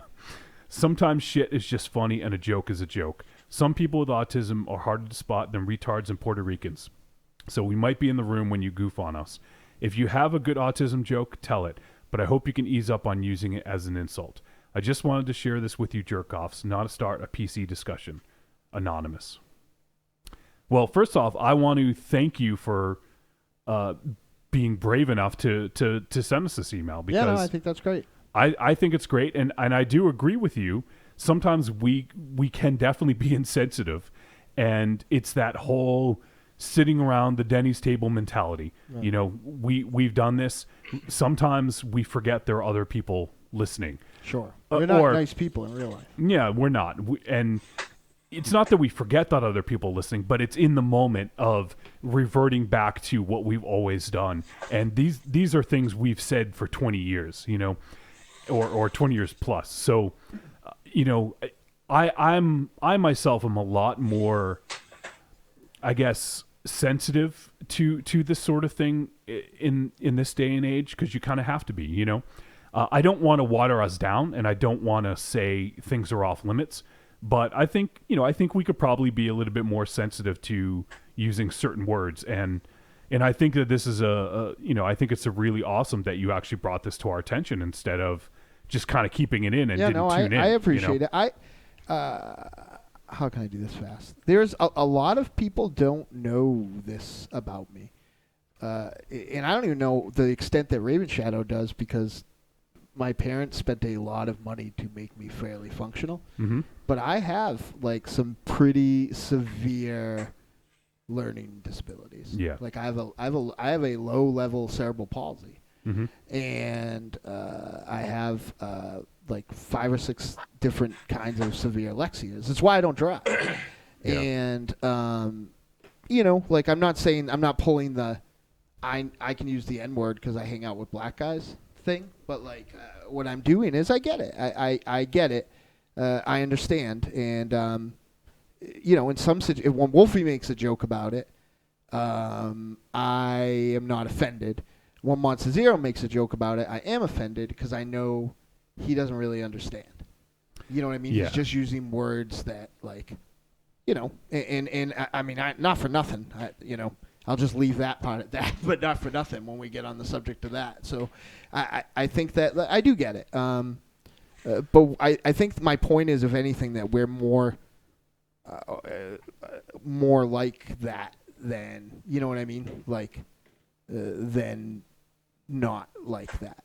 You know? Yeah, yeah. Like, I think I have more in common with you than you think. Yeah, and you know, he does state, or I'm sorry, she, I'm not sure, but you know, the Stone Cold Steve Autism.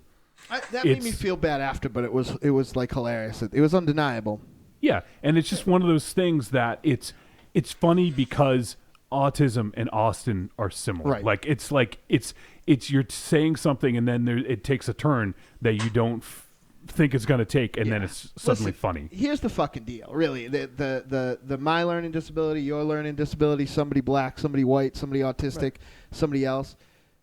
There is 3 hours of improv this every single week. Like I 4 hours now. I do dislike to say it's comedy. But sometimes you you fucking swing at the low-hanging fruit. Yeah. And sometimes when the joke is there, you fucking see it and you say it. We're all kind of competitive in that way.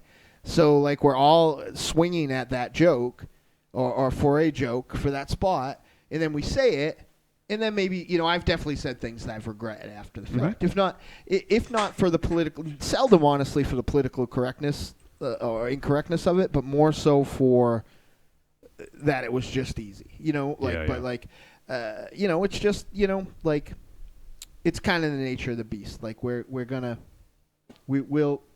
fuck up. We're not human, and we feel bad if we offend. We're not human? No, we're Morlocks. Yeah. We're inhuman. We feel bad if we but if we hurt your feelings, tell us. Yeah, absolutely. There's an open dialogue between us. If we say something that someone out there doesn't like, please tell us about it. And this is it, you guys are going to hear, if you listen to the Elm Street Kids next week's show, I believe it was 18. Stephanie has a bone to pick about a word that she doesn't like being used. I think it was an interesting discussion, and it's one of those things that you never know. Like, you can't step in someone's shoes and know what a word means to them or what a situation, what they've been through. So it is difficult, and we're not going to be able to be sensitive to everyone's situation. I think that would have been a better conversation, maybe a more contentious one if I could have heard my own podcast that week. But I appreciated her passion. Yeah, definitely. So we appreciate you sending that letter, and I, for one, will definitely be. I typically try to not go to lowest common denominator for jokes. I do occasionally, because it's just hanging there, like low-hanging fruit, like Dynamo said. Yeah. But, it's something that, you're bringing to our attention, and I know I'm going to be more cognizant of. I don't know about some of the other jokes, but but I know I will be. So. No, I appreciate that. And, yeah, it's I also find humor or entertainment in dark things. Yeah. Sure. I just like that. I like the Spidey joke in the face of adversity. I mean, yeah, but there's dark and there's wrong. I mean, the perfect example is that, and that's subjective. That's what we're saying. Yeah, I got offended the other day when Monster Zero was saying "fuck epileptics." There shouldn't be those warnings at the beginning of films when that asshole can't walk by the candy section without needing a fucking EpiPen. Right. Yeah. You know what I mean? So sometimes you just maybe he's not the best example to use ever on either side of this conversation, you sometimes, you don't think, you just say, and also, if we ever say something that we're sounding really harsh about something and it doesn't seem like it's a joke and it's maybe like a little fueled with hate, it's not that. It's because it's 1:30 and we've been here since 8. And sometimes some of us we have been up since 7 a.m. or earlier. I am going on. This is sometimes I sleep 15 hours and go to sleep from 6 a.m. to 6 p.m. and then sometimes I have been up since yesterday. So I've been up since 6 a.m. and some days I eat for the first time here. Right. Yeah. Thanks to Johnny's new delivery method. Yeah. So but I do feel bad if I rubbed anybody the wrong way. And I'll tell you this, it would have been very easy to send Trick or Treat Radio is my favorite show ever, and then send an anonymous, you guys are fucking douchebags for saying X, Y, and Z. And I think that's I really admire that in the way. Yeah, absolutely. So I don't know who it is, and it's okay that I don't know. Say anonymous? Yeah, it says anonymous. Yeah. Oh well, fuck yourself. No. But either way, we appreciate the feedback, and I do thank you for bringing that to our attention, and I think it does. Even if it is anonymous, it does take balls. Yeah. Yep. Sign Monster Zero. He's not here today. All right. Tweets real quick. Patsy the Angry Nerd says, hey, Ted Gagan, enjoyed your interview on Trick or Treat Radio with the Deadites. And Ted replied, said, thank you. It was a lot of fun. And we also had Oily Maniac is all over the shit tonight. He says, why subscribe to Trick or Treat Radio on YouTube? Beefcake, fap. And he posted a picture of Monster Zero and I from the latest promo. So apparently Oily likes to fap to us. And then he said, and then he commented, but those DSLs. That's fair. Undeniable. Last thing I want to do is real quick, because I just wanted to make sure we didn't forget about this. They're watching, the directors of They're Watching commented on our post when we posted up the episode from last week, and says, a pretty long review, so I'm going to go through it pretty quickly. Says, thanks for covering the film, and thanks for the positive treat reviews. As one of the directors, I can clear up some of your lingering questions and assure you that, 1, the film you see is the finished work product the surviving character was instructed to make, which is... I was right. Which is why there's music. That person is such a dirtbag that they would absolutely score the murders of their friends. We don't call it a found footage film because it's not a bunch of cops looking through random footage. It's the sole survivor trying to explain to the boss where everyone else from the film crew went. We call it a first-person thriller. Number 2, the effects were indeed designed to look like they look for camp aesthetics, reasons, not ineptitude. We figured who's to say it wouldn't look like that? No one who's ever seen it in real life, because no one has. A lot of what you may be thinking is CGI VFX isn't. That's a real guy on fire. That's a real guy being hurled over a barn. That's a real guy being punched across a room into a wall. We actually killed the blonde girl. Vomit guy is real. And go back and watch the frogs again, because those are all real. The lightning and melty goop guy are CGI, and that's about it. Number 4, you're correct. Bridget Branagh, who plays the hot redhead, is one of the sexiest women alive, and if you like her, go watch the Lifetime channel show Army Wives, because she was one of the leads there for 7 seasons. Word. Number 5, you're right. The music was all captured live on set. The actors really performed those instruments, and you weren't the only ones weak in the knees. They pulled women left and right in country using those skills. It was enough to make me wish I had taken piano lessons as a kid. The iTunes version of the film has a bunch of extras, including short films explaining how we did all the stunts, one about the musical sequence, and another one featuring the handsome violin player eating apple strudel for like 6 minutes straight. No kidding. We hear you about the slow build, but our inspiration was slow build horror films of the 70s, like The Wicker Man and Straw Dogs, where they introduced stock characters and then layer them with added dimension. Don't worry, we're going to get to the fun stuff much faster in the sequel because it's inspired by a different type of horror subgenre, and it won't be a home improvement show, but it'll feature the sole survivor of this movie. Thanks again. I had a blast listening to your show. You scored a new regular listener. And wow. That's from Micah Wright, one of the directors. Shit, thank you. So, very cool. Thank you, Micah, for taking the time. And we may be in touch with those dudes, and maybe we can get them on the show because I think that would be a lot of fun. All right. Feedback done. I gotta go. Yeah, we all gotta go. It's fucking late. All I right, still gotta prepare this for uploading. So, Tim, my friend, I don't know how you did it. Hang out with us for almost 4.5 hours. Yeah. Oh man, thank you. The pleasure was all mine, man. You guys, every week I get to listen, whether I'm at work or whether I'm doing this, man. It's always a pleasure listening to you guys, and it's an absolute blast. Before I go, there's just one thing I want to say. You know, Mars, you're going to have to go and do your isolation. You're trekking into the wilderness, man. You're not so good now, but you go and you're going to be fucking better, man. You're going to come out 110%, man. You're just going to be large and in charge, taking names, kicking ass. Thank you. Got this, brother. I'm hoping I get raped by a bear. Okay, Leonardo. Yeah. All right, so thank you, Tim. We really appreciate you hanging out, man. We always love checking in with man. you. Thank you. I love you, Tim. Yeah, I love you too, man. And if you do get raped by that bear, I guess I'll be able to call you Eeyore from here on in. And Tim, why don't you real quick just plug some stuff? I know you got the See Here podcast. You got Wings Chop. Yeah, well, we've got the See Here podcast is coming up. We're going to do Arlo Guthrie's Alice's Restaurant in the next nice episode. And, yeah, we've got some stuff coming up in Wings Chop. I've got an interview coming up, I think, in the next issue with illustrator and author Robin Bougie, who does the Cinema Sewer magazine, which is incredible. Yeah, that's such nice. Oh, yeah. CDI is always selling me that stuff. So I did an interview with Robin, and that should be in the next issue of Wings, so look out for that. But aside from that, just going to enjoy the summer and listening to you, Jamalukes.